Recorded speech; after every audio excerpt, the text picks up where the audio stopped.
Hey guys, this is God Harry. How are you all?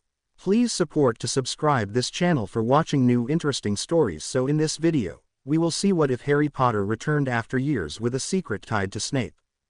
Here is short summary. After disappearing at age 8, Harry Potter returns 7 years later, hiding a secret that connects him to Severus Snape in an unexpected way.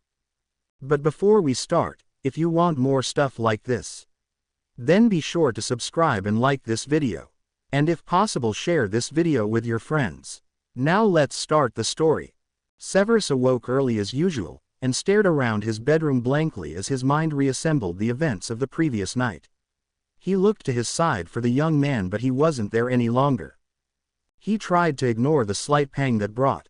He shouldn't give a damn if the man had left. Hell, he should be thrilled that the man left without having to resort to awkward morning small talk. Now he thought on it, he was pleased that the man had known well enough to leave before he wore out his welcome. Gods knew he couldn't stand when people presumed that he would tolerate their presence. He made his way to the bathroom, startled when he realized that it was already full of steam and that someone was singing in a horrifically off-tone voice. He closed his eyes for a moment, once again trying to ignore the strange rush of emotions he felt near this young man. It was disconcerting to be this pleased that his one-night stand hadn't left him already. It was most decidedly un-Snape-like.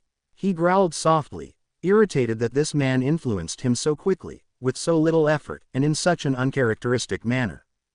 Severus returned to the bedroom, not wanting to disturb the young man's shower. After all, the two didn't know each other that well. He shook his head. He still didn't know the man's name. He moved into the kitchen, deciding to at least make some coffee and a bit of breakfast. Maybe he could meet up with the man another night or two this summer. He had a long holiday ahead of him and no one to fill it with. Perhaps the dancer wouldn't be adverse to another few nights in his bed. Getting laid on a semi-regular basis should certainly help pass the time. "Morning," a cheerful voice called out from the doorway. He turned and caught sight of the man. He had evidently changed his clothes after his shower, because he now sported a pair of battered blue jeans and a black t-shirt, and Severus knew that he certainly didn't own such things, so it was clear that the man hadn't borrowed them from his closet in the bedroom. The young man was even more breathtaking in his regular clothes than he had been in his clubbing clothes the night before, although he looked almost disconcertingly young compared to how old he had assumed the young man to be at the club. The dark club made it difficult to truly see the other patrons. When he had first caught sight of the young man in the club, he had assumed him to be in his mid-20s. It was clear in the morning light that the boy couldn't possibly be 20 and was possibly much younger. He decided to ignore the potential age issues for the moment. The young man would surely leave soon and he would never see him again. No need to muck the morning up with a discussion on ages. "There's some coffee on the counter if you wish. I also have some water going for tea." "Ta," the young man said, rummaging through his immaculately organized cabinets in search of a mug, making himself quite at home. Severus stared at him blankly. No one had ever felt at home in his presence before. Hell, no one had ever even pretended to feel at home around him. He had never had a lover who would have dared to grub around in his cupboards uninvited. The young man pulled one out triumphantly and shot Severus a smile. "What's your name?" he asked, sipping his coffee. He was evidently used to such situations, since he didn't betray the slightest hint of discomfort at the incredibly awkward situation. "Severus Snape. Yours." "London." Severus raised an eyebrow and fought wildly with himself to refrain from comment. He did not succeed. "Your parents named you London," he said dryly, his voice making it quite obvious what he thought of that onomastic faux pas. "Your parents named you Severus." London shot back with a smirk, evidently unfazed by Severus' reaction. "He must get it a lot." Severus inclined his head, conceding the point. To a Muggle, the names probably sounded equally unusual. Hell, his probably sounded the worse of the two. "So Sev, you don't go to Immaculate much, do you? I've never seen you there before. You mind?" he asked, holding up a Muggle cigarette. Severus nodded his assent to the second question before answering the first. "Much of the year I am away at a boarding school I teach at. I am here for the summer halls."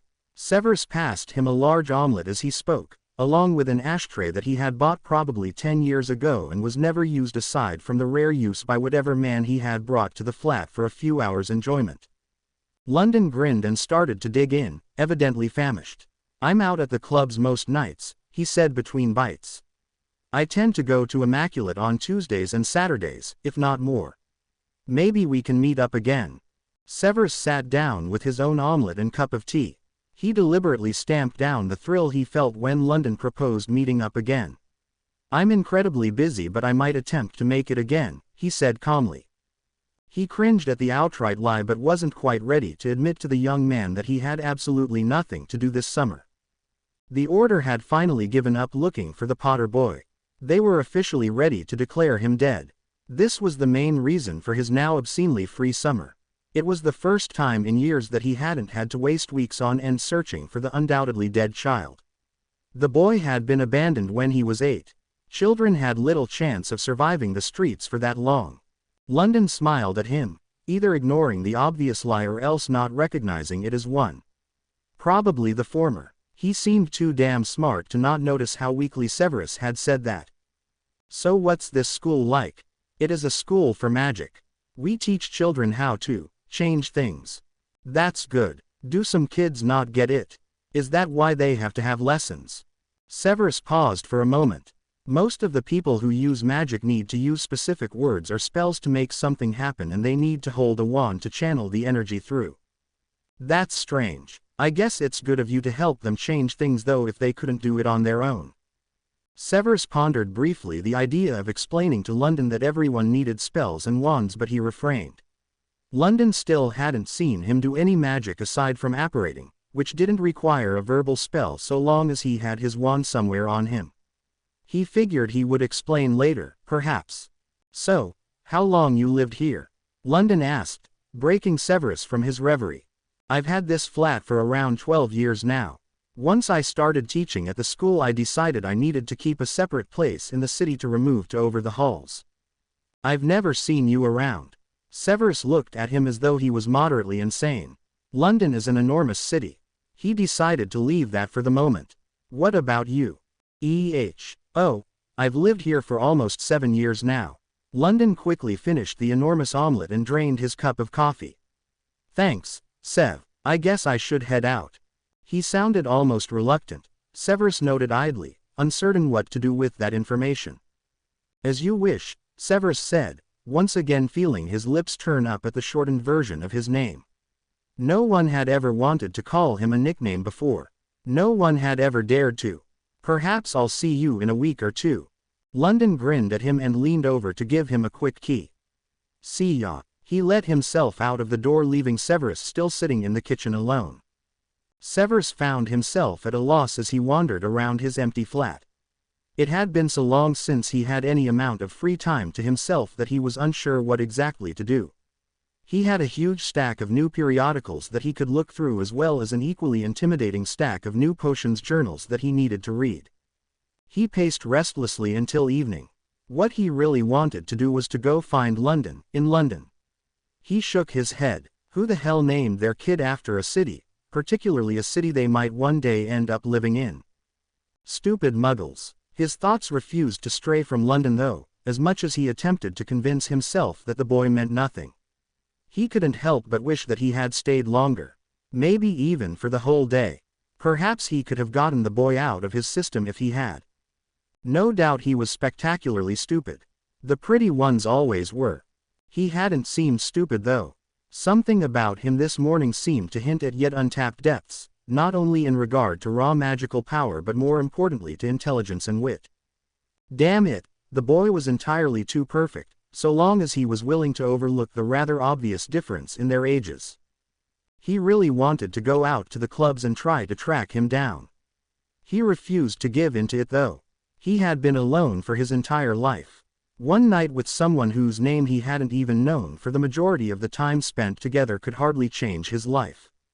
He sighed and threw himself back into his chair, idly picking up and discarding journals.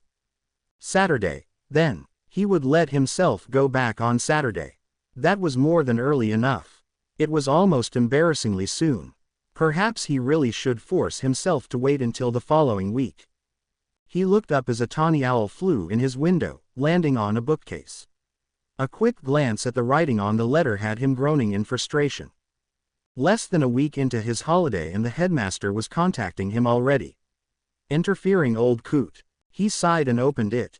Looks like the headmaster had taken it upon himself to invite himself and Minerva over to the flat for an impromptu meeting next Sunday morning.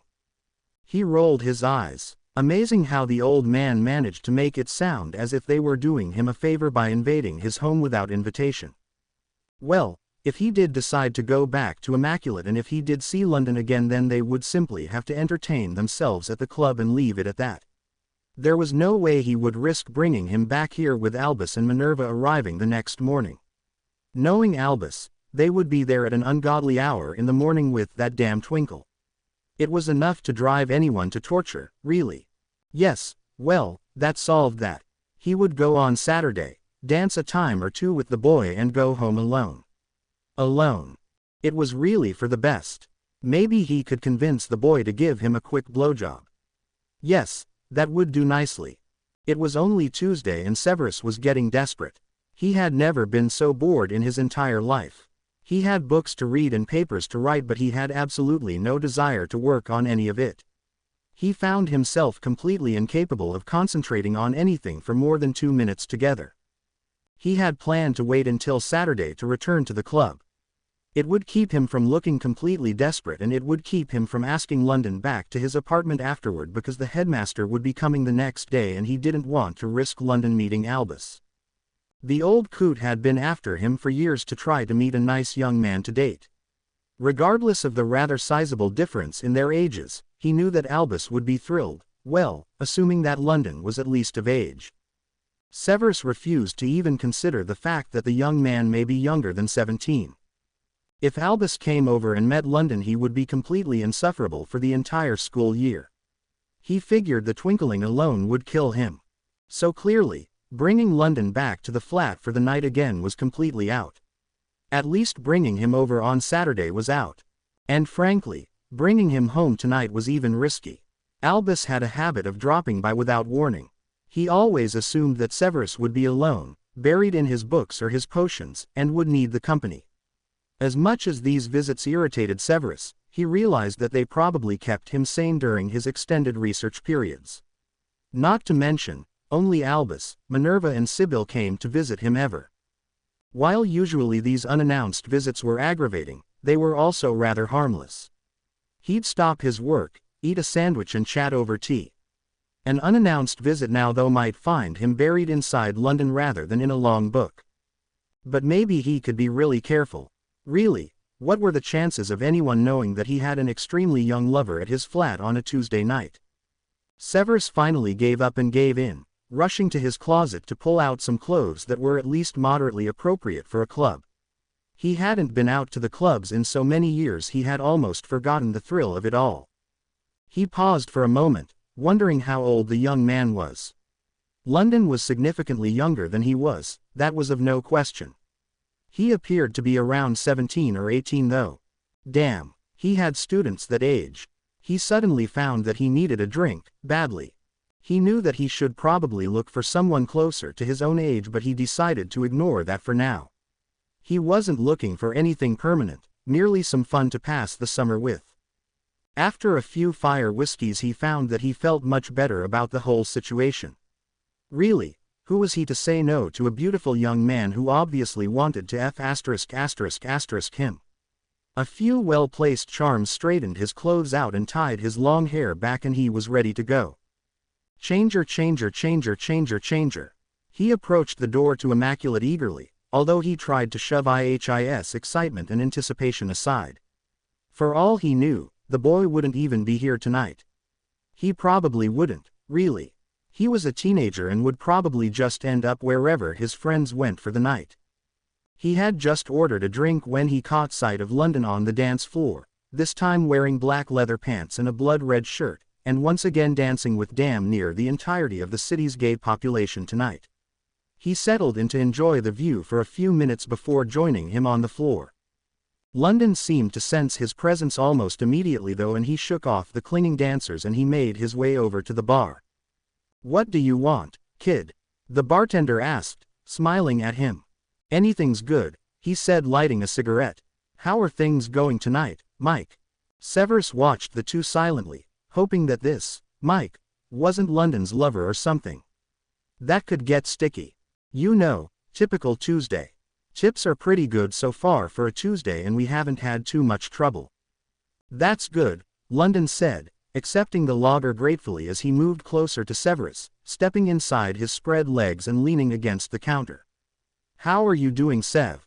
Is he yours? Mike asked, immediately pouring another lager. London merely took a long drink from his glass. This is Sev. He's a teacher or something. Mike passed Severus the drink. Nice to meet you. No, he said, waving away Severus' money. That's on the house. All of London's drinks always are. Severus raised an eyebrow at that but didn't comment. How's Dagny doing? London asked, quickly finishing his drink and handing the glass back to Mike, who filled it again. Good. She only has about a month left. Bet you can't wait. Can't believe you're going to be AF ********ing dad. That's crazy. Tell me about it. She misses work though and has been asking after you. You should come by the apartment some night and stay for a bit. You know how she gets. I will, he said, stubbing the cigarette out. It feels like it might rain tomorrow, so I may be by then, if that's okay. I'll help her paint the nursery. She'll be thrilled. Keep her out of the room though. The doc said she shouldn't be painting. You know I'll take care of her. Should we expect you for breakfast? London looked at Severus out of the corner of his eye. No, maybe around 11 or 12. Severus could barely follow the strange conversation. It was obvious that some girl named Dagny was pregnant, but the rest of it was beyond his comprehension given the amount of drinks he had already drunk. Perhaps he shouldn't have indulged quite so much at the flat. How about a dance? He said, turning back to London and running his fingers through his messy hair. London didn't answer but simply leaned in and claimed a key asterisk, biting gently at Severus' lips before pulling him out to dance. Tonight the music was even headier, the two men gyrating against each other nearly to the point of completion. Severus held him close, unwilling to let him stray far enough for the other eager dancers to claim.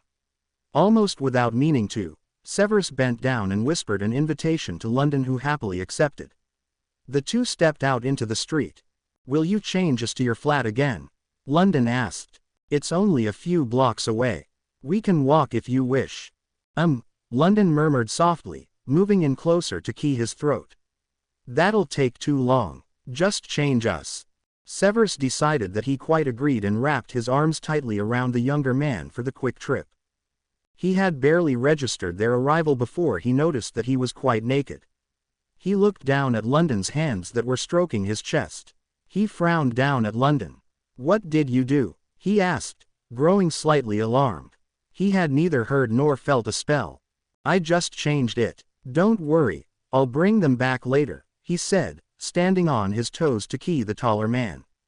Come on, I've been thinking about your cock all day, he said, tugging Severus into the bedroom.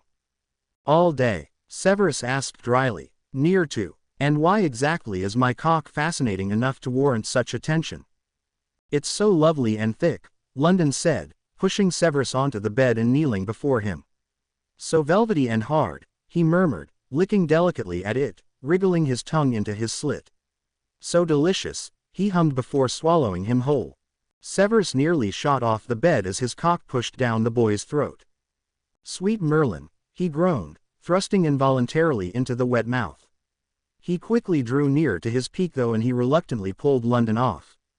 If I finish now I won't be able to ***** you. London quickly clambered onto the bed, eager for another good *****.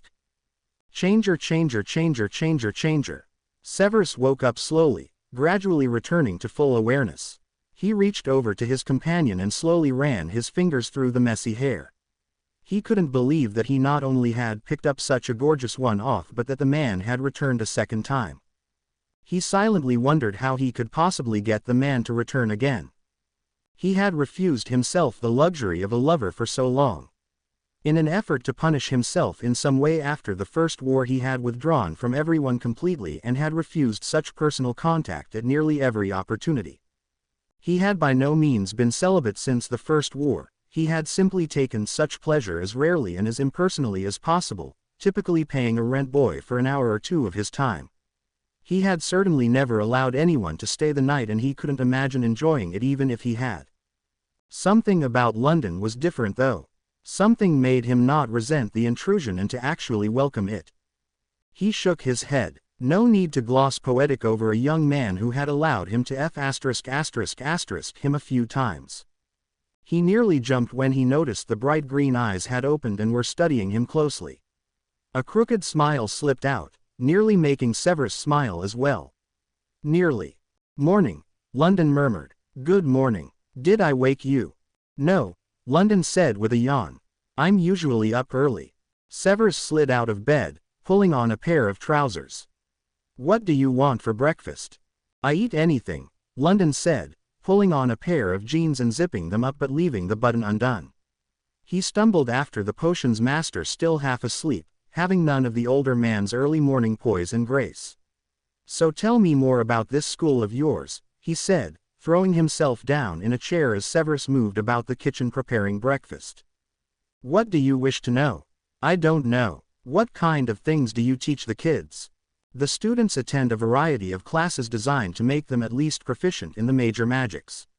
Each class teaches a different type of spellwork." "That's cool," London said, thinking about what school must be like. Severus shrugged and handed him a cup of coffee. "You haven't yet told me what you do."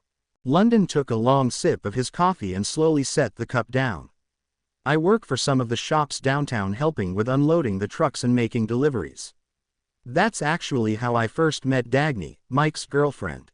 She introduced me to him." "I see," Severus said, bringing over their plates. London stood to fill his coffee cup again, and Severus moaned softly as the jeans slid even lower on his hips, barely managing to stay on his ass. London turned back to him and smirked, reaching down to the waistband on his jeans and resting his hand on it, pushing it down another inch. Severus couldn't tear his eyes off of the tan hips and the dark trail of hair that was covered by the jeans. He slowly stood and walked toward the young man, his eyes never straying from the visibly hardening prick. He reached down and pushed his hand against the jean-covered crotch, smirking as he felt London practically melt into his arms. He twisted the smaller man around, pushing him against the countertop as he pulled the jeans off of his hips. Sev, London whispered, pushing back against him almost wildly, suddenly desperate to feel his cock in his ass again. "I intend to," Severus' silky baritone whispered near his ear, making London shudder. Severus awoke with London still in his arms, and he smiled at how content it made him feel. He wondered briefly how old London actually was. It was becoming increasingly obvious that he was not as old as he had initially thought in the club, and perhaps not even as old as he had decided the young man was that first morning. The very presence of the type of part-time job he worked implied that he was a student on holiday himself. It was quite clear that the boy couldn't possibly be supporting himself with occasional work unloading trucks. It must only be summer work to earn him some pocket money for the school year. As much as Severus wanted to learn more about London, somehow they never managed to talk very much. Like that second morning, it seemed that more often than not they got distracted and ended up having say rather than talking. Because of this, he still knew very little about London. London had dropped by the flat a time or two between Tuesday and Saturday. Oddly enough, the boy came during the day and just sat around the flat. He didn't talk much, and he never turned Severus down when he wanted to have say. It was quite odd, really. It was actually nice though, having someone else here, particularly when that someone else never seemed to be out of the mood and was always eager to play. He found himself missing the boy when he wasn't there, which was more disturbing than anything else. He missed London's quiet presence, which always seemed to fill the room and brighten them. He missed his quiet jokes that he would suddenly burst out with, and the ready smile and quick wit. He most definitely missed his poorly stifled moans as Severus pounded into him, or as he took Severus equally fiercely. They had say 6 times already. When that revelation came to Severus, he cursed himself soundly for not only knowing the exact number of times that had say in the last week, but for the accompanying warm feeling that swept over him whenever he thought about it. It had only been a week, but the boy had already wormed his way into his life and his heart. Damn it. He couldn't be more than 18 really. Although there were definite times that he seemed older than 20, most of the time it was clear that he was a teenager, and sometimes he even seemed younger than 17. He refused to even consider that possibility though. The boy who was occupying his thoughts woke up just then and stretched in one slow, sensuous move that pushed his body into contact with Severus along every inch of his body. Severus bit back a moan as a tight ass pressed against his morning erection, which hadn't faded even as he had been thinking about his lover's potential age. "Morning," London said, his voice still rough with sleep. "Good morning, Severus." Hands slowly made their way up the toned chest, stopping at the dusky nipples and rolling the nubs with the tips of his fingers. London hummed contentedly and pushed back harder, grinding his ass against Severus for a moment before stilling and turning in his arms. "I want to take you this morning," he said, his eyes sweeping over Severus' slender form greedily. Severus moaned softly and immediately handed over control, laying back eagerly. An embarrassingly loud moan slipped out as he felt a slick tongue probing his entrance. "Changer, changer, changer, changer, changer." Severus strolled into the kitchen, enjoying the delicious ache that accompanied a slightly rough ing that he hadn't felt in entirely too long. He stared absently at the food in his pantry and then at his refrigerator. He hadn't thought about breakfast last night when he had asked London to come back to his flat. Actually, he had purposefully forced himself to not buy any groceries the day before, thinking it would deter him from asking London to stay the night again since he had a meeting in the flat later today. Evidently, it had not worked. He sighed. He had the Albus and Minerva coming over shortly, a hungry and well-ed young man in the shower, and no food to give him before shoving him out the door as quickly as possible without mortally offending him. He didn't want to deal with Albus and Minerva questioning his choice in a partner who was so glaringly younger than him. He really didn't want to deal with Minerva's knowing smiles and Albus' damn twinkling. London entered, still drying his hair off with a towel that he had snagged from the bathroom. "Unfortunately, I do not have anything to prepare for breakfast. I had not been expecting guests when I first went to the shops. Would you like to go out anywhere?" "We don't have to," London said uncomfortably. No, I insist. Where would you like to go?" There's a diner I go to a lot." "Lead the way," Severus said, relieved that London's discomfort was evidently not due to being seen out in public with him if he was willing to go to a restaurant he frequented often. London and Severus stepped outside his flat and London looked around curiously, trying to determine exactly where they were. He finally spotted a familiar landmark. They had still never actually walked to Severus' flat. Both of them were usually far too impatient to wait, and when London left he typically just changed himself back to where he needed to be. He had never thought of doing that until he saw Sev do it, and so had decided to do it spur of the moment that first morning when he left the flat, and had kept doing it ever since. "It's just a few blocks this way," he said, pulling Severus along for a moment before releasing his arm and walking side by side with him. After about 20 minutes of walking, Severus decided that they obviously had different definitions of what a few blocks meant. They finally approached a small diner that looked a little worn down but still nicely kept. London grinned at the woman in the window and waved eagerly to her before stepping inside.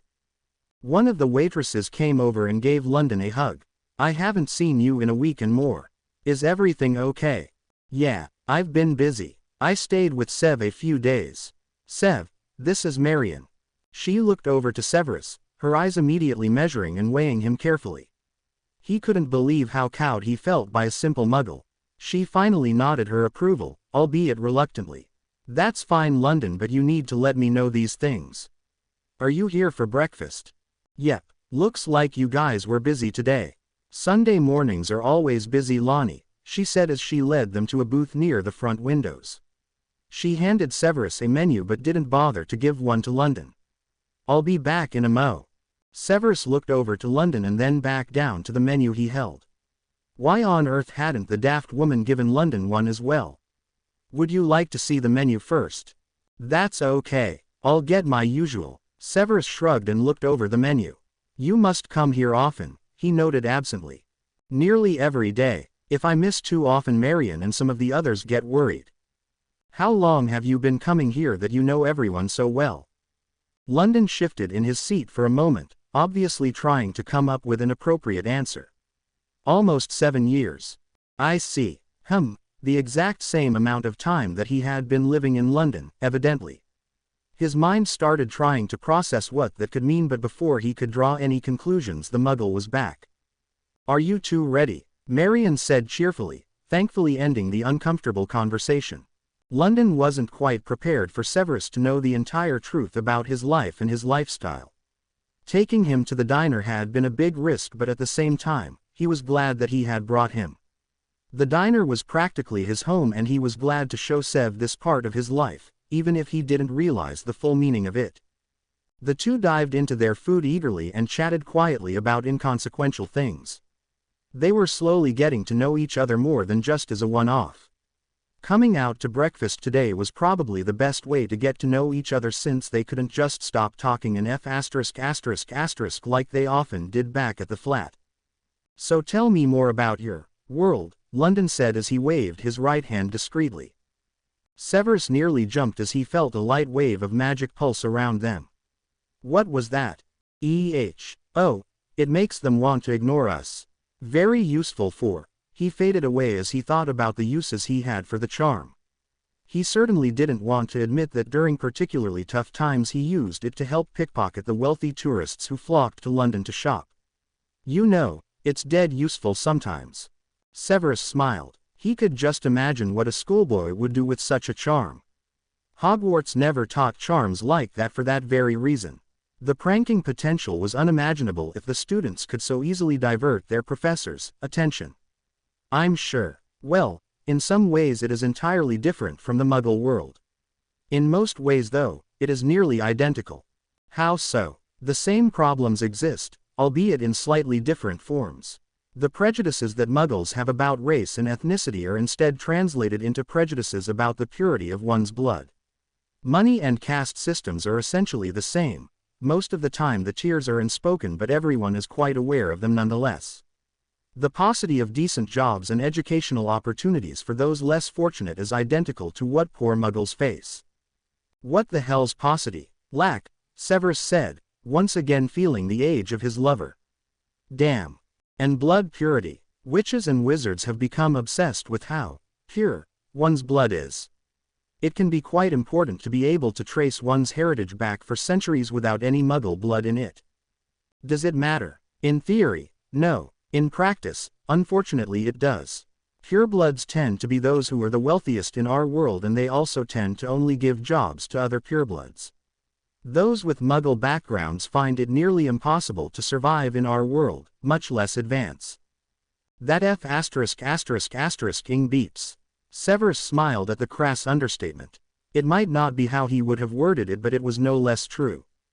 Are you a pureblood? Yes. I do not hold the same doctrine as most purebloods do though.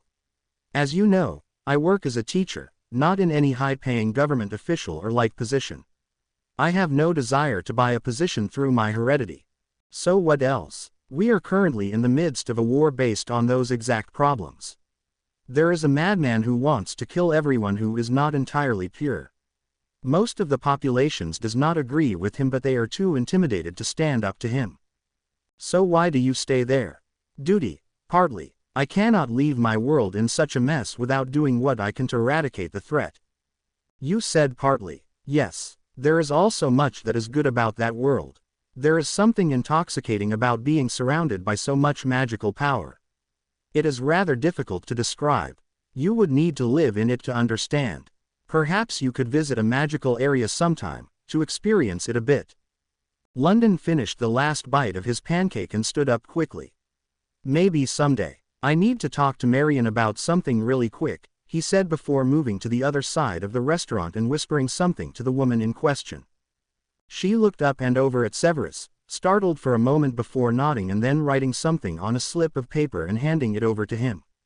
He promptly buried the paper deep in his pocket without even looking at it. Severus stared at them in confusion. What the hell was that? London keyed her on the cheek and then came over to Severus. Ready to go. I believe we have the bill to pay. Marion never charges me.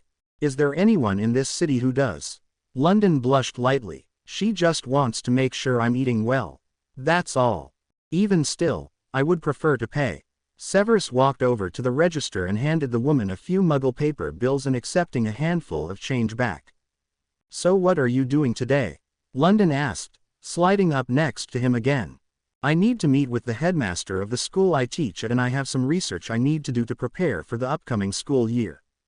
What kind of research? Potions. No shit. Potions are real. I rather hope so. I have worked with potions for my entire career. Will you show me one someday?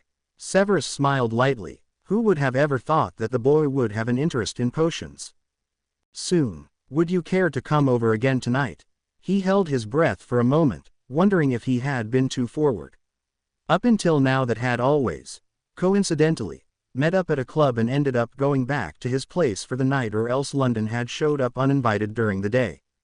This was real though. This was a pre-planned, established date of sorts proposed by him. London grinned. Love to. Should I just meet you there? Severus nodded his approval and gave London a quick key before apparating back to his flat. London turned toward his own home, knowing that he needed to put in an appearance or he would lose his place. Severus arrived to find the headmaster and Minerva already sitting in his kitchen, helping themselves to a cup of tea. Thank Merlin he had decided to take the boy out today.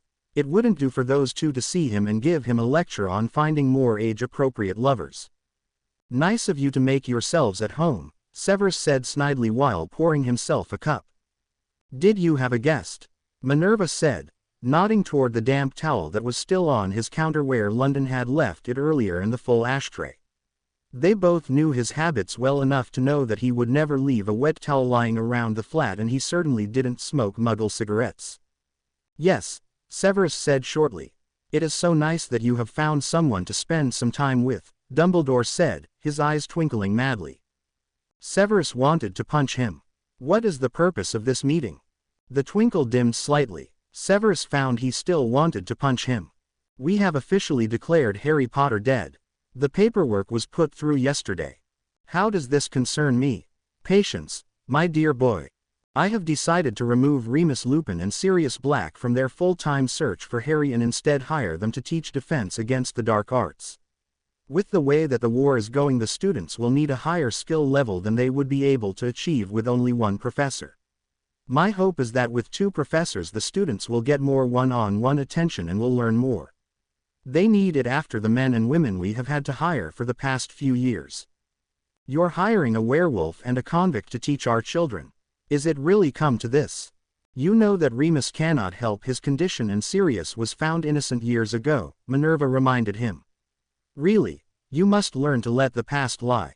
Severus glared at her. He loathed it when people lectured him about forgiving and forgetting. They should really know him better than that by now. He was neither a forgiving man nor someone magnanimous enough to even pretend to forget a past wrong. Hire whom you wish, I have little concern for it. There is also the matter of choosing your fifth-year prefects.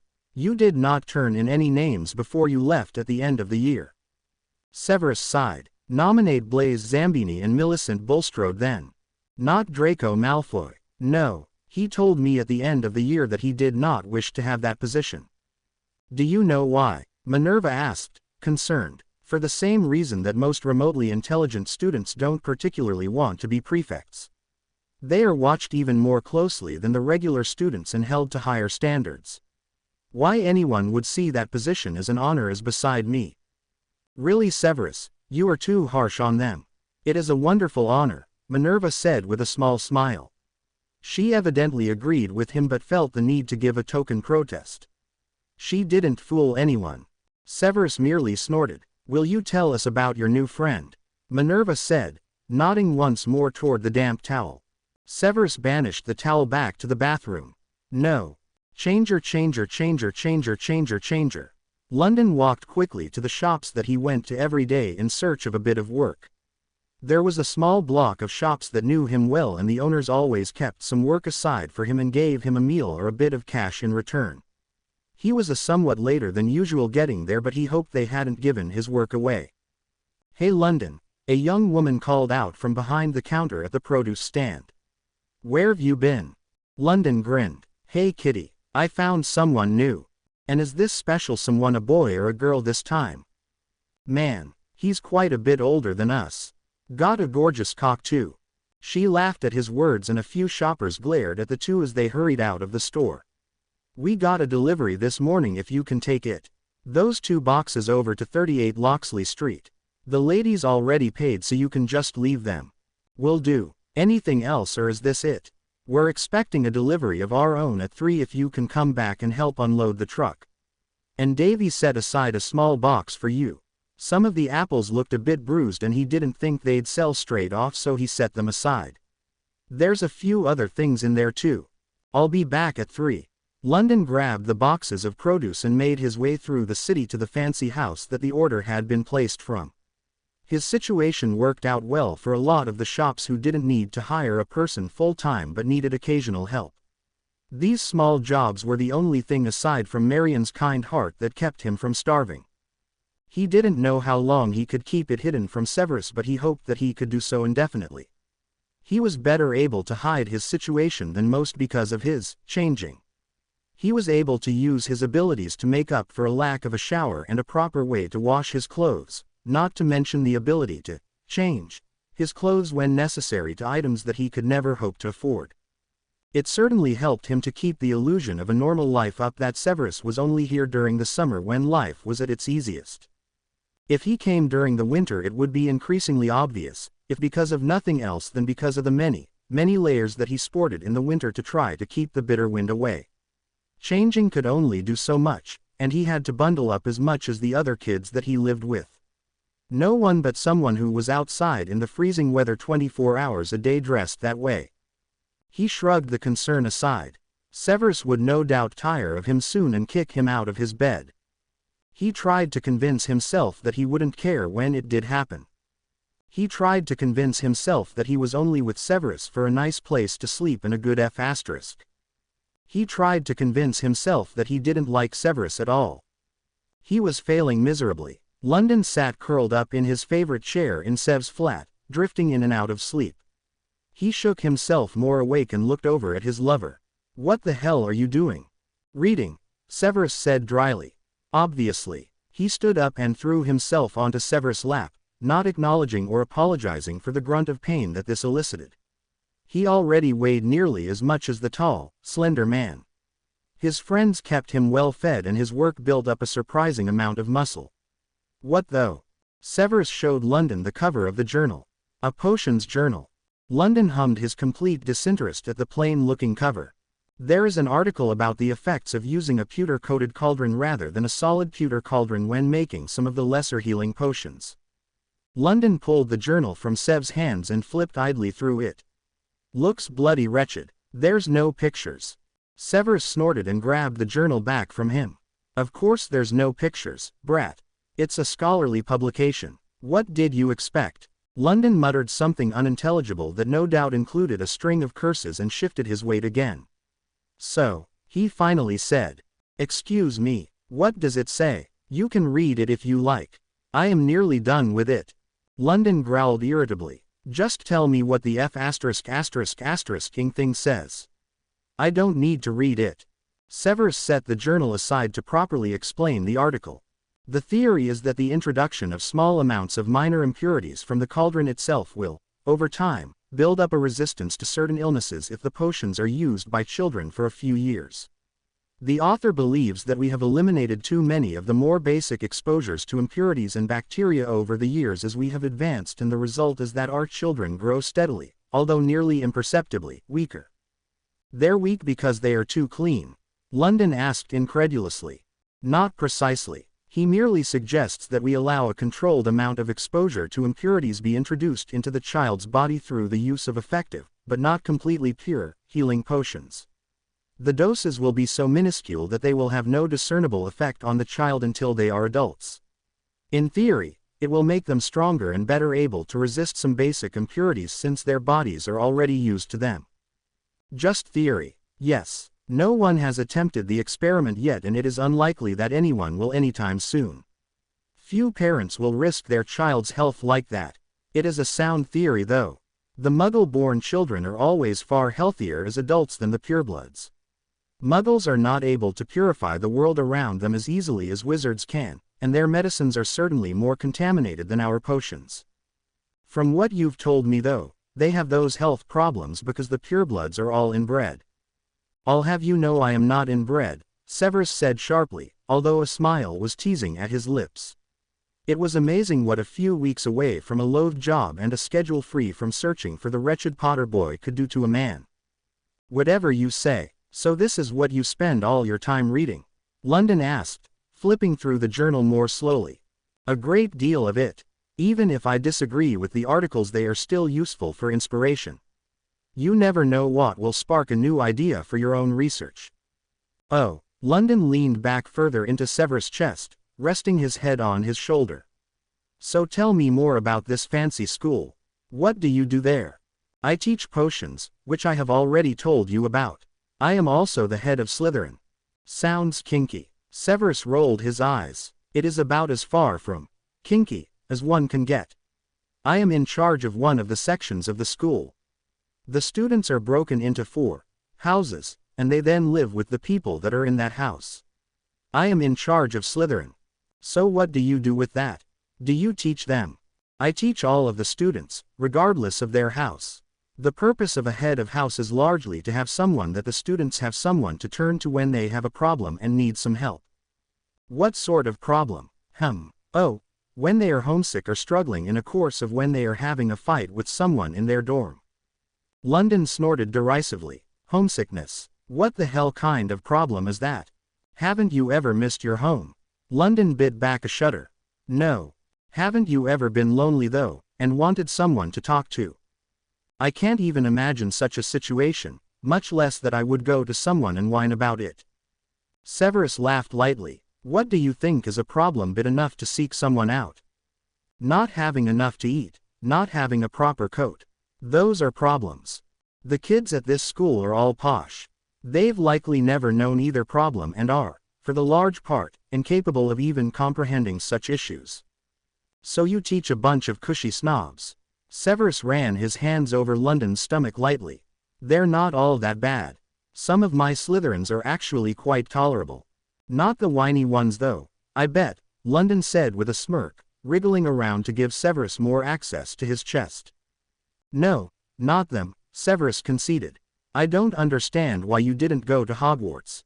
London shrugged. I didn't need to, remember. I don't need help changing things. Probably for the best, anyhow.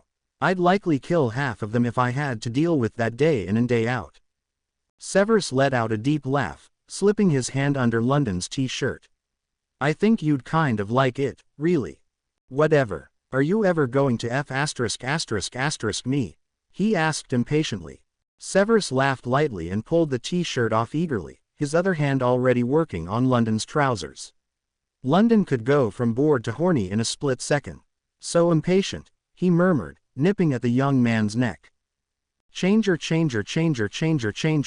A few days later Severus stood silently in his makeshift lab, trying to sort out his thoughts. London was around more often than not these days, and he found that he quite liked it. Aside from the mind-blowing London was also incredibly intelligent. Although he refused to actually read any of the journals lying around the house, he still discussed the articles with Severus at length. Their first potions conversation had certainly been rather cursory and had quickly dissolved into him bending London over the coffee table and taking him as slowly as possible, just to irritate the young man. He could be amazingly impatient, and Severus found that he loved the way London squirmed when he wanted him to speed up. But after that though, they had actually engaged in an intellectual debate about the article that amazed even Severus. He hadn't been able to speak like that for such a long period of time and with such a knowledgeable and fascinating partner ever, really. Sure, he could find a fellow master who could at least communicate with him about potions at that level, but they didn't manage to inspire him as much as London did. There was something about London, about the way that he approached magic itself and the way that he spoke about potions that seemed to spark a creative force in Severus that he had never fully felt before. His raw talent and his unabashed and unadulterated interest in the subject were breathtaking. Somehow, This boy who had no practical experience with potions was able to say or do just the right thing to inspire him. And London hadn't even made a potion yet. Severus continued to make perfect, even cuts as he thought about all of this. He longed to bring London further into the world of potions and magic, but he couldn't help but wonder if it might not ultimately be a disservice to him. The wizarding world was in a state of war right now. Sure, the losses hadn't been too great yet and there had been no real battles, but they were soon to come, of that he was quite certain. He was merely grateful that he had not been asked to return to his duties as a spy. News of his trial all those years ago had been made entirely too public for him to ever hope to convince his former master that he had remained faithful. The world knew that he had been a spy.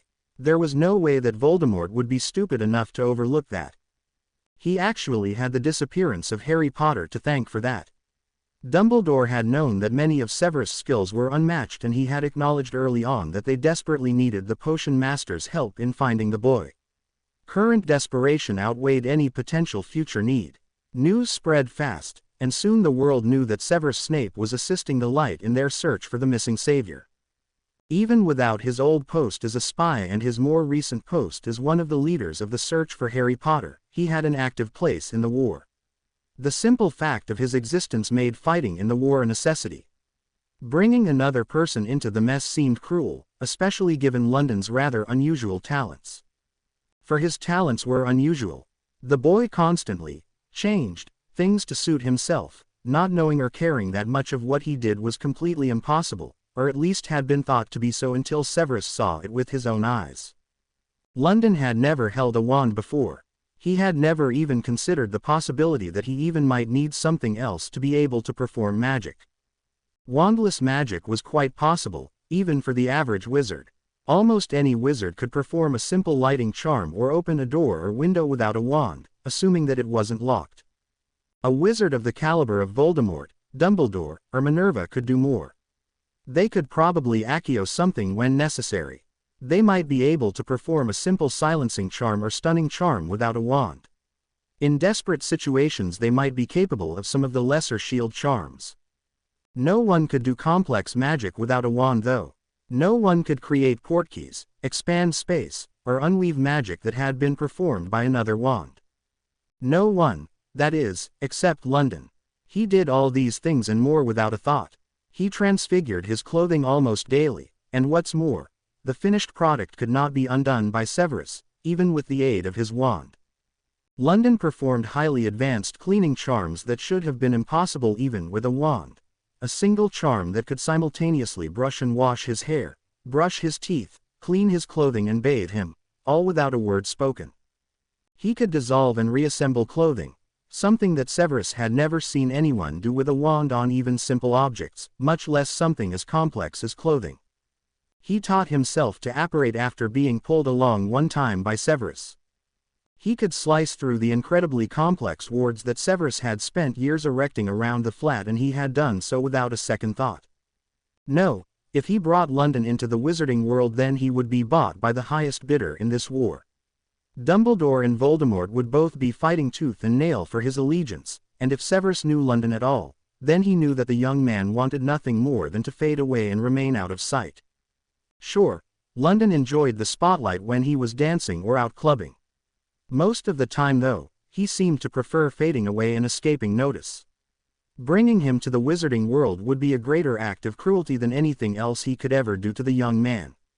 He looked up as he felt London push through his wards once again and open his door. "Severus, I'm in the lab," he called back, not halting his preparations for the potion. He heard London curse colorfully as he tripped over something in the lounge as he made his way to the lab.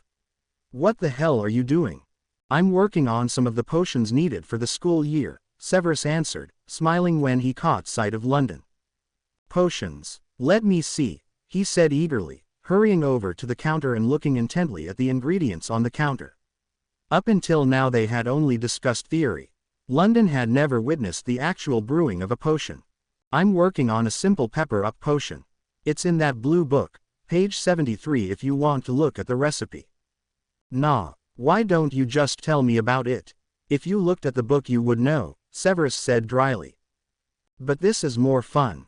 So, Severus smiled and began to tell London about the potion, explaining the ingredients and the preparations as he went through them.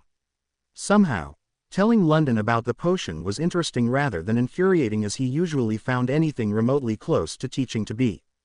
London listened avidly, his unwavering attention unusual for something other than say asterisk, as far as Severus was concerned. "This is so cool. I bet all the kids love your class," London said as he decided to start helping Severus crush some of the ingredients. Severus snorted. "They loathe my class and try to leave it as soon as possible. Potions are a dying art.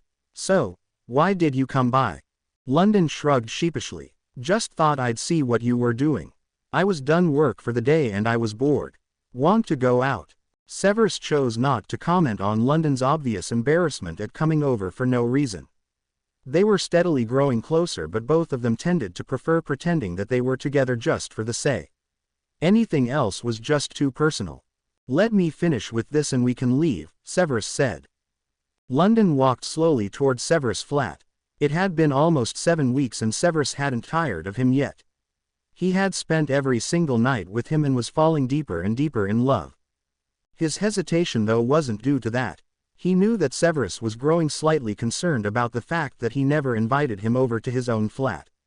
Evidently he had realized that London was young enough to still be in school, although he still hadn't asked him specifically how old he was. Severus had been hinting about school though, trying to discover what school London attended. London wasn't sure how much longer he could continue to evade the persistent questions. Worse though, London had been in a fight today and he was pretty torn up.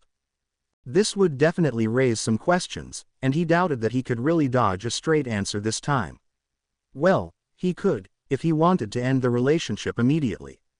He didn't think Sev would accept less than complete honesty at this point. He wouldn't go at all, but he needed somewhere safe to stay the night, out of the watchful eyes of the streets. There were too many people who would be looking for revenge in the next few days. He was also concerned that if he didn't meet Sev when he told him he would, that Sev would get rid of him. He wasn't ready to lose him yet. He knew it was inevitable, but he still felt a fleeting hope that he could delay the inevitable and keep Severus to himself for a bit longer. He finally reached the door and let himself in as usual. Severus had long since given him permission to change his lock if he ever arrived to find the door locked. "How was your—" Severus' greeting faded away as he got a good look at his lover. "What the bloody hell happened to you?" London sighed. "Some bastards in the alley caught me unaware." "What the hell kind of answer is that? We have a sort of war going on. I wasn't paying attention and a few of them cornered me. They look a hell of a lot worse than I do though. Don't worry." "Don't worry," Severus said blankly. "Don't worry. What the hell does that mean? How am I not supposed to worry? It means I gave more than I got. They won't be bothering me again." Severus stared at him incredulously. "Unless they're dead, I highly doubt it." London shrugged uncomfortably, not denying the possibility. "Tell me why you think they're going to leave you alone now." London stared at him stonily. "Tell me. What the hell makes you think that you're going to be safe from them from now on? Tell me." "They can't bother me again," London said coldly, his demeanor changing abruptly. "Stop being my mother about this. They attacked me. I defended myself. End of story." Severus stared at him in shock. For the first time, he was starting to realize that the London that he had seen up until now might not be the whole story with the young man. Yes, the cheerful and loving boy was clearly a part of him, but this cold, cruel man was also present. He was also gaining more and more evidence for what, up until now, had merely been a sort of half-cocked theory that he had almost refused to give any credence to. Severus shuddered lightly before coming back to himself. He was not a Slytherin for nothing. Pushing London right now would get him nowhere in his quest for answers. "Let's get you cleaned up," he finally said. London looked at him for a long time, evidently searching for the truth in his words, for whether he was really willing to drop it so quickly. He finally nodded back and allowed Severus to lead him to the bath. Severus pulled London's clothes off, not even commenting on the cuts and bruises that littered his body nor on the fact that the blood that was soaked into and literally dripping off of his clothing was clearly far more than what could have come from the few relatively minor cuts he had obtained. He likewise remained silent as London set two dangerously sharp and bloodstained knives on the counter. He wondered briefly if London carried them all the time and changed them so they were invisible, or if these were a new addition. By the lack of major injuries on his lover, he felt with a cold certainty that London was quite familiar with the wickedly sharp weapons. Severus turned to the cabinet and pulled out a few small bottles and dumped them into the hot water of the bath, allowing them to permeate the bath before urging London into it. "What were those?" London asked, eyeing the water distrustfully. "Healing potions. They will help you to heal faster." London nodded and stepped into the water, hissing as the potions started to work immediately. Severus sat down on the sink edge and watched London silently for a moment. "What school do you go to?"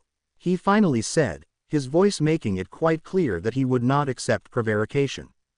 London dunked his head under the water for a long minute before resurfacing and combing his fingers through his wet hair. "I don't." "Have you perhaps finished school already?" Severus silently prayed that London would reply in the affirmative. "No, damn it, so much for that hope. And yet you don't go to any school." Severus confirmed.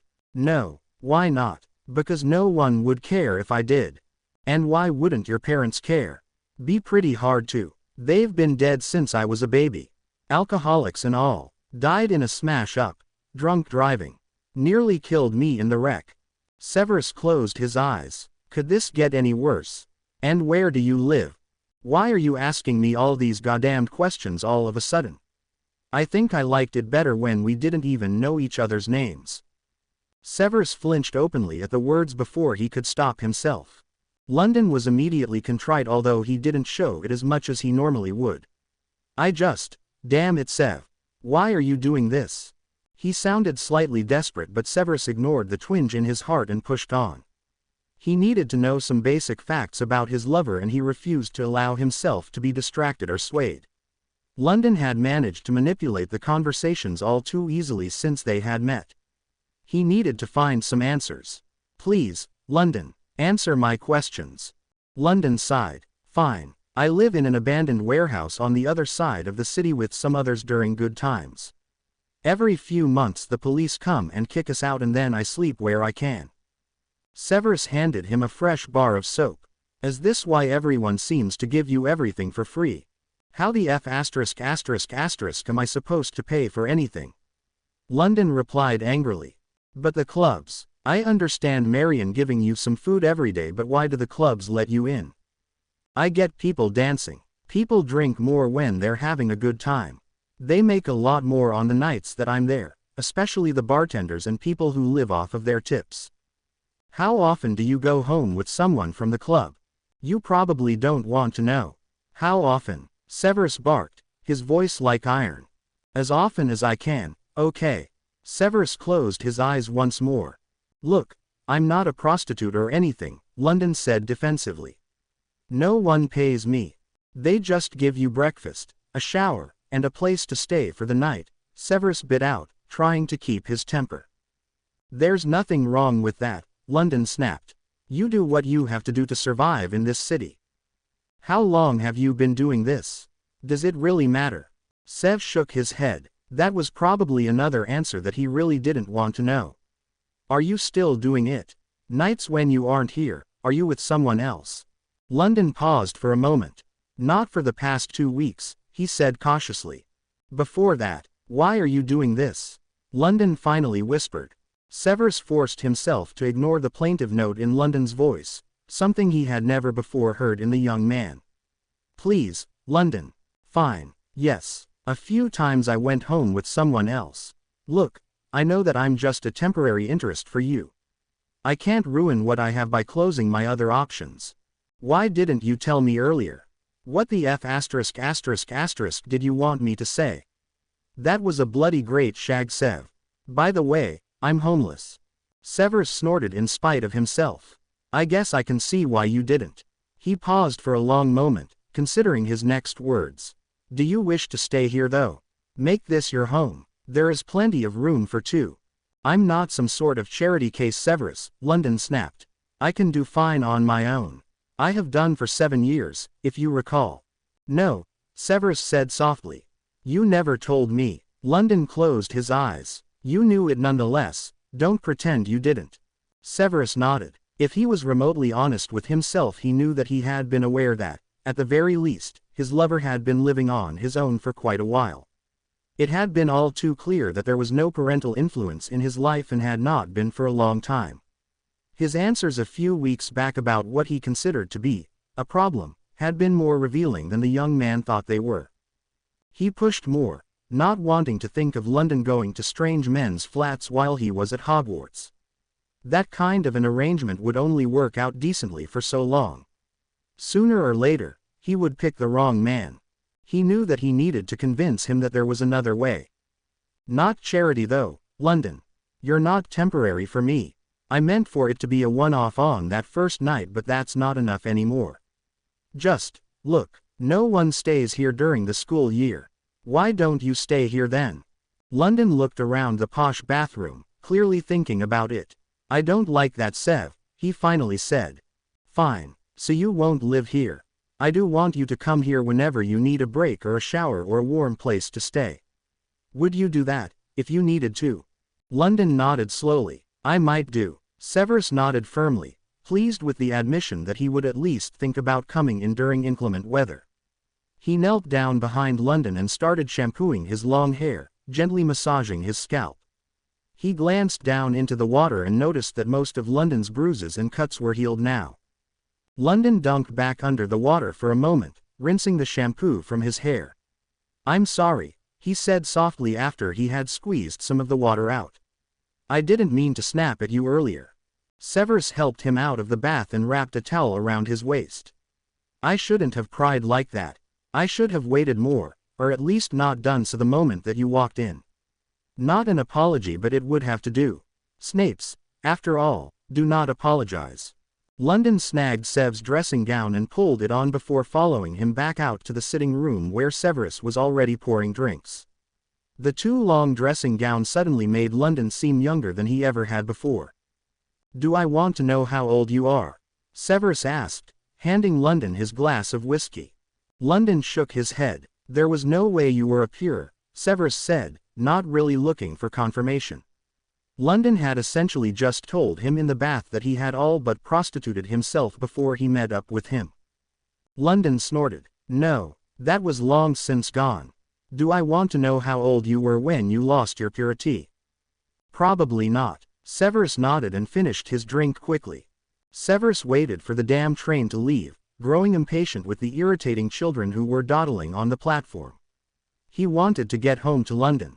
He hoped the young man would be there. He had written him a letter telling him when he would be home and posted it to his own flat, hoping that London would drop by at some point and get it. London had refused to promise to stay in the flat, but he had finally agreed to think about it and to use it when he needed it. He could only pray that the stubborn young man had decided to use it when he really needed it. He knew better than anyone that London could be stubborn. Finally, after what felt like an eternity, the train drew away from the platform, leaving Severus standing in the snow with the other professors who had been required to escort the departing students. Eager to get back to your new boyfriend? Sirius asked him, chuckling at the thought. Minerva had told some of the other professors that Severus had someone staying the night with him at his flat, so of course Sirius had taken it as his god's appointed duty to torture the potions professor on it. Is your wolf no longer able to satisfy you, Black, that you must pry into my life? Severus sneered. He had kept an admirable rein on his temper thus far in the semester. It was a miracle, really.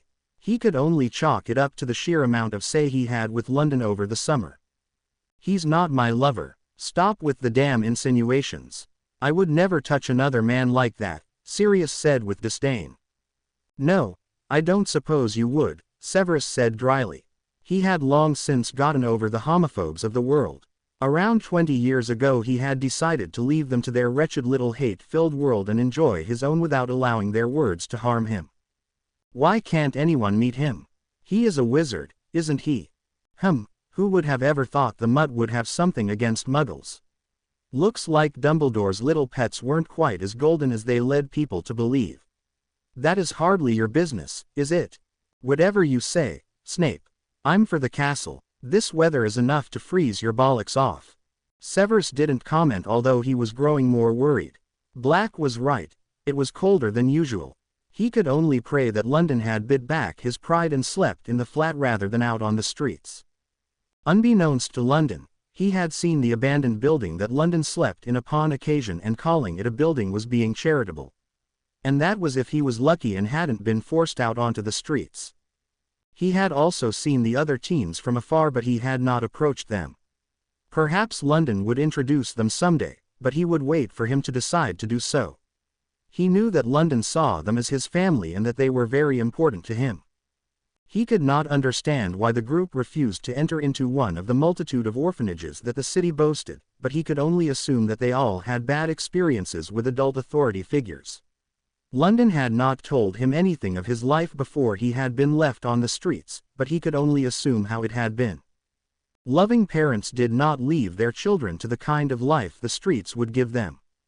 The bitterness with which he had referred to his parents' death left him with few delusions as to what type of childhood London had endured. His own mother had indulged in drink a bit much, but she was not a full-blown alcoholic. He at least had his father to turn to. London evidently hadn't been able to turn to either. He set his thought aside in favor of eager anticipation at seeing his lover again. It had been a long semester. He quickly apparated to the flat, an uncharacteristic grin breaking out when he saw London sitting before the fire trying to warm his hands, a cigarette dangling from his mouth. He was wearing an unusual amount of clothes still, and the flat was quite cold, but it was clear by the small changes in the flat that it had been lived in for some time. Evidently London was wary of turning the heat on or else lighting a larger fire. "You got my letter," he said, startling London. London jumped up, tossed his half-finished fag in the fire and hugged Severus fiercely. "I missed you. I thought you said you would come home some during the year." "I wanted to, but everything ended up being much too busy. Poppy has kept me swamped with orders for the infirmary, and the headmaster has forced me to assist in some student activities. It's a nightmare." London pushed him onto the sofa after stripping his heavy cloak off of the older man. "You're home now," he said, brushing the snowflakes off of the black wool. He finally looked down at the heavy garment that he held. "What the F*** is this?" "It's a cloak," Severus said dryly. London certainly had a way with words. "A cloak? You mean like a lady's fancy coat? Do wizards wear women's clothing?" He finally got a good look at Severus' robes that he had on under the cloak. "Bleeding hell, you really do dress like a woman." "They're called robes, London. All wizards wear them. All of the students wear something similar, as do the other professors. But do regular people just going about their business dress like that, or is it some weird school thing?" "Pretty much everyone does. I wore Muggle clothes all summer because the flat is in a Muggle area and we went to Muggle restaurants and clubs." London swirled the cloak around his own shoulders, finding the heavy warmth and the familiar scent of his lover comforting. Severus smiled at him. "You're grown some more," he said, looking at the cloak on the young man. "You're nearly as tall as me." He once again pushed the worrying thought aside, not wanting to think about the fact that he was dating someone young enough to still be growing. Merlin, he needed help. London grinned. "This is kind of cool actually. Do you have a dress I can put on too?" "It's a robe, not a dress." "Whatever. Give me one of those."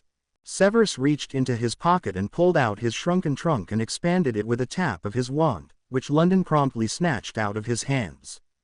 "What's this?" "It's my wand. Remember me telling you about wands? You have to use one too?"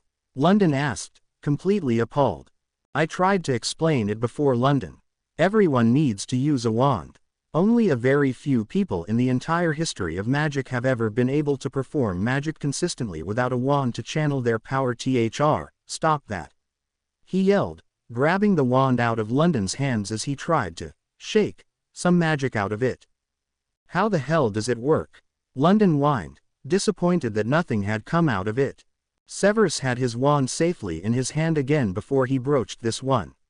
"You push your magic through it. The wand helps to tap into your core to achieve the result that you desire. Don't bother with one, since you don't really need it." London looked wistfully at the highly polished dark wood but nodded. "Where's my dress?" Severus rolled his eyes. He aimed his wand at the fire and strengthened the flames, making the room instantly warm up. In a moment, You can keep the room at a normal temperature, you know, he said, smiling at London. Merlin, he had missed him. London shrugged. I didn't want to waste the wood and I was scared to use too much changing on the fire. That can be dangerous. I wasn't sure when you would be back, really. I mean, I know your note said today, but I thought something might come up. I wanted to make it last, so I usually just heat the room instead of using the fire. The heat doesn't last very long though. The rooms are too big for that to be very useful. He reluctantly took the warm cloak off and hung it on the peg before reconsidering and adding his own battered jacket and hoodie to the rack and pulling off his cap and cut-off gloves and setting them on the shelf. He turned back to Severus and studied his robes closely. So, how the hell do you get those things off? Looks like there's a million buttons. Lots of patience, Severus said with a smirk. He had long since spelled all of his robes so that they had to be done and undone manually.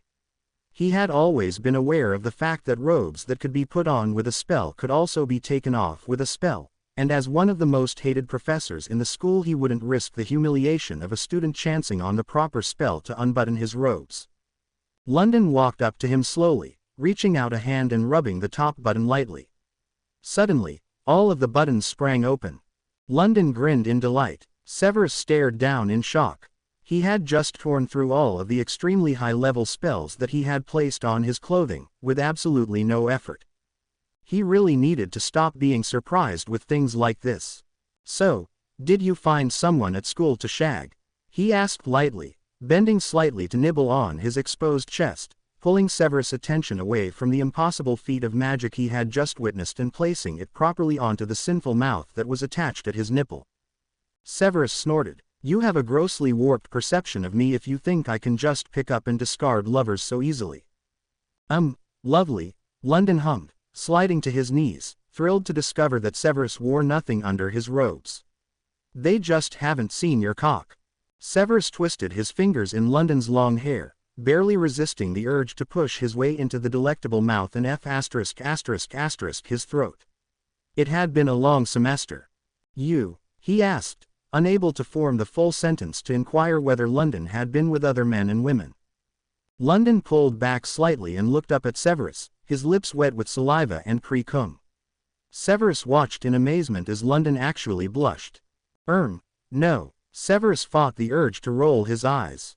Only London would be embarrassed that he had not slept around. He thrust absently toward his mouth, almost regretting having ever pulled London's attentions away from his cock with his question, even if it had left him with a glow of contentment he hadn't felt in years. London obliged him quickly though, opening his mouth and licking the tip of his leaking cock. Oh, I missed you, he said softly, moving lower and laving his balls with his tongue. Get back up here you little minx, Severus said, tugging on his hair. I want to come with my cock buried deep in your ass, not down your throat. London purred with pleasure at the thought and quickly stripped the rest of his layers off while Severus pushed his robes off his shoulders and took off his boots. Severus rolled over, only semi-awake. He looked over at London, smiling at the sleeping young man. He was certainly nice to have in his bed. He had missed this during the long years of solitude that he had endured for the past nearly 15 years. Hell, he had missed this during the last semester that he had been too busy to come back to the city to see him. The holiday had been wonderful so far. The two had stayed in the flat almost the entire time, leaving only a few evenings to go to the clubs. London loved to dance and he missed going out every night. London still went clubbing nearly nightly while Severus was at school, but his evening now ended with him either at the warehouse with his friends or else the flat, rather than a random man or woman's house. The two hadn't spoken too much about London's past since that day in the bathroom. Severus was quite aware of the implications of everything that his young lover had said, as well as the fact that while London was by no means ashamed of what he had done to survive, he was also certainly not proud of it. London had been uncomfortable during the conversation and had deflected as many answers as possible, and Severus had let him get away with it, fully intending to get proper answers later. After thinking about it further though, Severus realized that he didn't want to push for better answers. While he would like a general figure for the amount of men and women London had slept with, he realized that the answer actually didn't matter to him anymore. He didn't care whether the answer was only 5 or if it was more than 100 or more. He rather figured the truth was closer to the latter. Either way, the relationship had grown stronger now that London wasn't keeping such large secrets from him. They were able to speak relatively easily of the difference in their circumstances, about the warehouse and the work that London did to try to scrape together a few pounds for food and clothing. The newfound ease was wonderful. Severus still wished that he could take London away from his old life and lifestyle entirely, but he refrained from pushing it. As much as he had desperately wanted to shower London with expensive gifts, he had refrained, and instead opted to give him, for the most part, a few incredibly useful and much-needed presents. London had been beyond thrilled with his old leather jacket that he had bought when he had graduated Hogwarts, in a strange desire for something Muggle, more for the thrill of directly disobeying his family and rebelling against the pureblood culture than anything else. He had also given London a few newer presents. London had also loved the brand new heavy boots and the Muggle CD player. He had also promised to take London out shopping for a few CDs of his choosing. He had absolutely no insight into current Muggle music and didn't attempt to bluff his way through picking albums that his young lover would enjoy. In return, London, through a completely incomprehensible process of changing, had managed to take a rather extraordinary Muggle-turned-magical knife and provide it with additional properties, such as a handle that would never slip out of his hand, regardless of the amount of blood or unidentifiable ooze that coated it, and a blade that could change from silver to iron to bronze with a thought. Severus had been thrilled. He had also received a few other items, more notably Muggle in nature, but he had been touched by the work that his lover had gone through to give him something that he would love. Now if only he could convince London to move in permanently. London was fully aware that Severus was willing to open his home to him full-time, and he had made it quite clear to the young man that he was more than wealthy enough to support him as well. London was uncomfortable with such charity though, and preferred to keep things as they were. London might be open and friendly and sweet most of the time, but he was also fiercely proud and unwilling to bend on this. He saw a difference between accepting food from Marion every day and returning the favor by washing dishes for a while or scrubbing the floor and living full-time with Severus as a kept boy. Severus had to acknowledge that there was a difference, however grudgingly he admitted it. He wanted nothing more than to know that London was safe, healthy, and protected at his flat. He settled for knowing that London would seek the flat out when he needed it. Severus found himself falling more and more in love with the young man. He reached out a hand to brush the messy hair out of the young man's face and froze, his breath catching in his throat. London had a scar, a lightning bolt-shaped scar, in the same place as Harry Potter's famous scar. London woke up, sensing the aborted movement. "Sev," he asked sleepily, "what's wrong?" Severus cleared his throat nervously. "Nothing. Nothing's wrong. Your scar. For a moment though I thought you might be someone else, someone I know to be dead." London's eyes were instantly wary and his body stiffened. "The scar on your forehead, this boy had one too." London reached his hand up to touch the scar and seemed startled to realize that the makeup that he evidently used every day and layered with glamour spells had rubbed off. Severus stared at the scar blankly, almost unable to comprehend its presence on the previously unmarked face of his lover. "Did he?" London asked, trying to remain nonchalant. Had Severus not seen the flash of true panic in his eyes, he would have believed him. "What happened to him?" "We aren't sure. His parents were murdered." "Not a car crash?" London asked quietly before he could stop himself. With a pang Severus remembered London's scornful words when he had announced that his parents were not only alcoholics but that they had died in a drunk driving accident that nearly took their child's life as well. "No," Severus said softly. "It was an attack. The wizarding world is at war. The murderer was a dark wizard feared by all. He used a curse that always kills, always. No one has ever survived it. Somehow this boy didn't die though. He ended up with a scar rather like yours. The people in my world worship him because he was able to live when others had died." "But he's dead now, you say?" London asked almost anxiously. "This boy is dead." "We aren't really certain, but people declared him so during this summer. We have been searching the world over for him for the past 4 years. If the boy did come back, it would be a media nightmare, people tracking his every move. He would become a pawn in a great war that has been building for many years." What is this boy's name? London asked softly. Harry Potter. The boy who lived. Oh, London said in nearly a whisper. He was important in your world. Yes, Harry Potter has become an icon of all that is good and light in the world among witches and wizards. His name has been known by every witch and wizard in Britain since he overthrew the Dark Lord. His return to my world would cause a sensation. No one would ever want a hero that isn't perfect, that has had to. London stopped speaking, although Severus knew well enough that he had been thinking of his near prostitution in the previous years. He could be reborn when he reappeared. The Potters were a wealthy pureblood family. Harry Potter has been left with millions of unclaimed galleons, money, he quickly explained when he saw how confused London was. The ministry holds it in trust for him, ready to release the funds when their savior appears. All for a price, London said softly. Yes, all at a great price. He would be followed everywhere, every move watched, every word analyzed.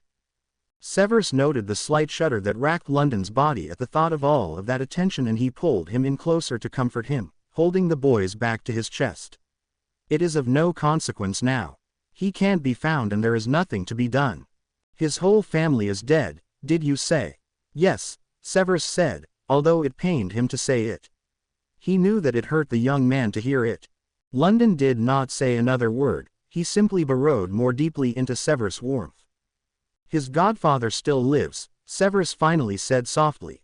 Much as it pained him to potentially say anything even neutral about the mutt, he couldn't live with himself if he didn't at least alert London to the man's existence.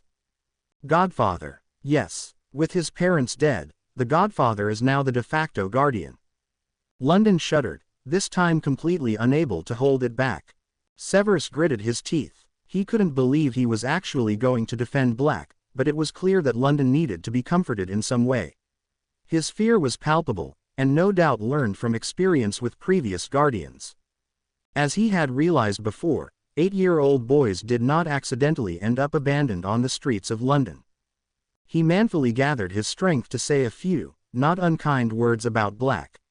The mutt's not half bad, really, although he's arrogant and infuriating. He's rather harmless. He's teaching at Hogwarts now. London didn't respond, though it was clear that he wanted to know more. Severus sighed. He teaches defense against the dark arts. What? A branch of magic used specifically to defend oneself against the more harsh and destructive forms of magic. And he's Harry's guardian now, London said, tripping over the hateful word. Yes, but Harry's dead, London said softly but firmly. Severus simply nodded, more in understanding of what the statement implied than as an acknowledgement of the truth of the statement. It was blatantly obvious to him that the boy was Harry Potter, and it was also quite clear that London knew that he was Harry Potter but was choosing to remain silent. It was also pretty clear that London knew that Severus knew who he really was. Neither of them said the words out loud though, by mutual consent. Severus lay in silence as he thought over the implications, glad that London had fallen back into a restless sleep. He looked at the sleeping young man closely, trying to figure out what was going on. It was too strange to even comprehend that he was currently laying naked in a bed with Harry Potter. He quickly decided to keep on thinking of him as London. He was nothing like a Potter anyhow, and he clearly preferred his new name. If he had been abandoned at 8, then he was more than old enough to know his birth name. The change in name was clearly the name that a terrified 8-year-old had chosen in order to hide himself, fearful that his guardians would somehow find him and take him home again. He stifled a snort. That first morning, he had wondered what parent would name their child London. Evidently no parent had, merely a scared, abused child who wanted to disappear on the streets. He lay there in silence for a moment before a realization hit him that had been surprisingly long in coming. If London was really Harry Potter, then he was not yet 16. He realized with a start that that was just a slightly better way of saying that his lover was 15. And that he had only been 14 when he had first come to his bed. How the hell did a 14-year-old get in and out of clubs so easily? How was he such a regular that he was friends with the bartenders and bouncers? How the hell did a kid that young look that old anyhow? Severus moved around the kitchen quietly, making a rather large breakfast to distract himself.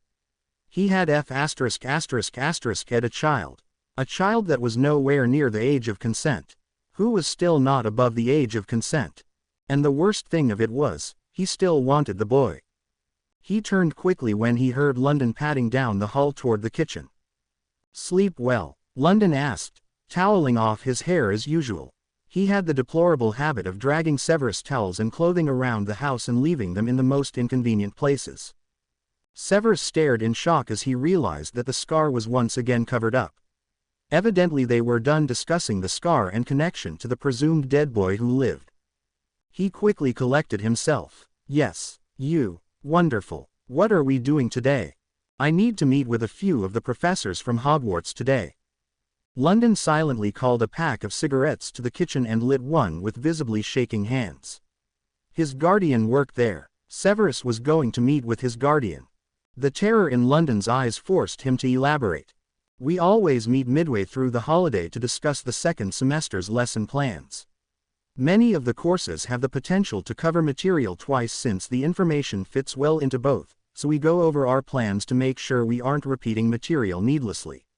We also schedule some times to teach complementary topics so that what they learn in potions helps them with their transfiguration lesson and so on. It's nothing serious." "No?" London asked, still alarmingly vulnerable and scared. "No, it's nothing to worry about," he said firmly. "I will be back by 4. Would you like to go out to dinner tonight?" This seemed to calm London down almost immediately, just as Severus had planned. By making a date with him tonight he hoped that he would make it quite clear to his young lover that he had no intention of turning him in at the meeting and that he would be returning, alone, to London in a few hours. "Sure," London said, returning once more to his normal confidence. Severus keyed him deeply on his way out, hungrily mapping out his mouth. It took all of his willpower to leave the flat and not simply return to their bedroom. He stood on the steps in the cold winter sunshine for a moment. Merlin, he had not meant to do that, to key him. Now that he knew London's true age, he had intended to end things properly until the boy was older. He had keyed him without thinking. He sighed. He knew he was lying to himself. He wouldn't be ending the relationship until London wanted to end it. Merlin, he was a sick F***. He shook his head and attempted to ignore that last recrimination, however true it might be. He straightened up and hurried into a side alley to apparate to his meeting. He was greeted by the Mutt, the werewolf and Albus sitting at a large table, all looking as though they had been waiting specifically for him. He tried to ignore the irony of the situation. The rest of the professors were milling around, gathering snacks and tea from the side tables. They had agreed to meet at a cafe in Hogsmeade so they could all apparate there and back without dealing with the long walk up to the castle. "Managed to tear yourself away from lover boy?" Sirius asked, laughing at his own words. Severus winced but managed to hide it. "Boy indeed. May we perhaps focus on the purpose of this meeting?" "Of course, my dear boy. You know that we all love you and simply wish to know more about your private life," Dumbledore said, eyes twinkling madly. "My private life is just that, private. Here are my lesson plans for the rest of the year," he said, abruptly changing the conversation as he dumped a thick stack of paperwork on the table. Remus smiled reassuringly at him and simply took up a plan to look over. He at least understood the desire for privacy. Luckily, the rest of the professors followed suit and set down their own lesson plans for the others to grab.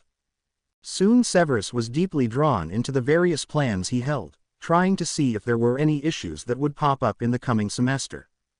His plans seemed to still be fine. Few professors wished to teach anything even remotely relating to potions. Their reticence was partly based on the difficulty of teaching such a complex discipline to hormonal teenagers but largely based on a real fear of the potions master's ire if they should do something that was not perfectly correct or as good as a master could perform. "It seems that my plans do not need to have any changes," Severus said as he stood to leave. "I will return to Hogwarts on Sunday next." "Just a moment, Severus," Albus said. "Wouldn't you like to stay and socialize with your colleagues for a bit? See what changes they will be making." His eyes were twinkling nearly violently. Severus' wand itched to hex him. "No, let the man go, Albus," Minerva said irritably. "We'll have enough to deal with as it is, rearranging these schedules." No need to add another voice to the madness. Severus would have smiled at her had he not feared it would give her a heart attack. Good old Minerva, always defending him in her own irritable way. More than anyone else, he wished he could introduce London to her. With recent revelations though, that would not be the best idea. Not to mention he seems to have a bit of stuff keeping his bed warm, Poppy said with a smile. Severus rolled his eyes. Poppy would think it was cute that he had a lover waiting at home. Only she could describe what had started as a tawdry one-night stand and turned into a 6-month fest in such bland words. Hell, who was he kidding? London meant much more to him than that. Damn, Poppy had managed to see through him and she hadn't even needed to see him with London to know that he was turning into a total sap. At that realization he turned sharply and left the cafe, eager to be away from prying eyes. Merlin, he really was falling in love. Somehow he really didn't give a damn that his boyfriend was little more than a child. He didn't care that he was not only homeless, but completely uneducated. Perhaps most telling of all, he didn't care that London was the only son of his childhood enemy. Changer, changer, changer, changer, changer. He was greeted at the door by an armful of eager boy. It took you forever. I was gone less than 2 hours, London, Severus said, pushing him away gently and removing his cloak. I assume you managed to keep yourself entertained. You should really get a telly, Sev. Why on earth would I want one of those? London just grinned and shrugged his shoulders. Severus started to pull off the black jumper he had put on this morning for the casual meeting. No, don't take that off yet. A cocked eyebrow was Severus' only response. I thought I might take you out to meet one of my friends, if you want to. Severus froze for a moment. Sweet Merlin, London was finally ready to introduce him to some of the kids he lived with. It looks like more had happened during that short conversation last night about the scar than even he had thought. Perhaps they were both finally ready to show each other a bit more of their lives. London started to second-guess his choice during Severus' silence. You don't have to, it's stupid. Forget I said anything. Let's go make another potion. Severus hastily tugged the sweater back on. I thought we were going across town to meet one of your friends. London looked hesitantly at him, barely needing to look up any more to meet Severus' eyes. Are you sure? You might not like it. It might. Get your coat on, London, Severus simply said, grabbing his own cloak and transfiguring it into a black jacket. London grinned and started piling on his own layers, pulling on his old hat and gloves as well. Severus stared down at his own expensive leather gloves and set them aside without a word, instead digging through the shelf for some older knit gloves. No need to stand out too much more than he already would. London grabbed his hand and pulled him out the door. Who will I be meeting today, London? Anna. She's been with me for 2 years now. She's great. She's probably the smartest of the bunch. I see. Will we be going to your home? London stopped for a moment, evidently slightly embarrassed. I told her we'd meet her at Marion's and we'd take her to eat. If that's okay with you, he said hurriedly. Of course. Just tell me where you two like to go. The two walked the blocks quickly, trying to keep warm in spite of the bitter wind blowing against them. They made it to the small diner more quickly than they had in the summer, perhaps spurred on by the cold and by Severus' desire to finally meet someone whom London counted as family. He caught sight of a small girl, no older than 13, sitting on the steps outside of the diner. Her light brown hair was gathered into 2 messy pigtails and covered by a ratty knit cap. Her coat was positively ancient. He decided to do something about that before she left them, even if it was just to cast a few repairing charms on it. Lonnie, she called out, jumping up and giving London a tight hug. Hey Anna, this is Sev, he said, his arms still wrapped around her waist. Hi, she said shyly.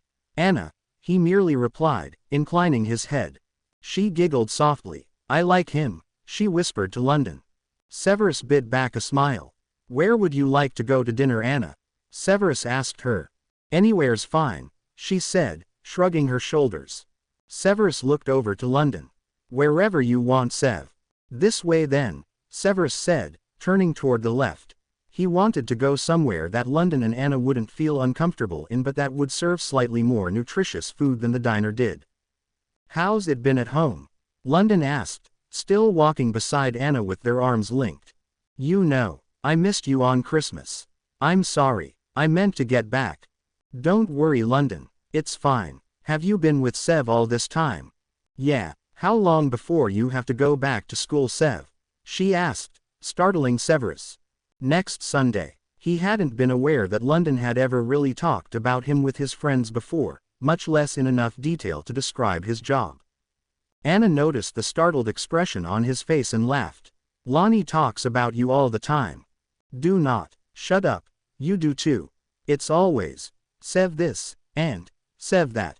Honestly, you'd think the boy had never gotten laid before or something. You. I don't talk about him that much.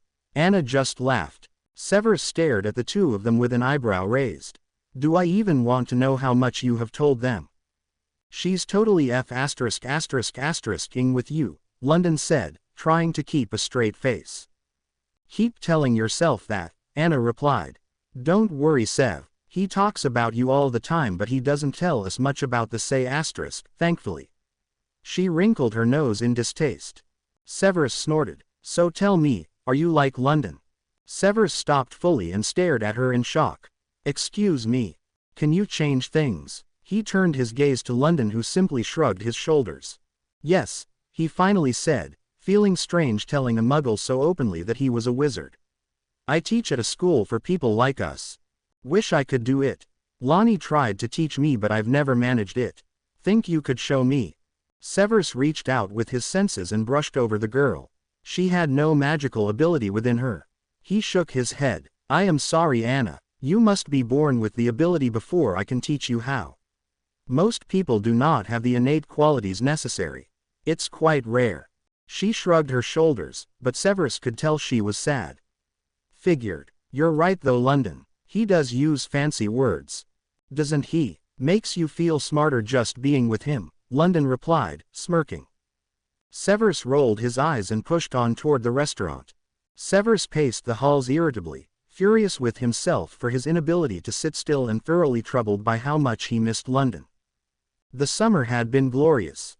They had spent their days lounging in bed and their nights dancing in the clubs. It was the first time that Severus could remember having an entire summer without any responsibility. Even the summer before, when he had ostensibly been given the summer off from Harry hunting, as he liked to call it, he had still had a number of important responsibilities. This year though, the only thing that he had to do was make the potions for the infirmary. With London's increasingly talented assistance, it had taken him less than half the time the potions usually would have. They were left with a blissfully free summer with which to do anything they wanted with. While London did tend to disappear for a few hours a day to do some odd jobs around the city, they were relatively undisturbed from their idyllic vacation. Severus had privately celebrated his young lover's birthday, although he did not acknowledge it even to London. He knew that acknowledging that London turned 16 on July 31st would be tantamount to acknowledging that London was, in fact, the boy who lived. Although he knew damn well that he was, he also knew that London would run far and fast if he even hinted at bringing it up again. So they had spent the summer talking about everything but that. London had eagerly learned more about the wizarding world and Severus had been just as enthusiastic about learning about London's world. Their first date with Anna had gone so well that the three of them had continued to meet at least once a week. London had also introduced him to a few of the other kids he lived with, although he had not had the immediate rapport with any of them that he had with Anna. And here he was, alone at Hogwarts and miserable because London wasn't here. Oh, he knew full well that London was not ready to enter his world yet, and he knew that even if he did want to enter it that they would not be able to continue as they were. The public outcry would be too great. The boy's savior simply could not be in a relationship with a man nearly 20 years his senior, particularly when said boy hero was underage himself. Even still though, it hurt to see such a clearly magical creature as London was, live a life so completely removed from where he belonged. He was startled from his thoughts when he tripped over something in the hall, eliciting a loud hiss and nearly landing him on his ass. A soft whisper of noise was all of the warning he had before he heard an all too familiar voice. Severus Snape, will you watch where you are walking? Minerva spat out, changing back to a human immediately. My apologies, Minerva. Perhaps if you didn't insist on skulking around the halls as a bloody cat I would have seen you. And if you wouldn't insist on stalking the halls at all hours of the bloody night it wouldn't be an issue. Her voice softened as she gave up bickering with him. What are you doing in Gryffindor territory anyhow? Go to hell you bloody bint, he muttered, his heart not in the insult. What has you in such a twist? Minerva asked amiably, ignoring his irritable words and linking her arm through his. Severus merely grunted and started slowly escorting her through the halls, shortening his stride for her. You miss your lover, don't you? Severus turned to her quickly, his startled look quickly replaced by a glare. Don't you glare at me, boy. I know you too well. You're lonely, and you're upset that you are lonely. He was just a one-off, Severus muttered, trying to convince himself with his words as much as her. These things have a way of drawing themselves out, she said, patting his arm comfortingly. Let's stop in my rooms for a nip of brandy. He nodded and led the way to her quarters, long since familiar with their location. Minerva and Poppy had been the two members of the staff to accept him the most readily all those years ago when he had started teaching. The other staff members thought him too young and too dark. Evidently a former career as a Death Eater did not endear him to the world at large. Figures. Severus found his customary seat quickly while Minerva pottered around, stoking the fire and pouring their customary drinks. Well, tell me about him. He's different, he said, taking a long sip while he tried to find words to describe London. He's absolutely brilliant and his mind works in ways I cannot begin to fathom. He is almost foolishly reckless at times and he is disgustingly loyal to those he trusts, although they are few whom he has placed such care for.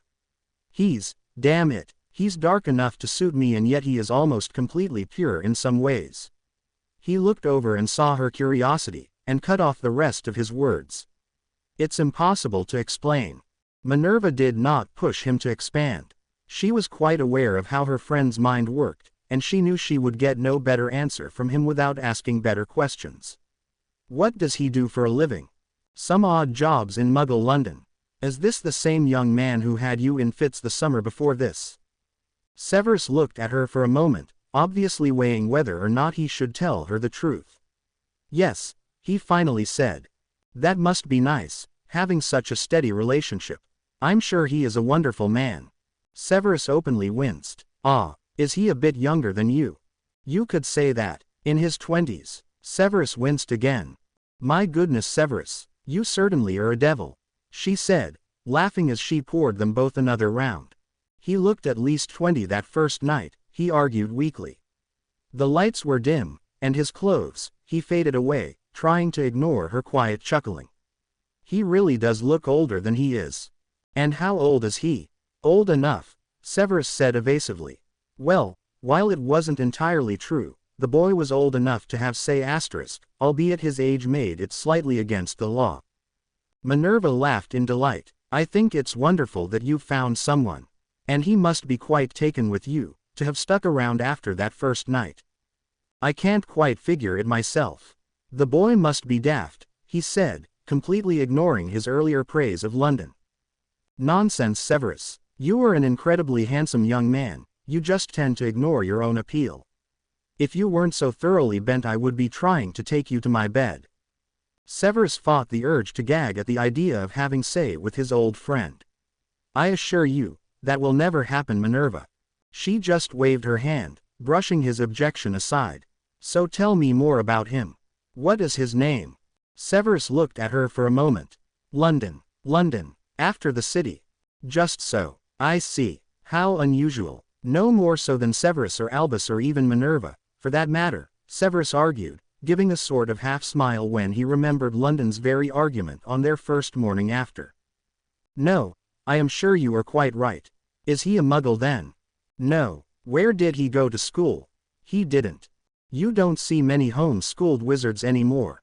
So many parents feel that it is necessary for their children to make connections for their futures while at boarding school.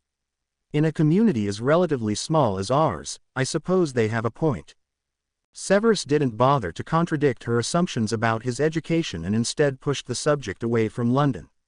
A few more probing questions and he would have to either offend his best friend or else tell her damn near the whole truth about his lover. What did you do during the halls? Not much. Sybil and I went to the beach for a month. We lounged around all month long and didn't do a single constructive thing. It was glorious. How did you convince her to leave her tower go to a beach? Severus said, snorting at the thought of Sybil Trelawney sitting in a bathing suit under a beach umbrella. You know she loves to get out. Honestly, the two of you are terrible, the way you mess with the children's minds. Albus, Head too, for that matter. They're as easy to lead along as pups, Severus defended his behavior with a smirk. He and Sybil did have a certain twisted fondness for presenting a specific image to the students. The brilliant and witty Sybil chose to act like a half-wit with her head stuck permanently in her crystal ball. Severus chose to act as an unfair bastard whose greatest delight was in terrorizing children. Not too far from the truth, for him, since it was his greatest source of amusement. You two will be found out one day. Mark my words, Severus, she said, gesturing widely with her glass, unnoticing of the liquid that spilled over the edge. One day the students will find out that you are as soft as a kitten and that Sybil has one of the most brilliant minds in the country. Your careers will be ruined. We can only pray that day never comes, Severus said morbidly. Given the intelligence of the students who walk through these halls, I believe we can safely hold out that that day will never come. Miss Granger is rather intelligent. And a bloody menace. How do you put up with the bint? Minerva found herself laughing even though she had intended to scold him for his harsh words. She is a bit much. I keep hoping she will get better each year, but in truth she gets worse. May the gods help us during her 7th year. Merlin, Severus swore under his breath. I will not be responsible for what I do near that girl anymore. She drives me completely over the edge. Minerva. I know exactly what you mean, she said with a sigh. I almost wish she would date that Weasley boy who keeps eyeing her. Perhaps he could temper her nature a bit. That would be a travesty of the worst kind. As unbearable as the girl is, she is so many leagues above Weasley that it almost makes me nauseous to think of it. Come now, Severus. Stupidity is not catching. One can never be too safe, Severus returned, pouring them both another round of drinks. Albus is getting old, Minerva finally said, pulling out a seemingly random topic once again. Their talks were always rambling and disconnected, and it suited them both to continue as such. He has been getting old for 50 years, Minerva. Yes, I am well aware. Something has changed in him since last year though. I believe he is giving up. Severus looked at her warily. He was well aware of why the old man was giving up, and he was equally well aware of the precise location of the man who would bring hope back to the headmaster. I wish there was something we could do for him. Do you think the boy is dead? He asked her, getting to the heart of the matter. He didn't think he had it quite in him to beat around aimlessly before forcing an answer from her. It's hard to say. He must be dead, I suppose. A letter did not address itself to him when it did the others in his class. Surely, if he was alive, one would have been created. Severus nodded but did not speak. His name is still in the book though, Minerva admitted. Severus looked up quickly at this news. What? The book? The book of those of magical ability who belong at Hogwarts. His name never erased itself. So you believe him to be alive, somewhere? He asked cautiously. I really don't know, Severus. Maybe it's just a pipe dream. I just can't help but think that someday we will find him, and he will save us all. Maybe he doesn't want to save us all. Maybe he is living in obscurity and is happy to be ignored. I have a feeling that he will save us even without trying. There is a prophecy, you know. I don't know the exact words, Albus would never tell me. But if we have spent so many years searching for him, and if Albus believes it is so dreadfully important that we find him, then I simply must believe that Harry is the only one who can end the war for us. And I can't help but believe that it will happen whether he wants it or not. You think it's so unavoidable? Are we so powerless in the face of destiny? I really don't know, Severus. Sybil and I spoke of it some this summer. She agrees with me. If it is truly meant to be, it will happen no matter what any of us do to help or hinder it. If Harry Potter is meant to destroy you know who, then he must be capable of doing it without our training, and he must still be alive. And what if the Muggles really did kill him? You saw the uncle. You've read the interviews, just as I have. Severus, if someone was prophesied to be strong enough to defeat the most powerful dark wizard in history, then I must believe that he is also strong enough to survive his uncle. And how bloody unfair is it of you, of everyone, damn it, to place such a burden on a little boy. To say, well done, you defeated the Dark Lord as an infant. Now survive a decade or two of abuse and come do it for us again. What the hell, Minerva? She sighed heavily. No, I quite agree. That situation was horrendous and we should all be ashamed that it ever happened. It did happen though, and we cannot change that. I just can't help but believe that Harry Potter is still out there somewhere, and that he will return someday. We should be so lucky, Severus said darkly. If it were me, I would run as far away as possible and never look back. Would you? What has the wizarding world ever done for Harry Potter but kill his family and then abandon him to a sadistic for what remained of his childhood? What did the wizarding world ever do for you? She asked softly. Severus shifted uncomfortably. If I recall, your parents weren't too much better. Perhaps they didn't begin such severe abuse at such a young age, and perhaps they never withheld food or shelter from you, but they certainly didn't coddle you.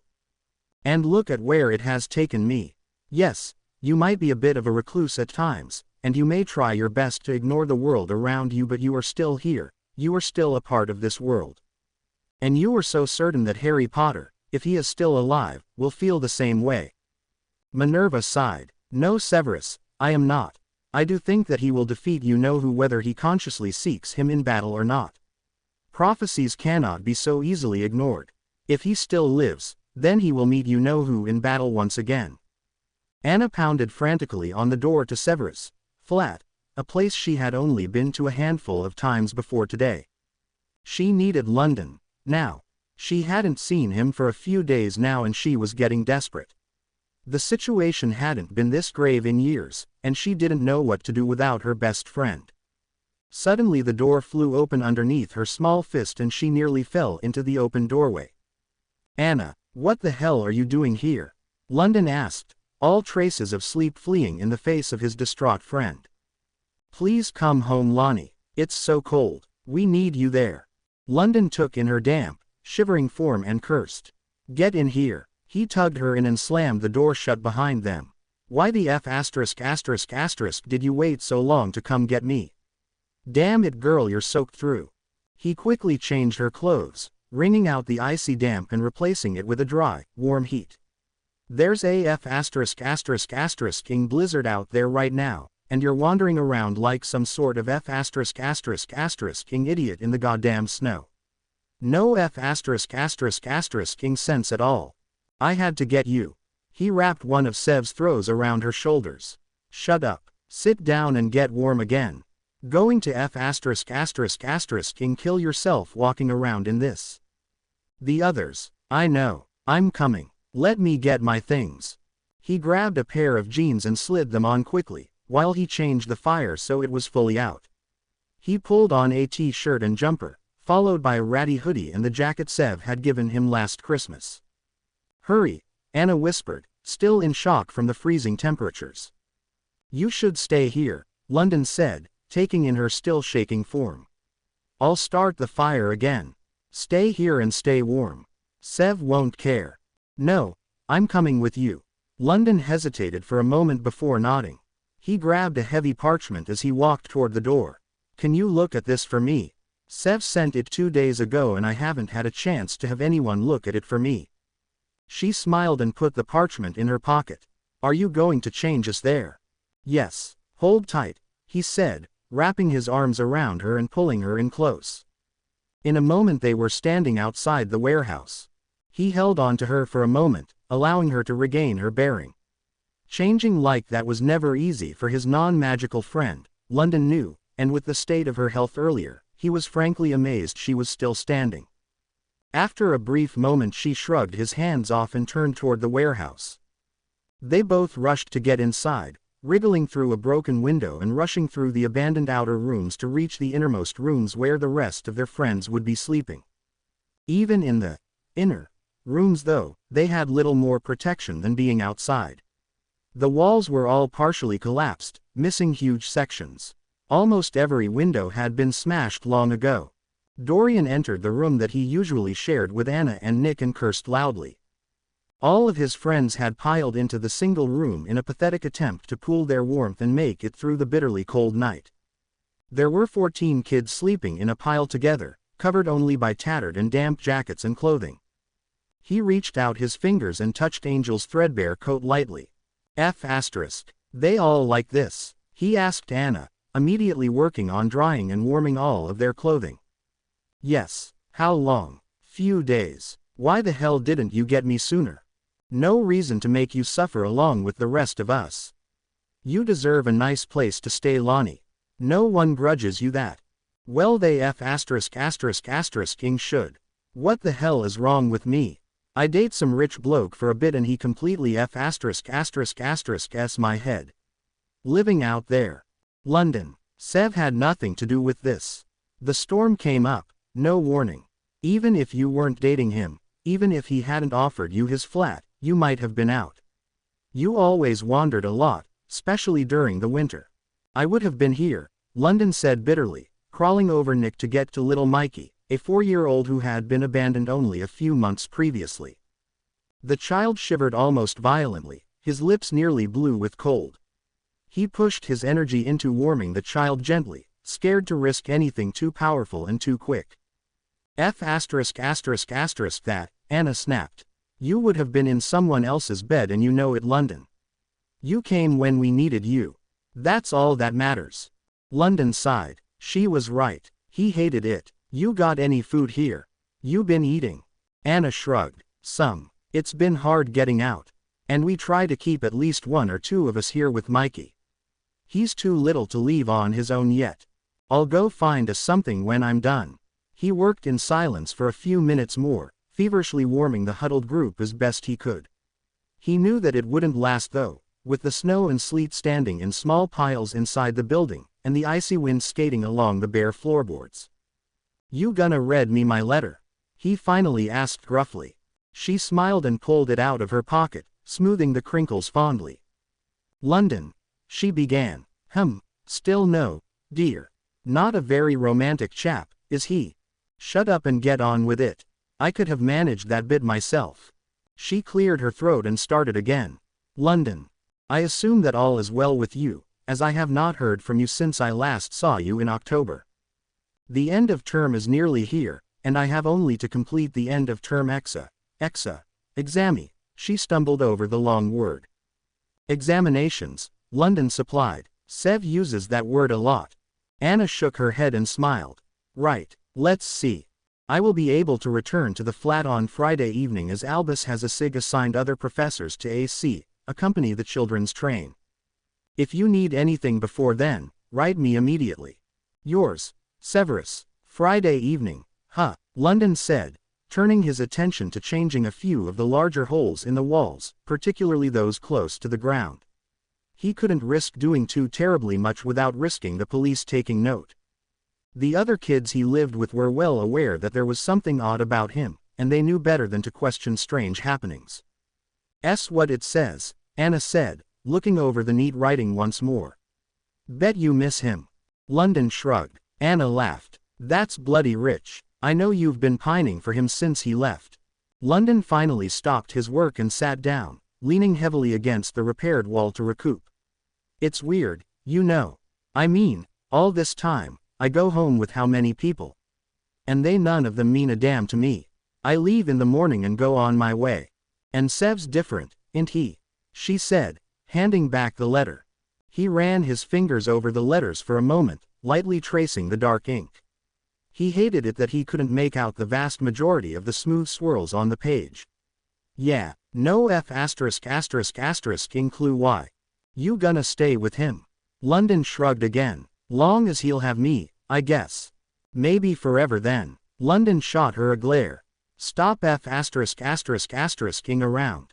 He's some sort of brilliant teacher and I'm no better than a whore who can't even read his own letters. Anna slid in closer to him, enjoying his body heat. Not hardly. And you do know the letters, You just can't make out the words. London rolled his eyes. You know what I meant, Anna. Well, so what? So you're not some cushy snob with 8 fancy school degrees. You're still really smart, and funny and damn say why.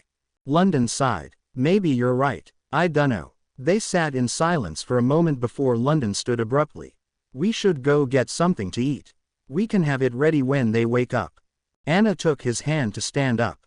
Okay. Where to? Marion's will be closed. I got a few pounds. Let's go to Primo's and get a few pizzas. Sounds divine. I haven't had anything hot in days. The two made their way out into the storm to get food for the rest of their friends. Severus paced anxiously in his flat. He had waited for 4.5 hours for London, and there was still no sign of him, not even a note. He had never bothered to specify a precise time that he could be expected back from Hogwarts, but this was getting ridiculous. He leaned heavily against the mantel and sighed. London had obviously received his letter, by virtue of the fact that the letter was no longer in the flat. The idea crossed his mind that perhaps the young man had found someone else, but he quickly discarded that. Not only was the evidence that London had been living there off and on throughout the last month, but there was evidence that he had been there recently, if the full ashtray on the coffee table was anything to go by. If London had truly left him for another lover, he would have taken everything of his with him. So no, clearly the young man hadn't left him. The fact remained though, that it was nearing 10 o'clock on Friday night and the boy was still unaccounted for. The thought of the warehouse flitted across his mind for what felt to be the 10th time that hour. He hated to feel like he was checking up on his lover, but he wanted to know that he was safe. If he was out having fun with his friends, that was fine and he wouldn't ask him to leave, he just needed to know. Something felt very wrong about this. With a nod to himself, he apparated to the old warehouse that London had finally broken down and shown to him a few months ago. He couldn't make out any signs of movement from within, but he assumed that the kids would all be living further inside the abandoned building than they did during the warm months. He pushed his way in through a conveniently broken bit of wall, and made his way toward the interior. The sight that met his eyes was too shocking to even comprehend. He stared in horror at the small pile of shivering teens, huddled together in a pathetic bid for warmth. None of them moved an inch at his arrival. He extended his senses and could feel the flicker of a weak and dying warming charm still covering the small group. Evidently London had tried to keep all of them warm and dry at the same time, and even at his massive power levels, had been unable to maintain the drain on his strength. He shuddered to think of how long the young man must have held the charms to be this drained. He bent closer toward a young woman he had seen there before but whose name he could not recall, and touched her forehead to take her temperature. She was icy cold. He pulled his hand back with a curse and apparated back to the flat without another thought.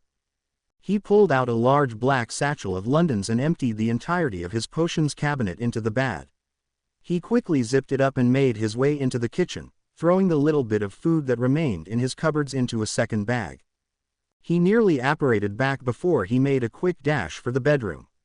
A few tugs and he had all of the bedclothes off of their large bed and bundled into his arms. It wasn't much, but it would help. This time, he apparated directly into the small inner room that London and his friends were asleep in. He dropped the bags to the floor and pulled out his wand, casting gentle heating charms on the group immediately.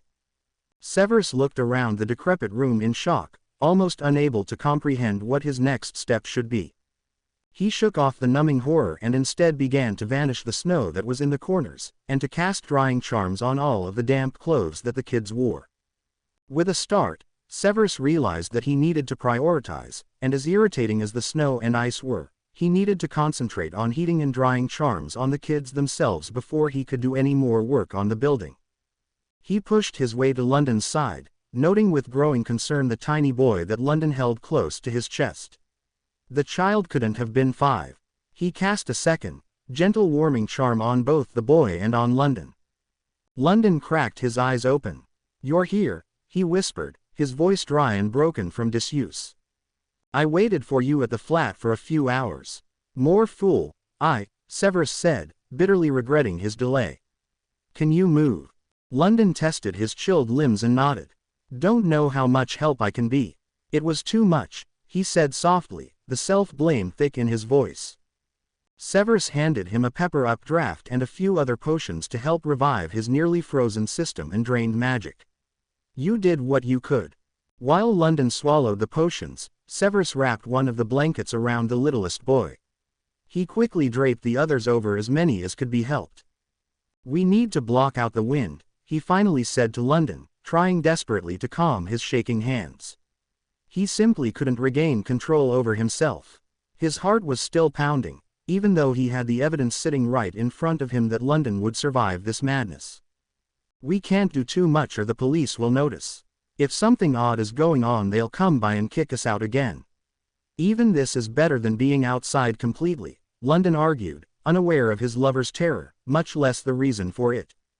Severus stared at his blankly for a moment, before realizing that London did not know how to use his magic to do one thing but make it appear as something else. We will use charms to repair the windows and walls and block out the wind for the most part. The windows will still appear broken, if we do this correctly. London stared at him in amazement. Severus decided to demonstrate. London's eyes followed the dark wand closely, and then he stepped closer to the wall, running his hand lightly over the damaged wall. His mouth dropped open in surprise when he could feel a completely whole wall beneath his fingers, despite what his eyes told him the wall should feel like. Wicked, he whispered. He held his fingers out to another broken patch, forcing his magic to change the wall much as Severus had done. Severus watched proudly as London mastered the complex charm in an instant. Never thought to fix something but make it still look broken, London muttered, his hands working feverishly to seal the room off as well as he could. I'm AF ****ing idiot. It is nothing to be ashamed of, Severus said firmly. The only things that London had used his magic for up until this point had been to fix things, like his clothes, or to help himself survive, things from defensive magic to cleaning charms. He had never before layered magic to both fix something and to create an illusion. As far as Severus could tell, the young man had never before created an illusion. When he changed his clothes, he literally changed them. It was not an illusion, it was a bit of magic that changed the very fibers of the fabric itself. He wrenched his mind back to his work, moving to assist London. When was the last time you ate? London shrugged. Few days back. Wednesday maybe. A low moan came from one of the other kids. Severus quickly put his wand away. That is good enough for now. We can do more later. Right now we need to get some medicine into your friends and a decent meal. I'll go out later and bring something back for everyone. The two men bent down to the large satchel and started digging through the bottles to find something that would be appropriate to give to a teenage muggle. Severus pulled out another vial of pepper-up and handed it to London. Start with that. I need to ensure that these will be safe for them. London nodded his understanding and moved quickly over to his friend's side. She made an unintelligible noise in question. Just me, Katie, he said, his voice still rough from the elements and his fear. You need to drink this. Sev brought it over. It'll warm you up. The young woman choked the potion down. It feels warmer, she said softly. Not as windy. Don't worry about that, London said, glancing back over to Sev. He walked over to London's side bearing a second potion which he promptly handed to London. This should help with the lost meals, he said, of a nutrient potion, and this should help with any lingering cold symptoms. London nodded his understanding and quickly gave the additional potions to his friend. Where'd Sev come from? Katie asked, already sleepy again. He's home for a bit. The sounds of others awakening stopped him. Severus had already moved back to his potions, trying to figure out what to give each of them to best heal them. A full winter in the elements with no true shelter had torn them all apart. Most had clearly been suffering from various ailments before this latest storm had even hit. He knew that they had a lot of work ahead of them. London moved over to Anna. You okay? She nodded, and then squinted in the darkness when she saw another form. That's Sev. Yay, it's Friday already. Drink this, London said in answer, passing her the potions that Severus had deemed necessary for her after a quick and discreet pass of his wand over her still form. This is something from your world? She asked softly, wrinkling her nose at the vial potions. Yes, I did not have time to find alternative medications for you, Severus said, pleased to see the young woman awake again. Thanks. London moved on to help some of the others, leaving Sev and Anna alone. Sorry, I know I should have let him stay at the flat, she started to apologize. Anna, Severus interrupted her forcefully. You did what you needed to do. No more of this, although next time I expect you to stay there and keep warm yourself. No need for you to be here as well. She smiled at him. He's missed you. Severus found himself nearly smiling. His absence did not go unnoticed by myself, either. Anna laughed quietly. You should take him away from this. Severus stared at the nearly broken kids in front of him and bit back a shudder. This is what London had faced every single year since he was 8. It was little wonder he had found comfort and security in other men and women's beds. Hell, he'd probably welcome the chance to do the same if he were faced with a shelter like this. Suddenly, the last bit of hurt or irritation or anger or whatever indefinable emotion that he had always felt when he thought of London's near prostitution before they had begun their relationship and during that first month of it, suddenly it was all gone. He understood for the first time, with startling clarity, exactly what London had faced by sleeping on the streets every single night. His chosen path had its own dangers, but at least they were dangers he could fight, unlike the snow and ice. Sev, London called impatiently, clearly having called him multiple times while he was lost in thought. Yes, London, I need something safe for Mikey. He's not quite 5 yet, we think. Severus turned his racing thoughts back to his potions, where he was safe once more. He pulled his mind forcibly from his earlier musings and instead focused on finding a potion among those originally brewed for adult wizards that could safely be given to a Muggle child. Severus glared at those foolish enough to look up at the head table and bother his attempt at a peaceful breakfast. He bloody well hated Mondays. This being the first Monday back at Hogwarts made him loathe it all the more. Another summer had flown by, each day seeming too good to be true. His relationship with London had changed once again, as the young man was growing up and growing more comfortable with having Severus as a constant in his life. Something had happened during that holiday disaster that evidently convinced the jaded young man that Severus did not intend to leave him, that he was going to be in London's life for as long as he was wanted.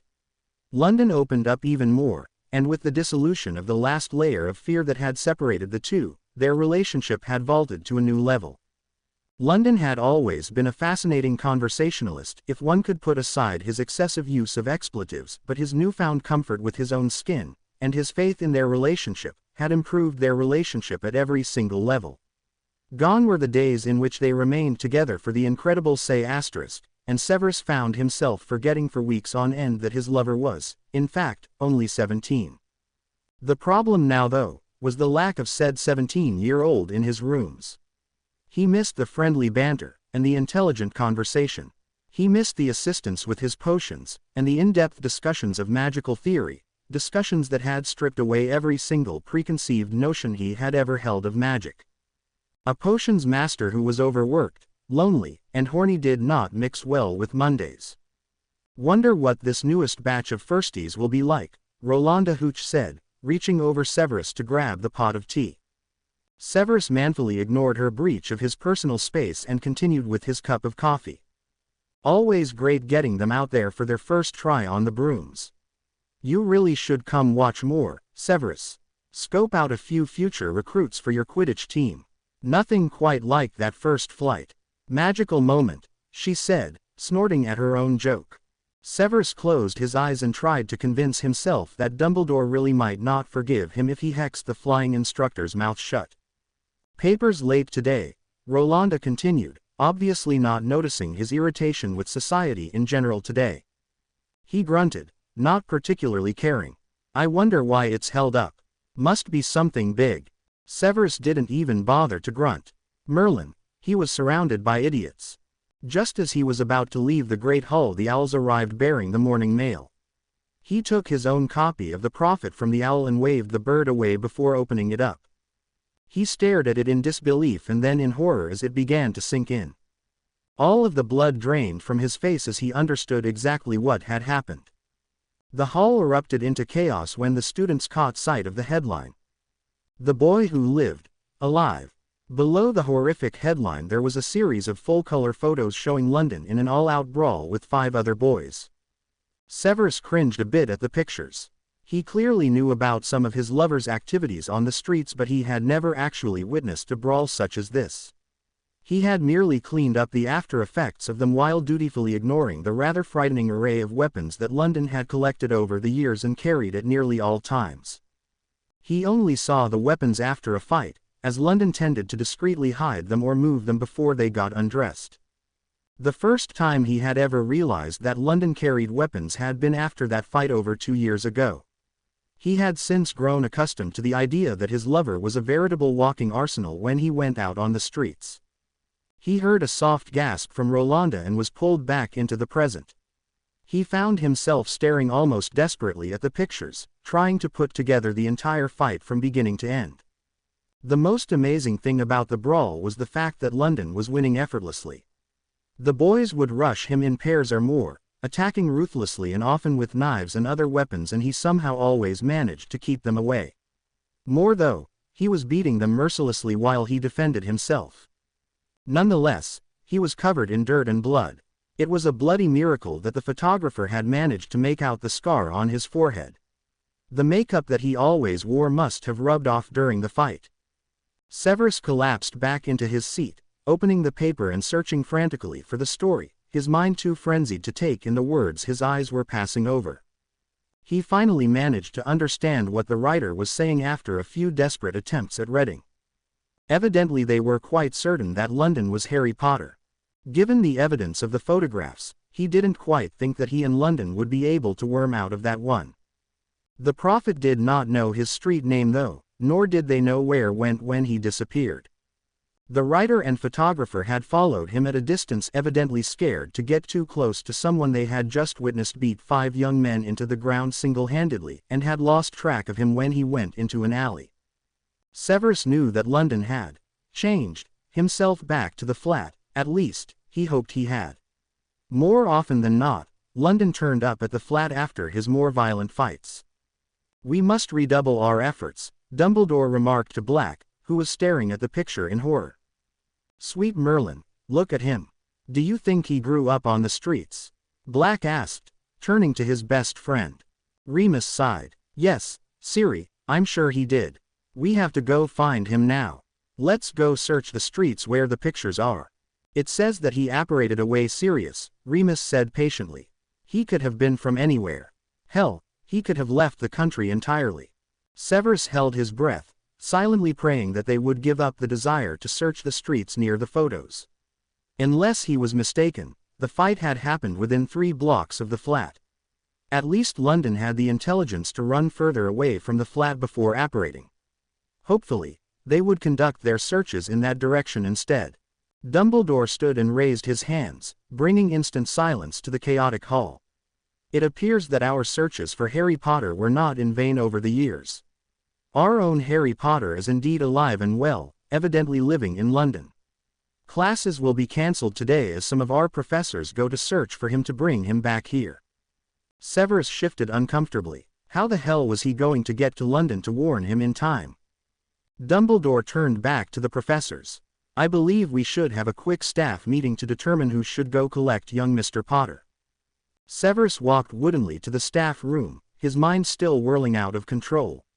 He was startled to find himself in the staff room, already seated between Sybil and Minerva. Now, Dumbledore said, calming the excited witches and wizards. "Only a few of us may go to search for Harry. Some of you need to remain here to look after the students. Who would like to accompany me?" "I'm going, there's no question," Black said, jumping up angrily, ready to defend his right to one of the coveted positions. "I should go as well," Remus said. "I might be able to help track him, if his scent is still fresh." Severus cursed mentally. He had not thought of that potentiality. The Muggle Studies professor spoke up. "I should go as well. If he has grown up as a Muggle he might be confused by all of you. I can help to ease his transition." A nearly hysterical laugh nearly slid past his lips. Sybil looked at him in confusion for a moment. Severus' iron will was the only thing that allowed him to shut off all expression from his face and regain his usual sneer. Nearly everyone spoke up with an argument for his or her inclusion. Severus seethed in silence, his mind still running faster than he could keep up as he desperately sought a way to mitigate the damage. Finally Dumbledore turned to Severus, the only one who had remained silent throughout the proceedings. "What about you, Severus? Your assistance in tracking Mr. Potter would be greatly appreciated." "I think not," Severus sneered. "You have no need of my assistance when the rest of the world is so desperate to find the boy. Take them instead." "As you wish," Dumbledore replied. "I do wish you would set aside your old grudges though. When he arrives here, please do not hold him responsible for his father's actions. Please treat him with kindness." Severus nearly snorted. "You have no idea," he thought with no little amusement. If buttering James Potter's son didn't count as setting aside a grudge, he didn't know what did. The group of 8 chosen witches and wizards left immediately, ready to begin scouring the area for any hint of London. Severus cursed himself for having recently put up wards around his flat that prevented apparating inside.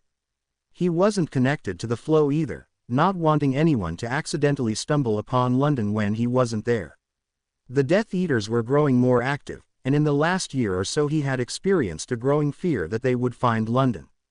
The flat was locked up tighter than Gringotts now, and it was entirely his own doing. He had absolutely no way of getting into contact with London without being seen by the wizards who were searching the area. He could only wait now. He sighed. Perhaps he should have gone with them. He knew he would have been tempted to go searching for London though and might have accidentally led the others to him by mistake. No, it was better this way. Changer, changer, changer, changer, changer. The group came back, despondent. Dumbledore called another staff meeting to update the other professors on their progress, or lack thereof. "We were able to pick up his trail and follow it for quite a few blocks before it disappeared entirely. No magical signature, no trace of a magical backwash or portkey usage. It is as if he simply disappeared into thin air. I am afraid that we are at a loss. I have decided to post a few guards in the area 24 hours a day to keep an eye out for him," Dumbledore continued. "We can only pray that he will return to the area at some point in the future. Perhaps he lives near the street on which he was last seen. We will have at least one member of the Hogwarts staff patrolling the area and 1 or 2 additional volunteers. Oddly enough, it was quite near your flat, Severus, if I am not mistaken." Severus attempted to make some sort of vaguely interested sound, but internally he was screaming. He had been a bloody idiot not to have thought of that before. Of course the headmaster recognized the neighborhood he lived in, having been there for multiple meetings over the past few summers. "I believe that is all for now," Dumbledore said. "Remus has the first shift tonight. Our hope is that he will leave his hiding place soon and Remus will be able to track his scent. We must all pray for success." The staff filed out silently, each one disappointed. The reports remained the same for the next 2 weeks. No, there was absolutely no sign of the boy who lived. No, they could find no trail of his existence anywhere. Severus did not dare to leave the school, knowing that his own movements might be tracked if the headmaster suspected him in any way. He could only pray that London would continue to move as silently and as discreetly as he was doing right now. Finally one of the watchers had something. Professor Vector had witnessed Harry Potter going into one of the flats on Severus Street. She had tried to stop him and ask him a few questions, but he had rudely brushed her off, evidently using language that she refused to repeat. Severus could only imagine. When she had tried to stop him with a few spells, he had brushed them aside as though they were nothing and slammed the door in her face. The wards had flared up immediately and she couldn't begin to crack them. Then she said the most damning thing of all. She told the staff the flat number. Dumbledore turned immediately to Severus, and the rest of the professors looked to him curiously as well, wondering what Dumbledore was going to say. "That is your flat, is it not?" Dumbledore asked with a deceptive mildness. "It is," Severus acknowledged. "Did you know that Harry Potter was staying in your flat? I have given a boy named London permission to stay there." "Come off it, Snape," Black yelled out, furious. "You knew it was Harry all along. How long have you known? How was I to intuit that a young man who appears to be older than your missing wonder boy, who has a different name and who bears no visible scar, was your precious Potter?" He asked snidely. "Why is he living with you then?" Black shot back, still convinced that Severus had played a part in keeping his godson from him. Severus glared at him coldly. London needed somewhere to stay. I gave him that. But why did you not bring him here, to Hogwarts? This is where he belongs. Remus said desperately. Does he? Severus asked, turning to him in question. Does he really? Can a boy who has only known the streets ever fit into a prestigious boarding school? He can barely tolerate sleeping inside the flat when I'm not there, leave alone living in a true home permanently. You will go and collect him, Dumbledore ordered, his voice cold. I am not pleased with your decision, Severus. Severus shrugged indifferently, completely unfazed by their loud disapproval of his actions. Wait until they understood the true nature of his relationship with their hero, then the disapproval would be deafening. He nearly smirked just thinking about it. Well, Snape, Black snapped, irritated that Severus had not agreed immediately. I'll ask him to come here, but I cannot promise anything. If he does not wish to come, I will not force him. That's it. I'm going with him. If one of us doesn't go with to keep an eye on him, he'll probably help Harry to escape. Black said, furious. Severus raised an eyebrow. By your own admission, the boy needs to escape you in this world. Do you hold him prisoner already? Sirius faltered. I didn't mean it like that, I just meant he'd run again. What makes you think he ran in the first place? Black. Well, he didn't come here, did he? Severus grew deadly quiet. No one chooses to live on the streets, Black, no one.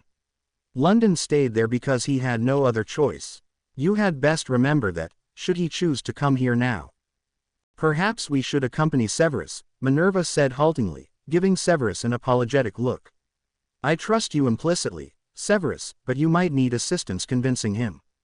And you think he's more likely to listen to you of all people than to me? Minerva stiffened for a moment, as she realized the full implications of the relationship that Severus and Harry Potter had. The night of drinks and confessions she had with Severus a year ago flashed through her head, and she knew, instantly, that Severus had been in a relationship with Harry since that first summer, 3 summers ago. She decided to halt judgment until she met the young man in question. The result of the relationship was clearly visible on Severus. She had never seen her young friend so relaxed and happy before. She would wait until she met London before passing final judgment on the situation. Dumbledore spoke up. Minerva, Sirius, Remus and myself will accompany you to pick young Harry up. The rest of you can remain here and perhaps prepare some rooms for Harry to stay in until we can have his sorting. Severus snorted but remained silent. They were in for a ride if they thought that London would come easily or if he would quickly join the fold of the students. Severus apparated with the others into an alley behind his flat and quickly made his way to the door. He let himself in, and was not remotely surprised to find the apartment empty. He held back his irritation as the Gryffindors made their way into his flat. He had never, in his wildest dreams, imagined that he would be entertaining Sirius Black in his own home. Bastard. Where is he, Snape? Black asked, irritated that he wasn't there and evidently quite ready to blame the absence of his godson on Severus. I've already told you, Black. He doesn't live here, Severus said patiently. This is just a place he can come to when he wishes, and his desire to sleep indoors varies. Some weeks he stays here almost every night. Sometimes he doesn't show up for weeks on end. Looks like rain, Remus said, looking out the window. Perhaps he'll come in tonight. Severus shrugged, but he knew that Remus was likely right. London would probably not risk staying out in the cold and the rain with the group of boys from the fight still after him. He could tell by the pictures that they were all still alive when London had left, so he needed to be careful until their tempers cooled.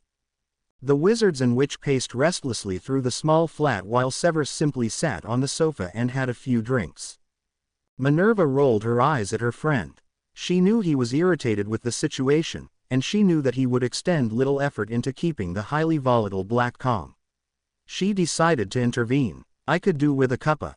Gentlemen.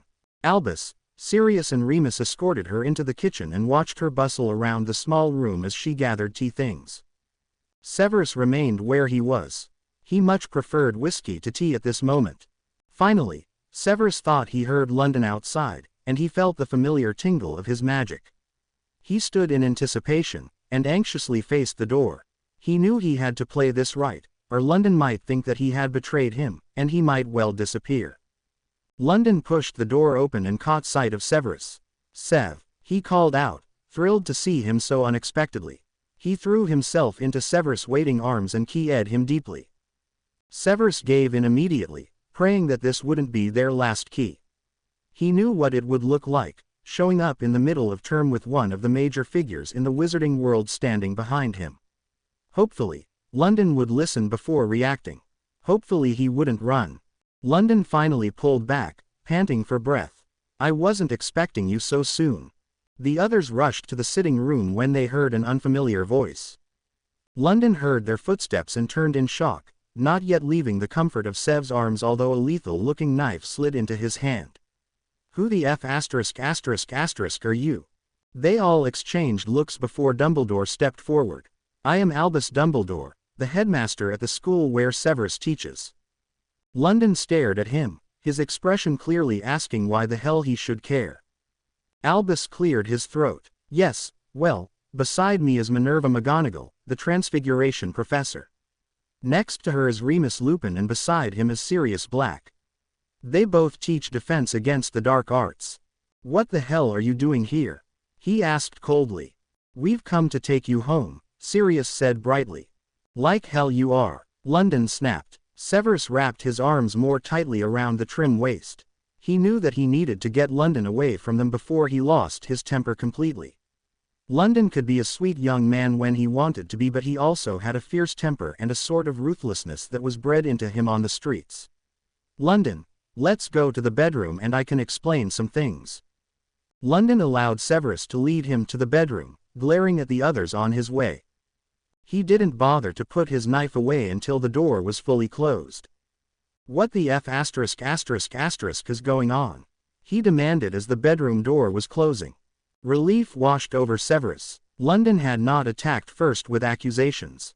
His first thought was that something had happened, not that his lover had betrayed him. Severus collapsed on the bed. "They've found you." A journo from one of the wizarding publications got some pictures of that fight about 2 weeks or so ago. London paled. "And they figured out?" "Yes," Severus said heavily. "They know. And Dumbledore and the rest are demanding that you move to Hogwarts." London stood silently, staring absently down at his hands. His fingers automatically started to twist the fraying edges of his half-gloves. It had been cold that night, he thought numbly. He had been getting ready for a night with his friends. He had just dropped by the flat too. "You don't have to, you know," Severus said, breaking his thoughts. "You don't have to do anything. How bad will it be? Much as I told you before. The world is obsessed with you, and they are clamoring for your presence. You will have some reprieve from the crush of journalists and government officials, living at Hogwarts. The other students, though, have been reared with tales of you as their bedtime stories. Many will have a difficult time adjusting, of seeing you as a person and not a mythological hero." London nodded and remained silent for another moment, trying to soak it all in. "Could I live with you? They will not like it, but you could certainly make it one of your requirements if you do decide to go." "Requirements? They need you." Desperately, Severus added, almost as an afterthought. "They'll do whatever I say, just to get me to come with." Severus nodded. "If you ask too much though, or refuse altogether, they'll simply try to take you by force. You might be able to escape, but it would be a limited amount of time before they found you again." London was silent for a moment. "I won't go to class," he said firmly, clearly expecting an argument. "That's fine with me. You don't really need it. There's nothing they could possibly teach you in the regular classes, at least at this level. They will argue with it some, but once they see what you can do without a wand they probably won't care too much. I can guarantee that they will make you take one-on-one tutoring sessions though. You remember what I told you about the Dark Lord and his hunt for Harry Potter?" London nodded glumly. "I used to be a spy for the light, but after the downfall of the Dark Lord when he attacked you, I had a very public trial. The knowledge of the trial was too common, so I was unable to return to my duties as a spy when Voldemort returned. I have no idea what he is doing right now or what his plans are." He paused for a moment, trying to decide whether to voice his concern. He finally gave in. I confess, London, I would be more comfortable with you at Hogwarts as well. London looked up sharply at this news. Severus had never before expressed any concern over his safety in that regard. Concern over gangs and rivals and not having enough to eat and the weather, but never over people from the magical community finding him. I've grown more worried as the years passed. I have no idea what he and his Death Eaters are doing. I was always concerned that they would find you, and I wouldn't be there to help you. Severus, fear, more than anything else, convinced London. If they will promise me that I don't have to go to school and that I can live with you, then I will come. Severus smiled at him. Do you wish to go tell them? No, I want you to me. It's been almost a month and it's driving me crazy. It's been less than 3 weeks, brat, Severus said affectionately, pulling London down onto the bed on top of him. You're wearing a whole closet, he complained, starting to work on the top layer. London simply closed his eyes and his clothes melted away into a pile on the floor, quickly accompanied by Severus' robes. You look hot in your dress, he murmured, thrusting gently against Severus. Severus didn't bother to correct him, too turned on for coherent conversation. Top or bottom, he managed to grind out. London answered by straddling Severus and placing one of Sev's hands on his ass. Hurry, he said softly, his tongue sweeping inside his mouth, devouring him. Changer. Minerva and the wizards paced restlessly, waiting for Severus and Harry to return. What did he call Harry? Sirius asked suddenly, breaking the silence. London. His name now is London, Remus said softly. His name is Harry, Sirius snapped. He sighed. I'm sorry, Remy, it's just hard. I've spent so much time hoping for this moment and now look at it. It's Snape in there convincing him to come home with us. Damn it, that's James's son. It should be us. Remus turned suddenly toward the door and sniffed the air gently, his eyes growing wide before he wiped his face of any expression. He certainly didn't want to be the one to tell Sirius that his godson was in a say-ual relationship with Severus Snape. Yes, look Sirius, you'll need to accept Severus if you want a chance with Harry. He's obviously pretty close with him. Sirius snorted and didn't respond, clearly ready to ignore the suggestion. Remus felt a headache coming on. This would not go well. Sirius would pitch a fit when he found out about his godson and Severus. Sirius had always been hot-tempered, and he rarely thought things through. He wasn't homophobic, as such, merely completely and utterly thoughtless and rather self-absorbed. Remus flinched a bit, but recognized the portrait to be an accurate one of his old friend. Likely, Sirius' future fit over his godson's relationship with Severus would be far more about who the young man was having say with rather than the fact that it was a man that he had chosen to bring to his bed. Unfortunately, it was unlikely to come out like that, and Sirius would end up looking like a homophobic ass. Remus sighed heavily. He had a lot of work ahead of him, if he ever wanted to see James's son and Sirius with any sort of familial relationship. From what he had seen of Harry already, the boy would be easy to alienate with a few thoughtless words, particularly against his lover. Sirius would have few chances to win the boy's affection. They paced in silence as they waited, everyone turning expectantly toward the door when they finally heard it open. Severus stepped out first, followed by London. London stood beside Severus, looking at the assembled group coldly. Sirius held back a shudder. Harry looked even more intimidating than he had in the picture. He was only about 2 inches shorter than Snape and quite a bit more well-muscled than the slender professor. He had deep green eyes, but instead of dancing with joy and happiness as his mother's had, they were icy cold. Will you be joining us at Hogwarts? Dumbledore asked, his eyes twinkling merrily. If I come then I live with Sev. And I will not be a student. But you have to go to classes. Sirius protested. You're only 17. Sev explained my rights to me long ago, so stop trying to f*** with me. I know I'm old enough to remove myself from school. If I choose to go to your school to live, it will only be as a guest, not as a student. But won't you want your degree in a year or two, when it is time to get a job? Remus asked, trying to convince him by pointing out how he would benefit from a Hogwarts degree. No, London said bluntly. Really, Harry, You need to go to classes at Hogwarts. Don't worry, we'll get you caught up with the other 7th years, Sirius said, trying to convince him. I don't ing care where the 7th years are because I am not one of them. I will not be a student. You really need to begin working on your language, Dumbledore said mildly. It is not at all becoming of someone of your status. If I do this, then I go as my own ing self. I'm not going to try to become something I'm not just so you have someone to put in the ing papers. The boy sounded quite serious about this. Dumbledore looked at Severus for confirmation. Severus nodded. There was no way that his lover would back down on this point. If the boy hadn't learned a more refined manner of speaking in their 3 summers, 2 winter holidays and various long weekends together, then nothing would. It was quite evident that he knew how to speak properly, he merely chose not to. Very well, Harry, Dumbledore agreed, realizing that this was as good as he would get for now. He needed to work on getting Harry safely to Hogwarts. Then he would work on getting him to attend classes and drop the bad language. A hero simply could not go around offending people by swearing at inopportune times. London. Your parents named you Harry, Sirius said. And then they died and gave me to an abusive son of a bitch who eventually tired of me and left me to die on the streets. My name is London. Remus put his hand on Sirius' arm, stilling his further protest. Of course, London, whatever you prefer, Remus said soothingly. And my flat with Severus? London asked, unwilling to allow this to drop without confirmation that he could live with Severus. We could make you some lovely rooms for yourself, Dumbledore said. Are your godfather? No need to share with Severus any longer. London raised a single eyebrow, daring him to continue in that vein. If it is your wish, you may room with Severus in the dungeons, Dumbledore conceded. Why you'd want to live anywhere near the greasy git is beyond me, Sirius muttered.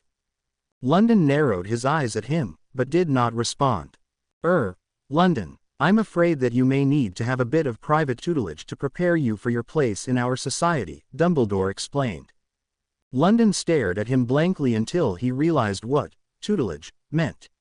Sev explained everything to me.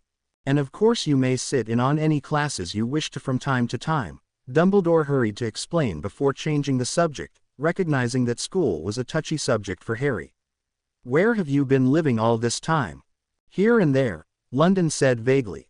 Dumbledore stifled an impatient sigh. This boy was not at all what he had expected. I just don't understand why the owl couldn't find you to deliver your letter, he finally said, his voice strained. London shrugged indifferently. They stood in uncomfortable silence for a moment more. Were they really that bad, the Dursleys? Sirius asked weakly. London turned his cold stare fully on to him, making him shiver. What the hell do you think? They left an 8-year-old on the streets when he was too broken to beat anymore. Sirius visibly flinched. We thought they would care for you when we left you with them, Dumbledore explained. London snorted. Dumbledore continued. We never imagined it would end like this. London simply stared at him until he looked away. Very well then, shall we go? Minerva finally said, clearly irritated at Sirius and Dumbledore's ludicrous statements. It was almost as though the two men were in a competition for who could piss off London the most. Severus remembered why he had always liked Minerva. Wonderful woman, really. I need to pack my things, London said, changing a small rucksack from thin air. The professors all gaped at him except for Severus, who had grown used to his changing. London walked around the small flat, gathering random items and tossing them into the bag. They watched as he went back into the bedroom and opened the wardrobe, separating his own Muggle clothes from those that were obviously Severus. They all tried to hide their astonishment at how clearly lived in the flat was by the simple signs. The very way that their clothes were mixed together so comfortably, tatty Muggle clothes and pristine black robes. The Muggle toiletries that sat alongside the potion masters in the bathroom. The pack of cigarettes and the overflowing ashtray that was sitting on the mantel by a pair of antique and clearly expensive candlesticks that had been in the Snape family for centuries. It was rather unnerving. London stepped over to the side table and essentially emptied a drawer of items into the bag, making Severus smirk. He was glad that London had thought to pack their toys. He had grown so accustomed to leaving everything in the flat it probably wouldn't have occurred to him until they were already back at Hogwarts. London finally cinched the bag shut. I have some more somewhere else. You should stay here. No, we'll come with you, Dumbledore said firmly. London raised an eyebrow at the statement. It wasn't a suggestion, old man. It was a statement. You should stay here. You will not be welcome there. We'll blend in, Dumbledore said, waving his wand and changing the group's robes into gaudy and clearly expensive Muggle clothes. London glared at them. Severus simply corrected his clothes himself, knowing by now the way that London dressed and simply copying his clothing. He gave London a quick look to tell him that he likely wouldn't win this battle. His choice was to either take everyone with him or to not go to the warehouse at all. There was no way Dumbledore would let him out of his sight now that he had found him after all those years. London nodded his approval and his understanding to Severus. Touch the bag, London ordered. Touch the bag, London ordered. The group warily touched it and they all were shocked when they appeared in a dank alley with no visible means of transportation. It hadn't been apparition and it certainly hadn't been a portkey. London didn't allow time for questions though, he simply crawled through a broken-out hole in the side of the building into what was evidently an abandoned and rotting warehouse. The small group of professors stared at each other in wonder for a long moment, not noticing that Severus had followed London inside the building. They were startled out of their shock when they heard a girl's voice coming from inside the decrepit warehouse.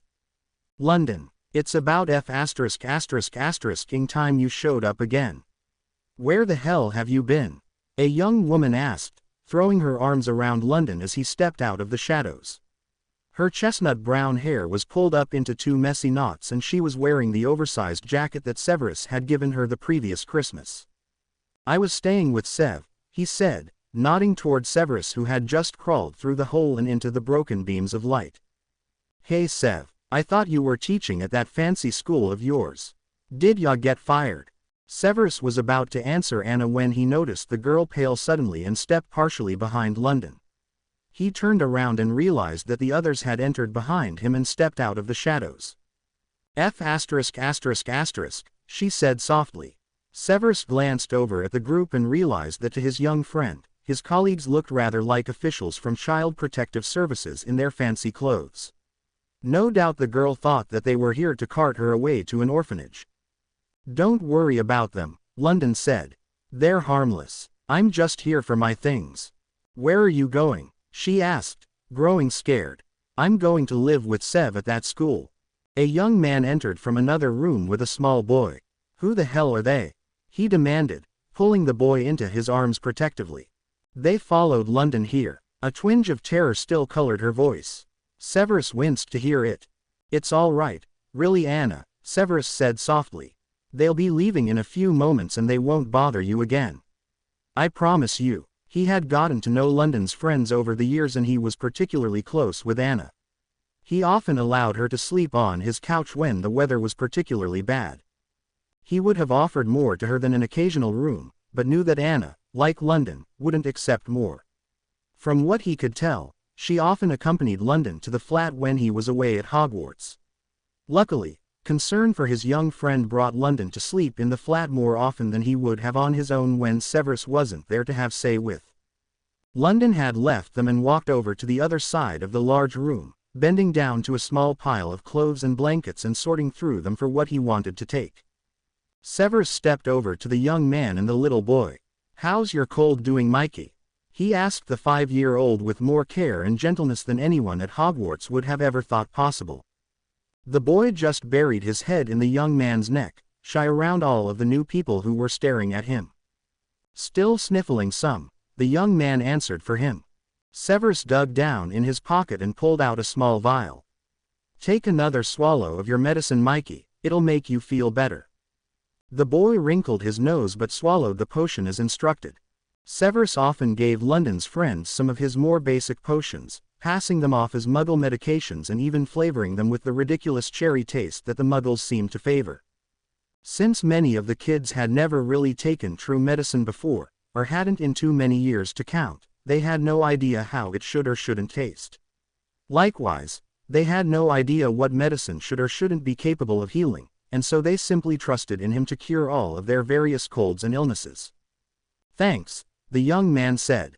"I'm going to take him in another room. They're freaking him out."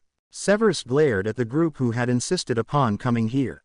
They all were ashamed in the face of the poverty that their hero had evidently lived in for a large portion of his life, and they were even more so for having dismissed it so easily and carelessly. They had invaded these people's home out of morbid curiosity, and they realized how out of place they were. Severus ignored them and walked over to help London. "Do you have everything?" "I can't find my picture," he said softly, biting his lip. "It was here but it's missing now." Severus called Anna over. "Do you know where London's picture went?" "Oh, I'm sorry, Lonnie. Mikey found it and he thought she was pretty. He liked to look at it, you know. I let him put it next to his bed, to help him sleep at night." London looked into the other room at the young boy and felt his heart twist. It was the only picture he had ever found of his mother, at least he assumed it was her. He had pulled it out of a trash can after his aunt had crumpled it up and thrown it away. He had treasured it and kept it carefully throughout his long time alone. He knew how lonely the little boy must be. He had been abandoned far younger than London had. "He can keep it," he said roughly. "Maybe Black can find you another picture," Severus said softly, knowing what the picture meant to his lover.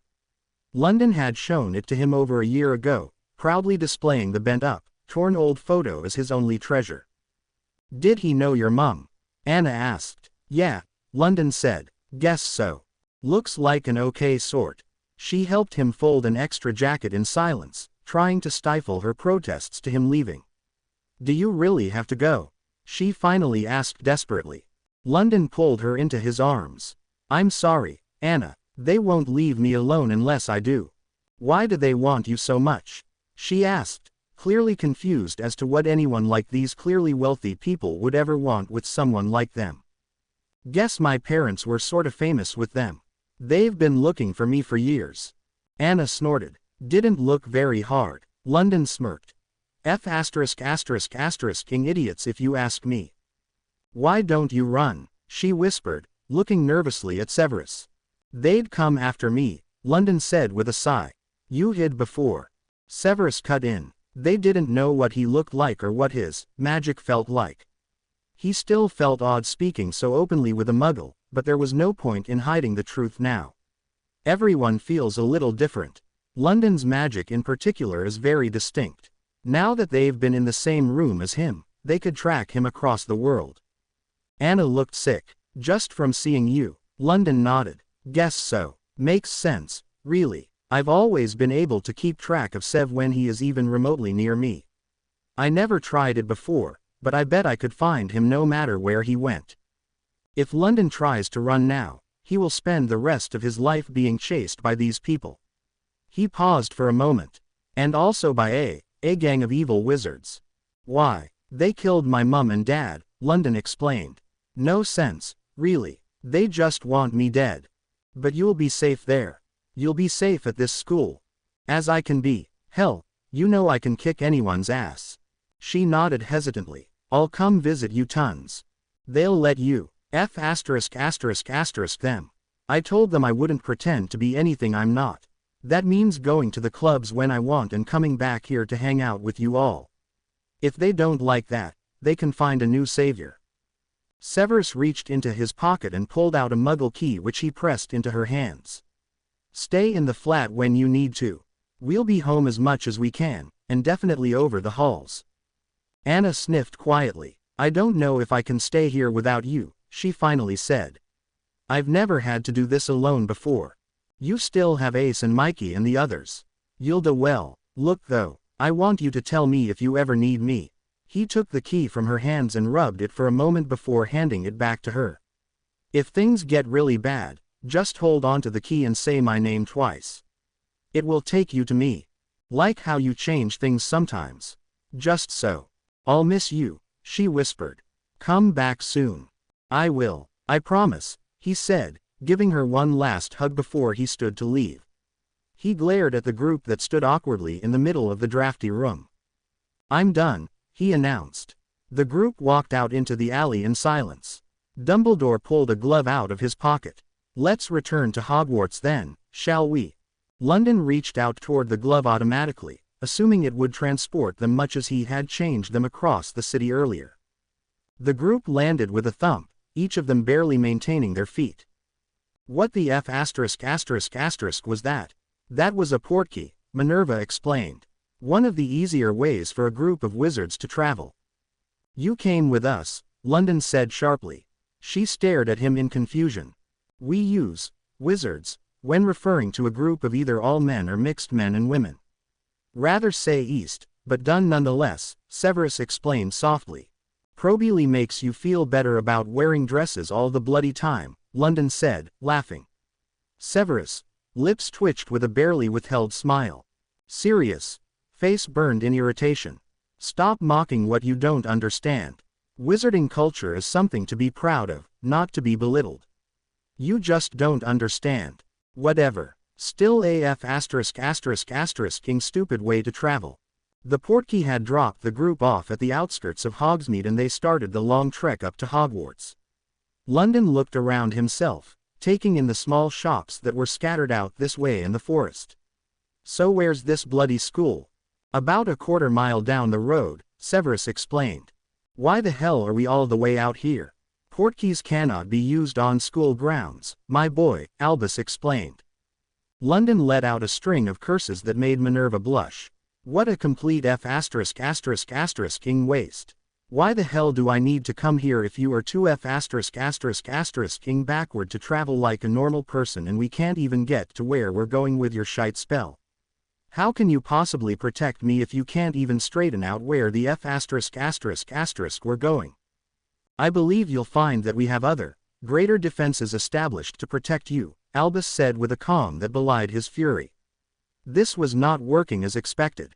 He had assumed that the boy would be amazed and impressed by their magical displays. Instead Harry had expressed disdain and boredom. What the hell was he going to do? Come on London, Severus said. Let's get started for the castle. I'm sure you have quite an audience awaiting you. London rolled his eyes but he started down the path at Severus' side. Before they reached the wards though, they were met by a group of Aurors. Is that Harry Potter? The head Auror asked, staring at London in complete shock. The rest of the Aurors were even worse. Their mouths were actually hanging open in awe. It is, Dumbledore replied. May I ask why you are here? The minister requested your presence to report on your findings in your search for the boy who lived. You will all go to the ministry at once. I am afraid that is quite impossible, Dumbledore blustered. We must. I am afraid that you have no choice, the Auror announced, his tone mocking Dumbledore's ridiculously overdone concern. This is a matter of national import and the minister demands an audience. The minister requested your presence to report on your findings in your search for the boy who lived. You will all go to the ministry at once. I am afraid that is quite impossible, Dumbledore blustered. We must. I am afraid that you have no choice, the Auror announced, his tone mocking Dumbledore's ridiculously overdone concern. This is a matter of national import and the minister demands an audience.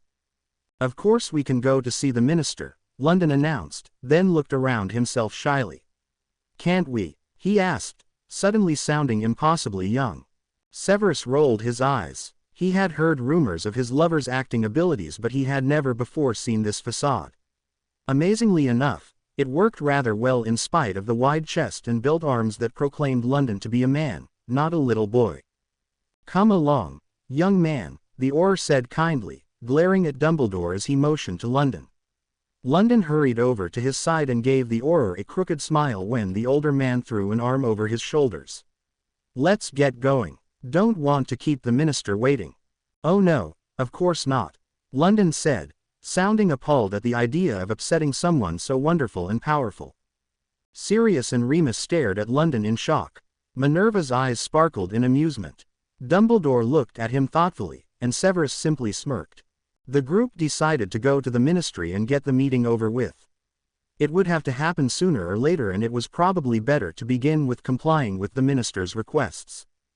London stared around the opulent ministry with wide eyes, seemingly trying to take in every detail as quickly as possible.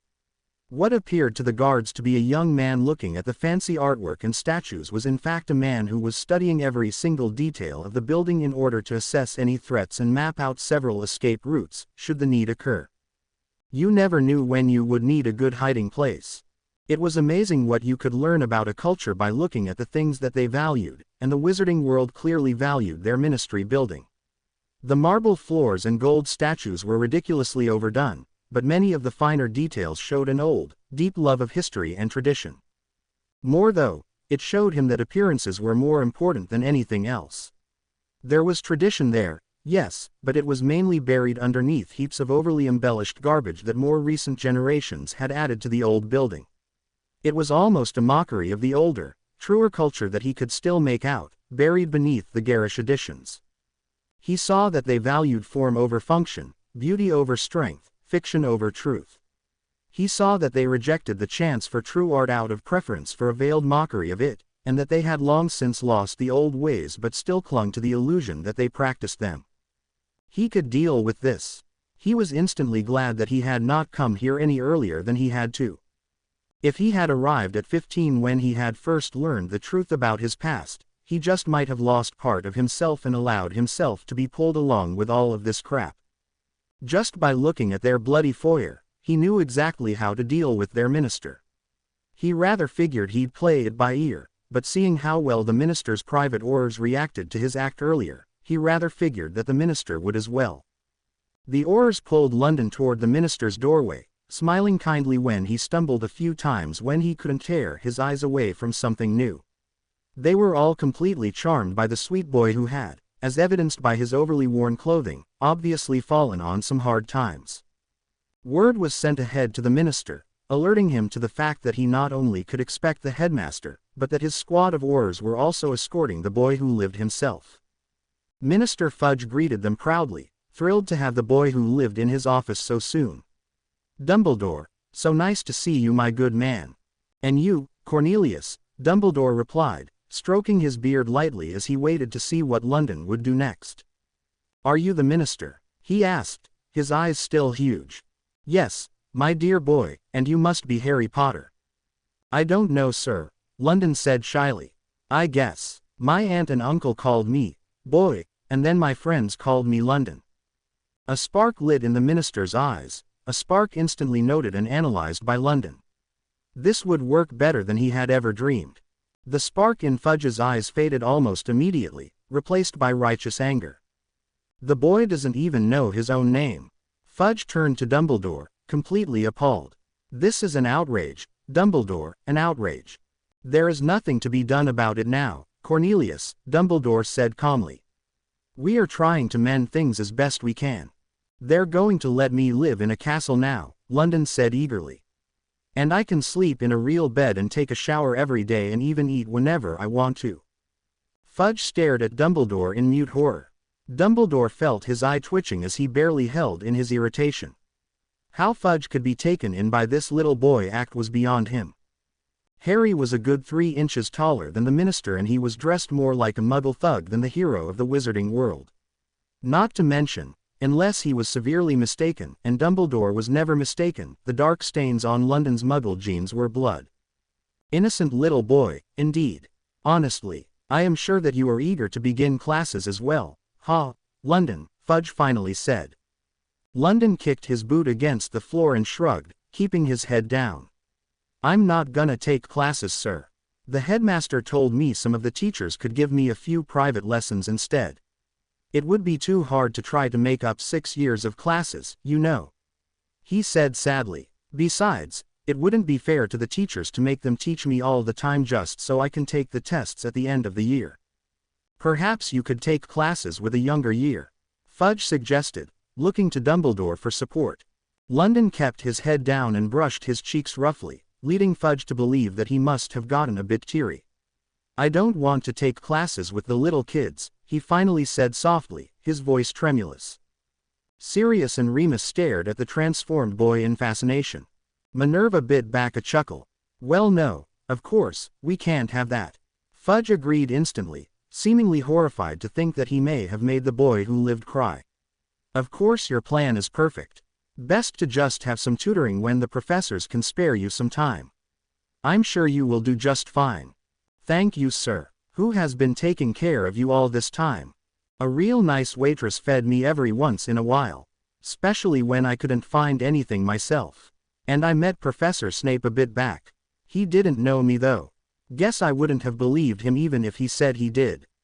He let me sleep in his flat when it was too cold out. Fudge turned his gaze to Severus, his beady eyes analyzing for a brief moment before they returned to their typical, blank look. Severus had the disconcerting idea that Cornelius knew. Marvelous, my boy. Quite lucky that we had our dear professor to help you out. Merlin knows what would have happened to you had you not had his charity, he said, glaring at Dumbledore. Pity more witches and wizards aren't like Professor Snape. London grinned. He's awful nice. Severus held back a snort with great effort. Why did you cover your scar up, London? Cornelius asked hesitantly. Not too good to stand out, you know. Better to just blend in. Severus realized for a brief moment that this was the first moment of absolute truth that London had had while in this office. Of course, the boy had wanted desperately to hide. He threw away a name that wasn't even terribly individualistic to begin with, and replaced it with the name of an entire city. He had covered up his one, single, identifying mark and replaced it with a blank canvas. An unmarked homeless kid was an unremarkable homeless kid. Clever boy, of course. We all do what we have to do. We are all terribly proud of you, London, for surviving those hard times so well, and for growing into such an exemplary young man. You bring hope to the wizarding world. I'm just thrilled to be here, London said, a light blush painting his cheeks. Remarkable, Severus thought to himself. So much better than out there. Getting cold again, he said, gesturing down to his still gloved hands. My poor boy, Cornelius said, tears in his voice. We will take proper care of you now. No more fending for yourself. You'll never want for another thing again, as long as I can do anything to help you. Thank you, Minister. Call me Cornelius, please. London gave him a lopsided smile again. I'm afraid that I must cut this meeting short, Fudge announced sadly, motioning toward his desk. Paperwork to complete, people to manage. Ministry doesn't run itself, you know. London looked up and gave him a shaky smile. Thank you for meeting with us, sir. It was my pleasure. My dear boy, my pleasure. He turned to Dumbledore. Well, Albus, you'll be needing to take him to see Callie Godson to file the proper paperwork to withdraw himself from school immediately. Wouldn't want you to forget. Of course not, Cornelius, Albus said, his eye twitching somewhat violently. Cornelius knew all too well that Albus would try to weasel the boy into that school, and he was damned if anyone was going to force the poor boy into doing anything that he didn't want to do. Oh, he knew quite well that at least some of this was an act, but he also knew that he needed Harry Potter on his side. Cornelius knew that he wasn't the most powerful wizard, or the most intelligent. He was, though, excellent at reading people and even better at knowing exactly how to help people just enough to make them feel indebted to him. He had won his current position largely through this, and he knew that the outcome of this meeting would determine his political career for at least a decade. Harry Potter was the key to ending the war, and ending the war quickly. With Harry Potter supporting him, it would ensure that he would be lauded as a brilliant war minister, something that many better men and women had struggled with over the years. This was his chance for fame, and he was not about to let it slip by because Dumbledore wanted his golden boy to go to a few classes. The minister smiled broadly. This meeting had gone better than he could have ever dreamed. Have a good day, London, and come to see me if you need anything. Anything at all. Thank you, sir, London said sweetly as they left the office. What the hell was that? Sirius snapped once the door to the minister's office was firmly shut. This minister is important in your world, isn't he? Our world, Sirius answered, irritated that his godson didn't think himself to be a part of the magical community. London shrugged. The man ******ing loves me and he'll give me anything I want. Severus smirked and wrapped his arm around London's waist. You need to realize, Black, that London is Slytherin to the core. Stop thinking of him as though he were Potter's son and start thinking of him as a completely different man. A quick glare from Dumbledore and a firm grip on his arm from Remus silenced any reply Sirius may have made. Sirius fumed in silence as they were approaching Callie Godson's office. He brightened though, with the thought that his wily godson wouldn't stand a chance of tricking this woman. Absolutely brilliant and completely unwilling to put up with any shit, she would see through him in a second. With any luck, she would refuse to allow Harry to withdraw from school. London tapped lightly on the door. "Ms. Godson," he called out hesitantly, ready to begin his act once more, should it prove politic. She opened the door and allowed the group in. "What are you here for?" she asked, clearly not in the mood to waste time. "Well, you see," London started out softly, keeping up his little boy act from before. "Drop the act. I don't have the time or the patience to deal with it." "Fine. I need to fill out the paperwork to withdraw myself from school." "Name?" "London." She glared at him. "Just London?" "Yes." Sirius stepped forward. "His real name is Harry Potter." London glared at him. "Shut the F*** up. My real name is London. Why do you wish to withdraw from Hogwarts? You've never attended any classes there. Would you agree to a trial period to see if you like it?" "No, I'm not going to be a goddamn student.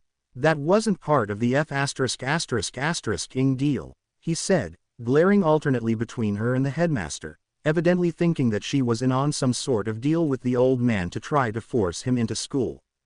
She sighed and started rooting around in her desk. "You're a high-profile young man, London. Have you informed the minister of your intentions?" The bastard thought the plan was brilliant. She cocked an eyebrow at him, pausing her search for the paperwork. "He's smarter than he appears," she warned. "Obviously. Nearly the smartest son of a bitch I've ever met. He knows that he needs me. As long as I could make it easy and effective enough for him to play along, I knew he would do anything I asked of him." "What?" Sirius asked. "What the hell are you two on about?" London was pretending to be an innocent little boy, Severus explained, his sarcasm heavy. The minister was pretending to believe him. London got what he wanted from the man, and the minister did as well. "The minister wanted Harry to drop out of school?" Sirius asked incredulously. "He wanted the world to believe that he held a paternal role in our young hero's life. That little scene will be in every single paper across the globe before the day's end. With no cameras there to capture any images, the story is reduced to a simple fiction." "But," Sirius tried to interrupt. Severus wouldn't let him. "London has endeared himself to the world as a poor, mistreated but noble child, and Fudge has firmly established himself as a protector and confidant of Harry Potter. People will eat it up. By the time they realize it is not entirely true, they will be too enamored of the image they have created to dare tear it apart. Why couldn't Harry just go to him as he is and ask for his support? Do you really think his career can take the blow it would be hit with if he was seen to be openly supporting a street rat who doesn't give a damn about school? No. This way he can still give me what I want, and it looks like he's a great man for helping a humble boy who was scared of all the attention private lessons would get him." Callie nodded. She loved anyone who could understand the true nature of politicking in such great detail. That someone as young and evidently unpracticed in the art of politics as London was could succeed in such games was astounding. Although she did not actively participate in the political games, she still found no greater joy than in watching them unfold around her. "I'm sure it was quite effective, London. You nearly had me convinced for a moment, and no one can fool me," Callie said. "What gave me away?" he asked, giving her a winning smirk. "Please, London, unlike the minister, I don't need a play along to protect myself politically. I can acknowledge exactly who and what you are without risking any political backwash. The second I saw who was standing outside the door I knew exactly what you were, and unlike Fudge I have no interest in playing the political games that take you to the top." London grinned. "The joy of invisibility," he said, hopping up on the edge of her large desk. "I assume that is why you stayed where you did for so long. And that is precisely why I have stayed where I am for so long." She pulled a thick stack of papers out of her drawer and handed them to London. "You'll need to read these over and sign them. I put stars next to each place you need to sign so you won't miss any." London looked at the thick stack carefully, his expression not changing. Make sure that you understand everything. Once signed, it will be impossible for you to enter any traditional school as a full-time student. You will need to enroll as a non-traditional student, and you will also be forced to take exams proving that you have a firm grasp on everything taught in the first 6 years of school. London nodded. No chance he would ever be deciding to go to school, so he didn't really give a damn about the tests. You also need to acknowledge that no one has coerced you into doing this. If you try to sign that line, and you have been coerced, then the papers will destruct. Simple truth spell, she said, seeing his confusion. No fear of that. Signing these papers also gives you the status of an adult. You may resume your family's seat on the committee, somewhat like the Muggle Parliament, if I understand correctly, and you have full control of any family assets. Of course, you had control of the assets after your birthday, given that your parents are deceased, but I am bound to mention it nonetheless. London stared down at the heavy stack of paperwork sitting on his lap. Can I go to another room for a bit? Sure, right through there, she said, pointing at a door across the hall. Take your time. London hopped off her desk and went over to the door, slamming it shut before anyone could follow him. He stared at the papers in horror. How the hell was he going to do this? He flipped through them frantically, searching for the stars so he could start the laborious task of signing his name. He was thankful he had never bothered to come up with a last name so he wouldn't have to take as long as he did when he wrote out Sev's name. He found the first mark and grasped the quill tightly, studying the paper.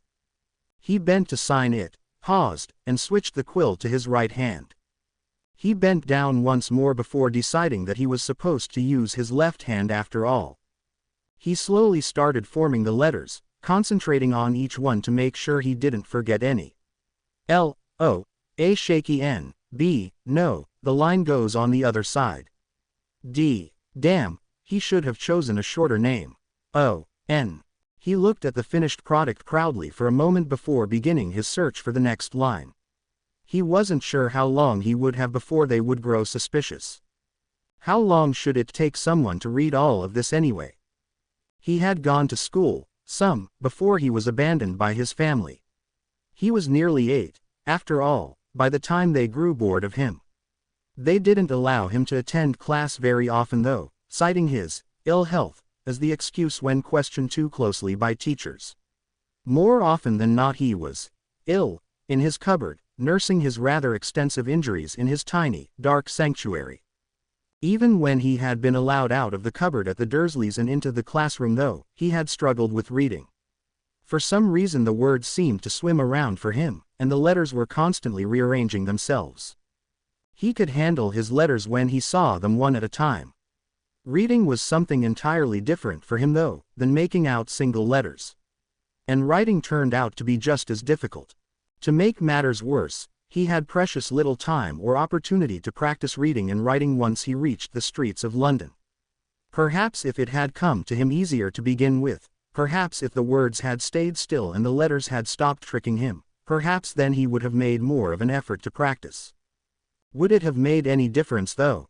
He wondered bitterly. He decided to stop wasting time on such frivolous questions and concentrate on writing his name a second time, and then a third and fourth, again and again and again. After about 20 minutes of intense concentration and frantic searches for the stars where he needed to write his name, he was finished. He didn't have time to double-check his work. He would just have to trust that he didn't leave any letters out anywhere. He exited the room and ignored the professors and Sev who had been waiting patiently for him and handed the stack of papers back to Callie. Thanks, love, he said with a grin. She shook her head at him although she smiled. Did you finish them all right?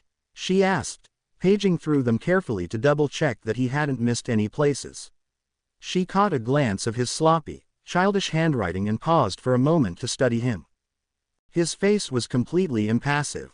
She nodded her understanding and quickly finished paging through the rest, assuring herself that he had found all of the proper places while keeping the papers well out of sight of the other witch and wizards. She pulled out her wand again, tapped the papers twice and then muttered a low incantation. Very well. You are officially exempt from attending classes at any wizarding institution. Do come visit me once in a while, London. It gets boring down here. He grinned at her again. Of course. Thanks. The group made their way out of the ministry and took a portkey back to Hogwarts, once again arriving outside of the wards near Hogsmeade. Quite an impressive display, Dumbledore said absently as they walked toward the castle. Please. Your minister was practically panting to play along. Anyone could have pulled that one off. No, I mean the way that you charmed Ms. Godson. I don't believe I've ever seen the woman smile in the entire 40 years that I have known her. You had her eating out of your hand even more quickly than you did the minister.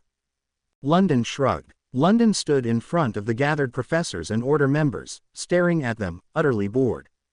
They were evidently fascinated with him though, as they simply stared back and gossiped about every little thing about him, from the length of his hair, to the bloodstains on his clothes to his stupid scar which he had allowed to remain uncovered.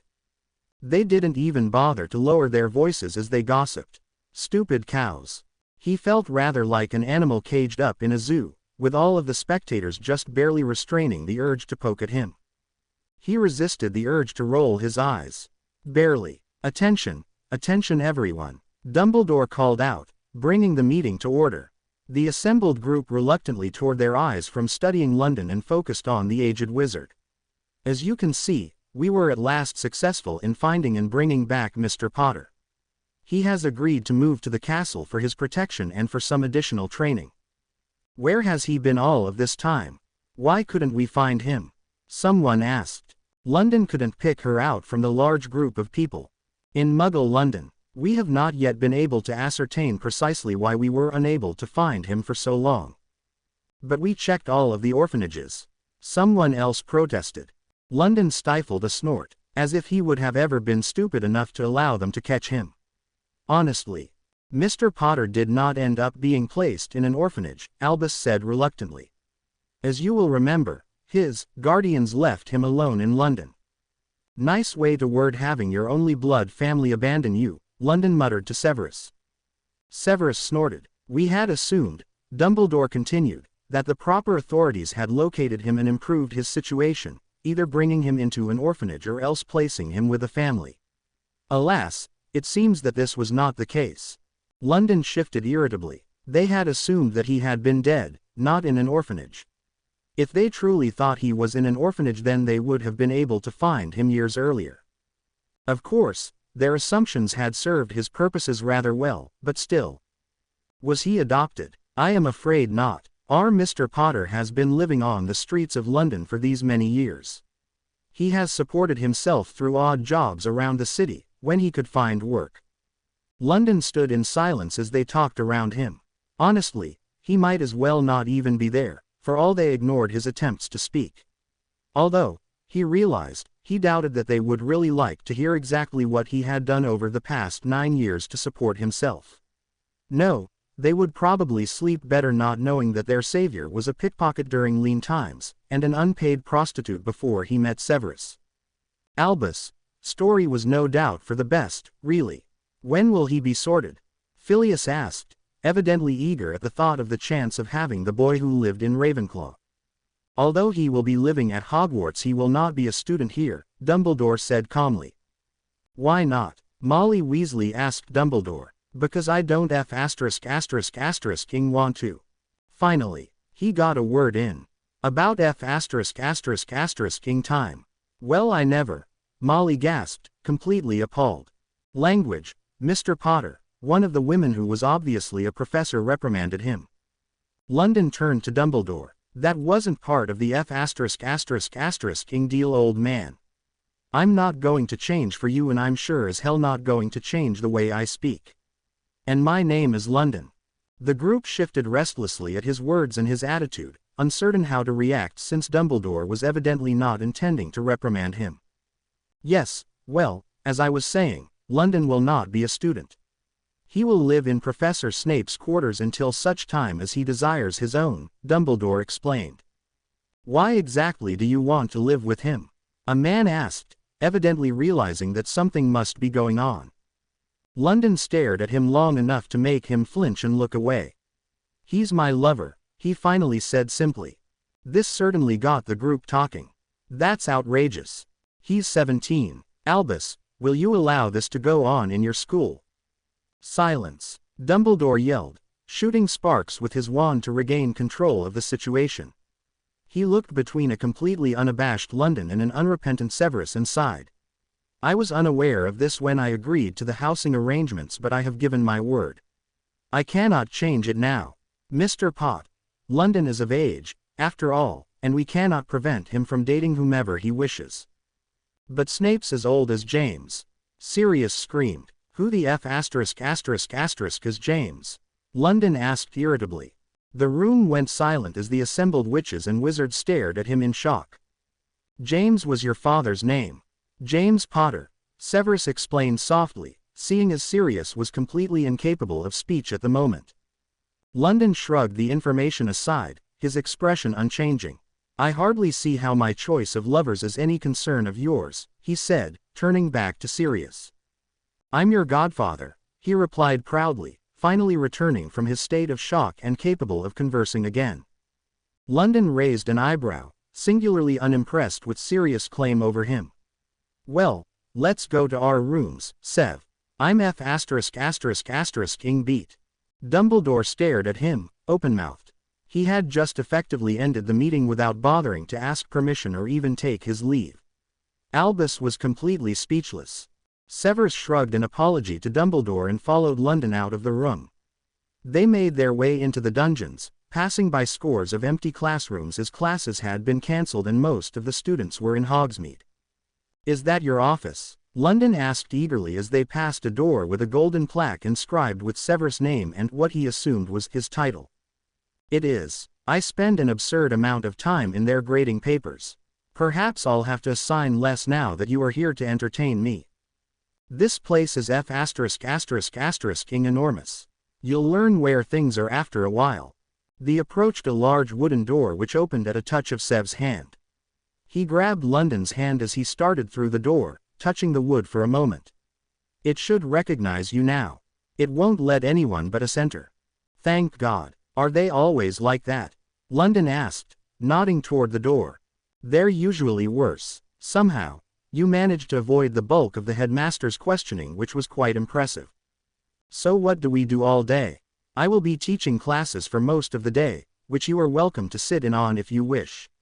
You will have to amuse yourself on the grounds or else in our rooms or another classroom, I'm afraid. You won't be able to go back to London every day. London sighed. Maybe I'll go to some of your classes. Watching you make potions is fun. Severus snorted. You're about the only one who thinks so. Will you be wearing your dress? Robes? And yes, I will be. London shivered as a flash of desire shot through him. I don't know if I can take a whole day of you in that thing. You look F******** hot. Are all the students after you? Severus looked at him incredulously. Only London would have a robe fetish. To my knowledge, no student has ever entertained even a mild attraction to me. London threw himself into Sev's lap, ignoring the fact that he now outweighed the potion's master by a few stone with the added muscle. Severus might be taller than him, but he was quite slender. London had outstripped him long ago. He often forgot that he was no longer a slender 14-year-old as he had been when they first met. Severus grunted and shifted him around a bit, quite used to his young lover's antics by now. They're bloody idiots, if you ask me, London announced firmly. Severus started nibbling at his neck. When was the last time you took a real shower instead of just changing? I don't remember. Severus rolled his eyes. Up. Let's go take a bath. London rushed ahead to explore their apartment of rooms, thrilled when he reached the bathroom and saw the number of taps and the size of the bath. He quickly stripped down, letting Severus run the bath since he wasn't sure what knobs to twist. Severus turned to look at London. Gods, he grew more beautiful every day. He was now surprisingly tall, nearly 6 feet. He had the same long, messy hair that he had always loved about him, and his eyes were the brilliant green that had first drawn his eye to him. Unlike James, he had never worn glasses. Severus assumed that was due to his changing. Living on the streets as he had done, poor eyesight was simply not an option. He had broad, strong shoulders and a small waist and hips. His muscles were partially due to his fights but largely due to the work that he did for some of the shops in London. More and more shops were hiring him to unload trucks and merchandise, knowing that he would do it for a fraction of what a hired employee would. They all liked him and wanted to help him out some, knowing that he would not accept charity. His thoughts were abruptly ended when London fully submerged himself in the deep bath. "This is F***ing great," he announced, coming up for air and wiping the bubbles off his face and hair. "Are you coming in?" Severus quickly pulled his clothes off and joined him, sliding against his slippery body. "I can't believe you're finally here," he said softly, running his hands reverently down London's sides to rest on his hips. London turned to him suddenly, pushing him against the side of the bath and putting his arms on either side of his head. He thrust his knee roughly between Sev's legs, forcing them open. "We had to cut our time together way too short because of them," he murmured, his hand lightly stroking Severus. Severus bit back a groan and thrust into the hand, groaning deeply when it left him and started to move lower. He spread his legs wider involuntarily, practically purring when he felt a finger brush against his pucker. "Merlin," he groaned, "hurry up." London smirked. "Impatient are we? Shut up and me, brat," Severus said affectionately, gasping as London thrust a thick, calloused finger into him without any warning. Changer. The assembled teachers and order members stared after the boy who lived in horror, completely unable to associate the man who had just left the room with the sweet little boy they had all envisioned during their long and weary years of searching for the boy who lived. "Albus, are you quite certain it is him?" Arthur Weasley asked hesitantly. "It's him all right," Remus confirmed. "I recognized his scent immediately. London is definitely James and Lily's son." "What happened to the poor boy?" Molly asked tearfully. "He's lived on the streets for the past 9 years, Minerva snapped back, irritated by the ridiculous question. Honestly, what did the daft woman expect? But, why didn't he come here?" Molly persisted. "How would a homeless orphan who had no practical knowledge of magic find his way to Hogwarts?" Sybil Trelawney said in a rare moment of public clarity. "Pity the spirits didn't guide him. He must not be open to the advances of the spirit world." "Poor boy." Pomona Sprout let out a poorly stifled snort of laughter. "I'm afraid that we must look to the future now, not the past," Dumbledore said gravely. "We clearly have a great deal of work ahead of us with young Mr. Potter." "London," Sirius corrected bitterly. Dumbledore inclined his head. "Yes, of course, London. The first order of business is to test the young man to see what his abilities are. I can only assume that he has somehow obtained a wand and can perform at least a few passable spells, or else Severus would never have allowed him to withdraw from classes. He probably wants his lover to be incompetent so he can abuse him further," Sirius announced. Remus sighed heavily. He had a lot of work ahead of him. "The relationship is completely consensual, Siri. I couldn't sense any fear or dislike in London. There isn't any abuse going on. And you forget, Mr. Black," Minerva said tartly, "that Severus allowed young London to make up his own mind in the matter. London could not have signed the papers to withdraw from school, were he coerced in any way. Kindly remember that before you cast aspersions on a colleague. But what will we announce to the world tomorrow? They'll know soon enough who he is. What will we say? Savior of the wizarding world engaged in a sordid affair with Death Eater. It's indecent. The boy is barely of age," Professor Vector asked sarcastically. Dumbledore buried his face in his hands. "I do not know, Alyssa. We can only hope for the best. Believe it or not, the boy has incredible charisma and can charm people at the drop of a hat, when he puts his mind to it. We can only pray that he decides to charm the media rather than showing them the side that we saw today." Minerva smiled, quite amused by London's show. He managed to wrap the minister around his finger, and he even had Callie Godson smiling at him, not to mention she didn't yell at him for sitting on her desk. The members of the group stared at her in disbelief. "Godson?" Moody asked. "Yes, you wouldn't have believed it. He actually can be relatively personable when he wants to be. Is there no way to convince him to go to school?" Molly asked desperately. "The papers are already signed and filed," Minerva said. For her part, she wished that London would attend classes, but she understood his reluctance and she felt no desire to push him, particularly when it was their fault for placing the boy in the situation to begin with. She found she rather liked the boy, and anyone who was willing to put up with Severus Snape was worthy of her respect. I am afraid that it is done. We will just have to introduce him to the students at dinner, Dumbledore said heavily. Minerva snorted. I sincerely doubt they will be making an appearance, Albus. Did you see the way that London was looking at Severus when they left? Albus sighed. At breakfast then. We will introduce London at breakfast. Changer. London lay on his back with his arms around Severus, slowly running his fingers through his hair. Severus sighed, perfectly content, his head cushioned on London's broad chest. He had never been comfortable handing control over to another man in bed before he had met London, but now he craved it every once in a while. He loved being stretched and filled. He loved being the one to lay wrapped up in another's arms, listening to his lover's heartbeat. He's a right bastard, isn't he? London suddenly said. Who? Black. What's wrong with him? Severus sighed and twisted around so he was staring up at the ceiling and his head rested on London's stomach. He sees you as his best friend's son. He wants to treat you like a kid, like his kid. He's been looking for you for a long time. What claim does he have over me though? He doesn't know me at all. Why the F*** would I listen to what he says? I'm not suggesting that you do so, I am merely explaining what he is thinking. You're right. He doesn't know you. He has built you up into this sort of idealized miniature version of his friend and has expected to treat you accordingly. He'll adjust soon enough, I'm sure. His friend doesn't seem too bad. Remen or something. Remus Lupin. He's quite tolerable, compared to some of the imbeciles working here. London sighed. This is going to ing beep, won't it? It won't be easy living here. It will be completely different from anything you've ever experienced. Dumbledore and Black and the others will be checking up on you all the time, following your every move. People will be hounding you from all ends. Try to be patient with them. London snorted. We'll see. Albus waited impatiently for Severus and London to make their appearance at breakfast.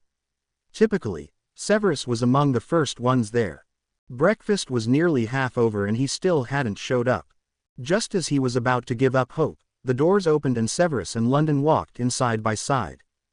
The two made an intimidating pair, albeit for completely different reasons. The students looked a bit disappointed at the sight of their potions master. They had all been hoping that he was out ill or had been fired or even died. He was never late to a meal. They were uncertain how to react to the beautiful but almost frightening man walking alongside him. He was dressed like a muggle from head to toe, an odd sight on Hogwarts grounds. He sported old jeans with a few tears in them and a tight black t-shirt.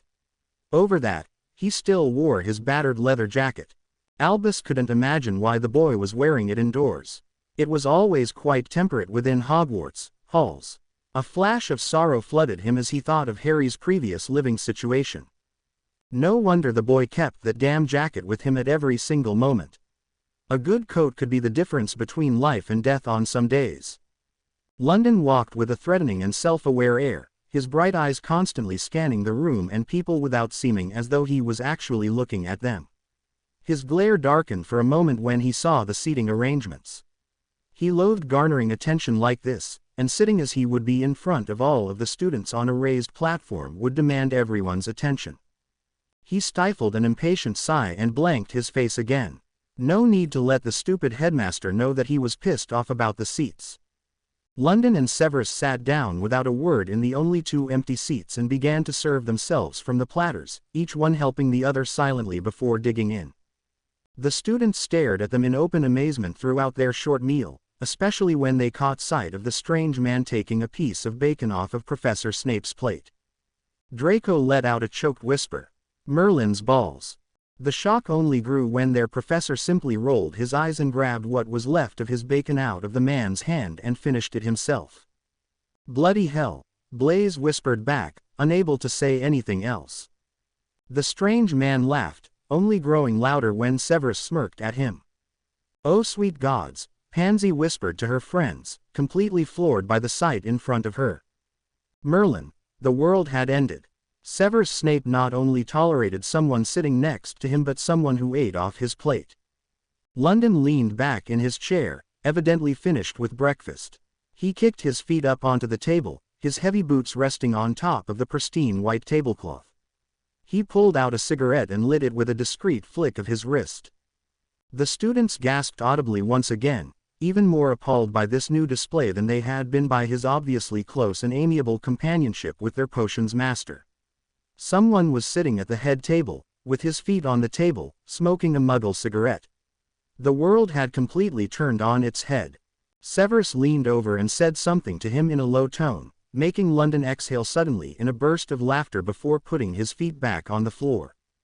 London chuckled lightly as he leaned his elbows on the table, his shoulders shaking in silent laughter.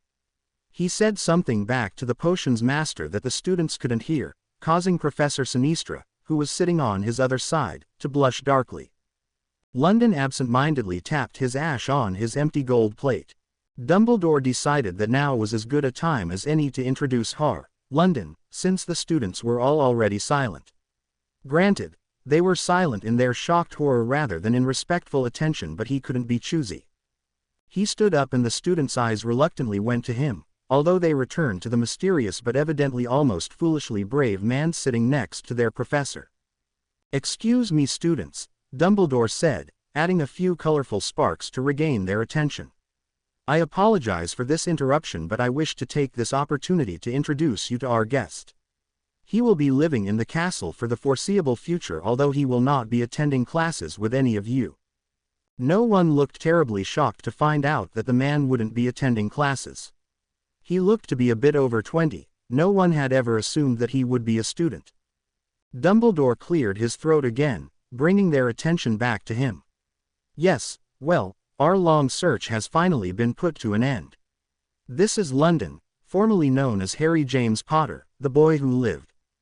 "Dramatic F******, London muttered. Sinistra glared at him. Severus snorted. The students gaped at London, evidently floored. For once, they were too shocked even to gossip. "Please do not bother him overly much with your questions. He will attend occasional classes when he wishes to and has full permission to access all areas of the school at all times and attend any classes at any level at any time that he wishes. He might be joining some of you in class later on. Please assist London with learning his way around Hogwarts when he needs help." The students were still gaping at London. "I believe it is time for classes to begin," Dumbledore announced, attempting to move them on their way. Best to get them out of the hall before London did something more appalling than his behavior up to this point. Albus wasn't quite sure what the boy could do that would possibly be worse, but he wouldn't put it past him to come up with something shocking without even trying to. The students started to get their books together, ready to leave for class. Their eyes never left London. London stood up to leave as well. "Where are you going today?" Severus asked him. "Out. Figured I'd do a bit of exploring." "Very well. Can you find your way back to our rooms?" "I'll be fine, Sev. See you at lunch," he said, bending down to key Severus deeply. The students gasped almost simultaneously, suddenly finding their voices again. London ignored them and left the hall. Remus pushed a sputtering Sirius out of the hall, trying to at least gain some semblance of privacy before his friend lost it completely. Severus simply stood up and left the hall, acting as if nothing had happened. Dumbledore buried his face in his hands. He had been hoping to stall that bit of information for a while. Changer. Gossip flew through the halls of Hogwarts at unprecedented speeds. The students were in a complete flurry, unable to decide what to talk about first. There was the obvious and unexpected arrival of a living hero to discuss. There were said hero's ruggedly gorgeous looks to whisper about. There was his obvious disregard for any sort of rules and his complete lack of respect for their headmaster and the other professors. Perhaps most of all, there was his clearly say-UAL relationship with the greasy git, the bat of the dungeons, the most terrifying professor they had the misfortune of knowing, Severus Snape. Minerva entered her classroom, appalled to see her students not even attempting to find their seats yet. She cleared her throat loudly, attempting to gain their attention. It failed utterly. She finally gave up and rapped her wand smartly on the podium, bringing most of the students' eyes to her. "Better. Take your seats immediately. Anyone not in a seat within 10 seconds or speaking out of turn throughout the duration of my class will lose 50 points. The students were seated in a flash, clearly eager to avoid the massive point deductions. "Professor," Hermione called out eagerly, waving her hand around wildly. Minerva closed her eyes. What had she ever done to be cursed with this girl? Thank Merlin she would be rid of her after this year. Godric protect her from such students in future. "Yes, Miss Granger. Will you tell us more about Mr. Potter?" Minerva hesitated. It was obviously completely off topic, but at the same time, no one would pay attention to her planned lesson anyhow until they got a few answers. "You should start by referring to him by his preferred name of London. He does not take well to people calling him by his given name." "Why not?" Hermione asked curiously. "He has not used it since he was abandoned by his guardians at age 8. He is uncomfortable with the name Harry Potter now since he has not used the name for the better part of his life." The students had all gasped when they heard that their hero had been abandoned. "But who took him in then?" Lavender asked. "No one. He lived on the streets until yesterday when he was brought to live at Hogwarts." "You mean he was homeless?" Hermione gasped. "That's generally what it means, Granger," Draco said sarcastically. "He had decided to like this London for the simple fact that he was dating his cousin. If Severus liked him, then he must be all right, regardless of the fact that his parents had been Gryffindors. He knew it would take a special kind of man to put up with his surly cousin. And, like his Transfiguration professor, he too had noticed a subtle change in his cousin's behavior in recent years." "Shut up, you stupid ferret," Ron yelled, lunging toward him, eager as always to defend the girl he desperately wanted to call girlfriend. 50 points from Gryffindor," Minerva snapped out irritably. "I warned you, Weasley, that you would all remain in your seats during this class. And 10 points from Slytherin, Mr. Malfoy, for baiting a fellow student." She took a deep breath. "Yes, London was homeless. As you saw at breakfast, his manners can leave a bit to be desired, and as you will discover should you ever engage him in conversation, his language could make a sailor blush. Nonetheless, he is a charming young man and we are all pleased to have him here with us." "Is he actually dating Snape?" Ron asked, evidently personally insulted that any child of a Gryffindor would even consider dating the greasy git, much less display the relationship so shamelessly. "Professor Snape, and yes," Minerva answered evenly, not passing any judgment either in favor of or against the relationship in front of the students. In private though, she found herself thrilled that the two were together. She had seen the changes in Severus over the past few years. She was under no delusions as to how long the relationship had been going on, however clueless her coworkers might be. She could also tell that Severus had likely done a world of good for London as well. Now was probably not the time to come forward full force endorsing a relationship that had begun when the younger partner was perhaps 15. She would help them keep that quiet until they were ready to reveal the truth. It would only be so long before someone realized that the two had been together for far longer than a few months. "Where is he staying?" Dean asked, interrupting her thoughts. "Will he be staying in one of the houses? I bet he'll get Gryffindor, what with his parents and all." "London is living in Professor Snape's quarters," Minerva responded, starting another flurry of whispering. She sighed. 50 points from Gryffindor and 50 points from Slytherin. "We are engaging in an orderly discussion, not a common room gossip session." The students were silent almost immediately, concerned that she would stop answering their questions. "But why isn't he attending classes?" Neville asked. The Slytherins all leaned forward, eager to hear the answer as well. Although they wouldn't stoop so low as to actually ask questions, they wanted the information nonetheless. "He refused to, point blank, and it was the only way the headmaster could get him to agree to come to live here. Now, please turn to page 72. "But how will he learn magic?" Hermione persisted. "How will he survive in wizarding society?" Minerva paused for a moment before deciding to answer her truthfully. "London has demonstrated some skills that make me believe that he will have no cause to worry. Nonetheless, he seems to have no desire to fit into or to thrive in our society. I sincerely doubt he will remain here for long." Now, page 72. Begin reading at the second paragraph, Mr. Zabini. The students settled in for another lesson, their minds turning over all of this new information. How could the boy who lived not want to be a part of the wizarding world? Severus sat down wearily at his seat at the head table. It had been a hell of a morning. No one had dared to question him outright about London, but he could tell that no one was thinking of anything else. Only 3 people, out of 51, had actually completed their potions correctly. The rest had ended in a rather fantastic display of explosions, gaseous fumes, and dangerous sparks. He was exhausted and it was only lunch. He looked up briefly when he felt London throw himself into the seat next to him. "Tough morning?" London asked sympathetically, taking in his lover's bedraggled state. The Brats couldn't brew a proper potion if Merlin himself were instructing them. They are all completely incompetent. London snickered. "That bad, huh?" Severus glared. "This is not remotely funny." London laughed harder. "You're ****ing hilarious when you get all teacher why. I don't understand how no one else sees it. Between your long dress and your piss off and die attitude I don't see how anyone takes you seriously." Severus bit back a smile. "Need I remind you that these are robes, not a dress?" London just grinned and started filling their plates. "Is there always so much food for so few of you?" he asked, taking in the multitude of dishes made for the few hundred students and teachers. "Yes, the house elves prepare it for every meal, regardless of how many people will be present. I dare say they would make the same amount even if they knew that half of the students wouldn't be here." London shot startled eyes over the students, mentally counting their number. Severus sighed. "Unfortunately, there is little to be done to curb their excess. They are magical creatures who thrive on serving like this. They cannot comprehend the situation in which there would not be enough food or clean towels or dusty hallways.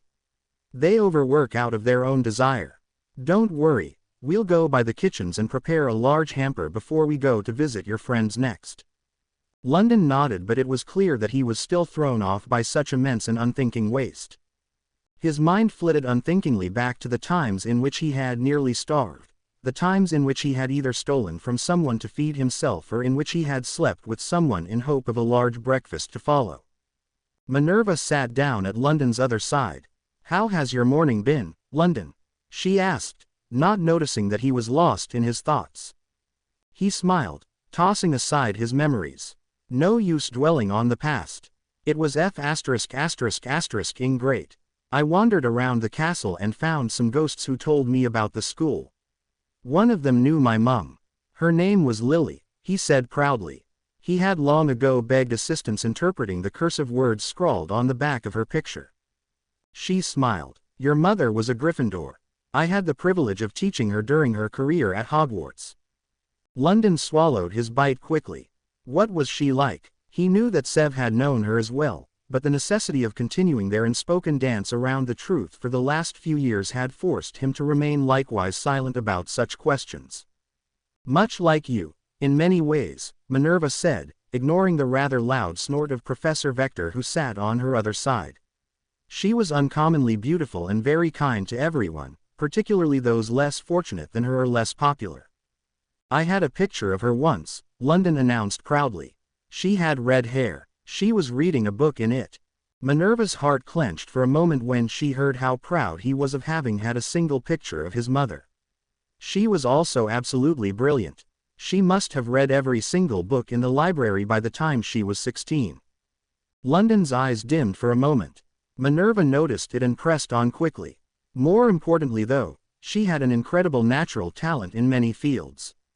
Most witches and wizards really only have one area of magic that they excel in. Lily had 3. What were they? Charms, transfiguration and potions.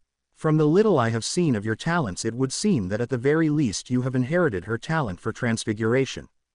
Potions as well, Severus added. Really, have you been instructing him in potions, Severus? For a while now, Severus replied, purposefully being vague. He didn't want them to realize yet that his mystery boyfriend, 3 summers ago had been London. Better to let them believe that London was a more recent lover. He has an uncanny way of knowing just how to prepare and add the ingredients, even those that we haven't had time to discuss yet. Not only that, but he has been able to actually improve the formula for some potions. My goodness, London, Minerva breathed. Quite impressive. I dare say that the headmaster will be requesting that we test your abilities in the basic fields this weekend so we can assess where exactly you are at. Meddling bastard, London muttered, grabbing another sandwich. Minerva snorted. She quite agreed. Where are you off to this afternoon? More exploring, she asked. I think I'll go sit in on Sev's class. Should be amusing. Severus groaned. With London actually present, there was no way the students would get anything done. No comments about dresses or anything else like that, London, he ordered. London grinned, but Severus could tell that he understood and would keep his mouth shut. He had learned quite a while ago that Severus ruled his classroom through fear and intimidation. He didn't want to do anything that would get in the way of that too badly. His key earlier had probably already stressed him out. Let's go, London said. Bye, Minnie. She blushed and waved a quick goodbye to him and Severus. Minnie, Professor Vector questioned her. He's such a sweet boy. How could I possibly tell him no? Vector snorted. That's likely how Severus ended up with Sev. I'm surprised he didn't hex the boy when he first said it. He still glares at me when I dare to use his first name, and I've known the man for 20 years. Oh, I'm not terribly surprised. Severus was getting so lonely. I'm thrilled that he found London. Changer, changer, changer, changer, changer, changer. London lit a cigarette for their long walk to the dungeons. You do know that you are probably the first person to openly smoke in Hogwarts in the school's history, don't you? Severus asked. London shrugged. Why the hell wouldn't people smoke here? This is a school, London. That means that things like smoking, drinking and drugs are rarely done, and if they are, then only behind closed and locked doors. London shrugged again. That, he announced. I'm not telling you to stop, merely warning you not to give any cigarettes to the students. Dumbledore will throw a fit and we'll just have to deal with him even more than we do now. London nodded his understanding. So what are you teaching this afternoon? I only have 2 classes. A 3rd-year class of Hufflepuffs and Gryffindors and then a 7th-year class of Gryffindors and Slytherins. I can't believe Minerva gave me back-to-back Gryffindors. Honestly, it's enough to drive a man mad.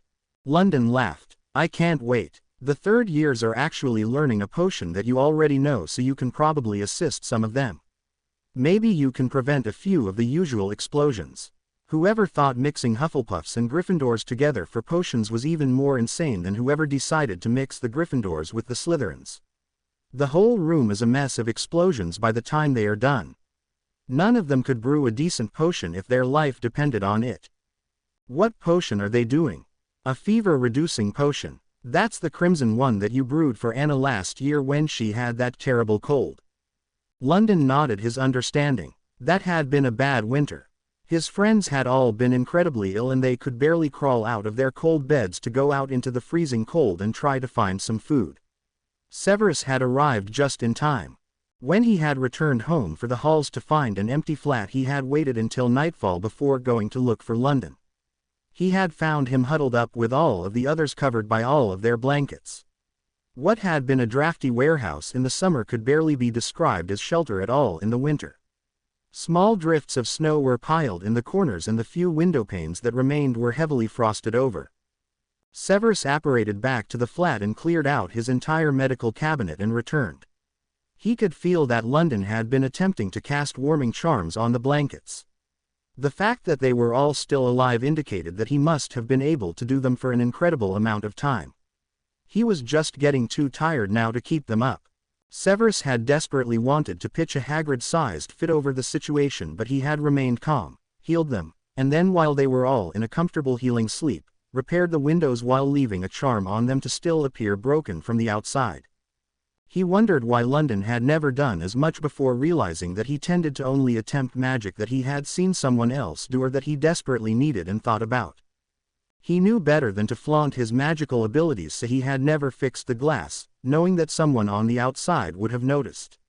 He was entirely too ill to possibly be thinking straight, and there was no way that he could have thought up a charm that would fix something but make it appear to still be broken. Severus silently wondered if all winters were like this for them. When London had come out of his potion-induced sleep, Severus had shown him how to change the outside appearance of something before leaving to get some food for the kids. By the time he and London had left for the flat, the kids were all at least healing and beginning to eat. The two men went into the classroom and Severus spelled the directions on the board for the students. London sat down on his desk, fiddling with some of the contraptions that were sitting there. He saw what he recognized to be an instrument that measured the viscosity of some of the different saps used in potion making. Severus had shown him that one a year ago when they were making some of the different healing unguents that all required certain saps to properly prepare them. The rest of the instruments were a mystery to him.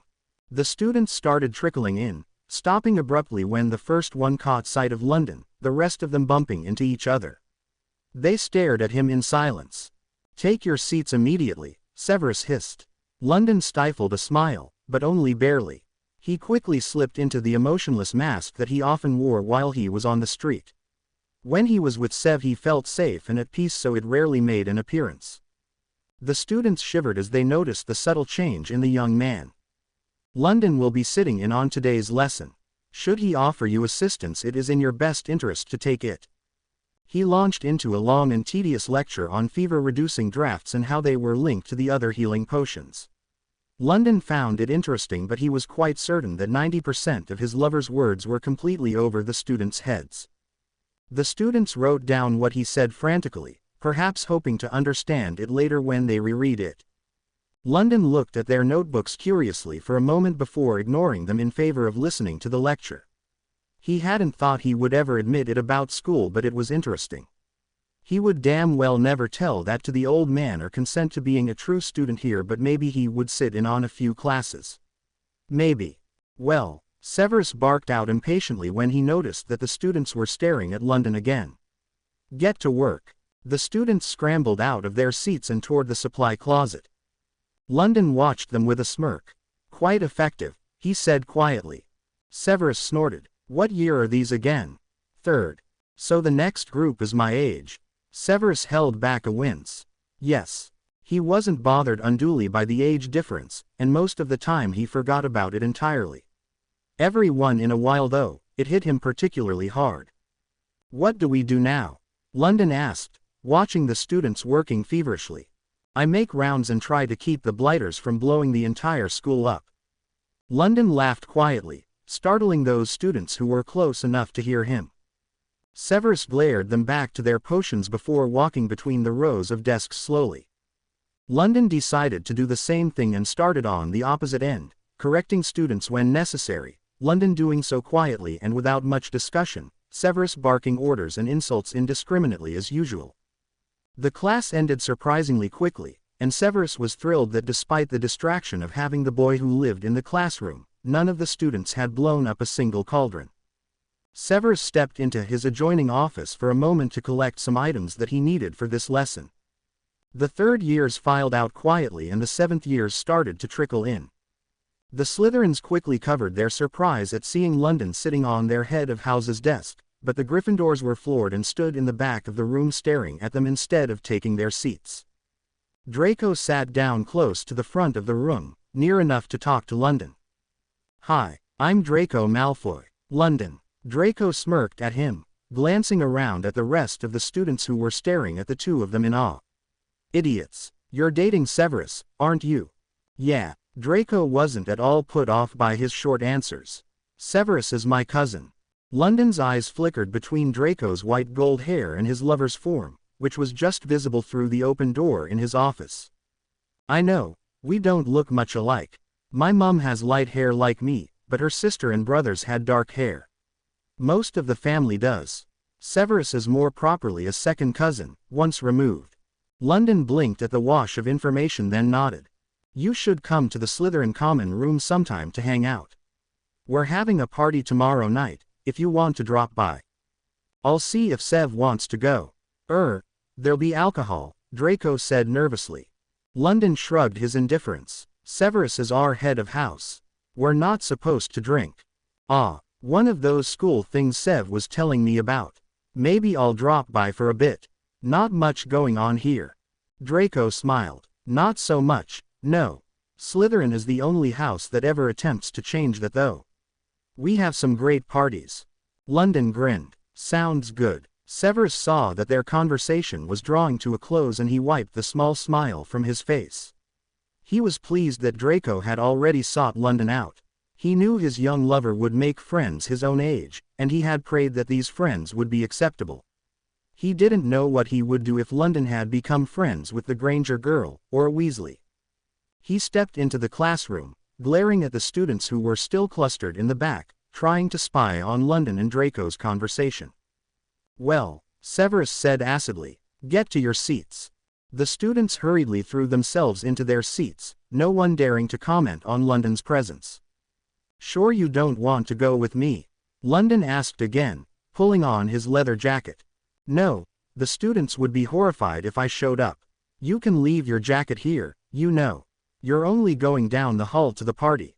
London looked down sheepishly. "Yeah, right." He slid it off of his shoulders slowly and hung it back on the coat tree. He stared at it blankly for a brief moment before nodding once more. "Do recall that you have the first of your tests with tomorrow." "As if I could forget," London sneered. Dumbledore had demanded that he give up his weekend to submit to testing in all areas of magic. Of course, since London didn't have an actual day job during the week, it wasn't exactly a sacrifice to give up 2 of his already empty days. It was the thought of it that rubbed him. They had damn near come to blows over the nature of the exams, but eventually Dumbledore was made to see to reason, and he had agreed to only have practical exams. London had argued vehemently that written exams were the exact thing that he had sought to escape by dropping out of school, as well as the fact that they wouldn't actually demonstrate anything since he didn't actually know any spells or magical theory. He had, of course, won the argument with that little fact. Second test, passed. He wasn't sure how long he could keep up the pretense that he knew how to read though. He knew that he needed to do something, he just didn't know what, yet. Hopefully inspiration would hit him at some point before he was confronted with a disappointed and potentially angry lover who had inadvertently discovered the truth. It was a lot easier pretending that he could read when the two saw each other only for a few months during the summer halls. Most of the time, Severus didn't particularly want to do too many things that involved reading either. Living in a school though, surrounded by books and learning, this was a whole new fight for him. London hated this kind of fight. Set him in front of a gang of assholes to fight, give him a weapon or two, hell, even leave him with only his wits and he could deal with that. But fights like this, what the hell could he do? Severus pulled London into his arms for a quick key and then shoved him toward the door.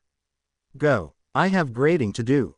Do try to make it back to the rooms at some point in the night, or I will be forced to enter the Slytherin dorms to come looking for you. And I really prefer to pretend that I have no idea that nights such as these exist in the dorm rooms." London gave Severus one more, quick key before turning to leave. Draco and Pansy met him about halfway down the hall. "We thought that you weren't coming," Draco said. "Nah, I'm not very good with being on time. Drives Sev mad." "I would imagine," Pansy said, smiling. "'s his own fault, really," London said. "Bastard should have bought me a watch." Draco and Pansy laughed quietly, both more amused by the fact that London managed to make "bastard" sound like a term of endearment than by the fact that he had blamed his lateness on their poor professor. "Everyone's thrilled that you're coming," Pansy said, linking her arm through London's. He looked down at it blankly for a moment, before tucking her hand further into his arm and sending her a blinding smile. "Are they, love?" "Of course. You managed to catch the eye of Severus Snape. Not an easy feat, if rumor is to be believed." Draco stepped up onto London's other side. "My cousin didn't date anyone for a long time after the First War. He didn't start dating again until a few years ago."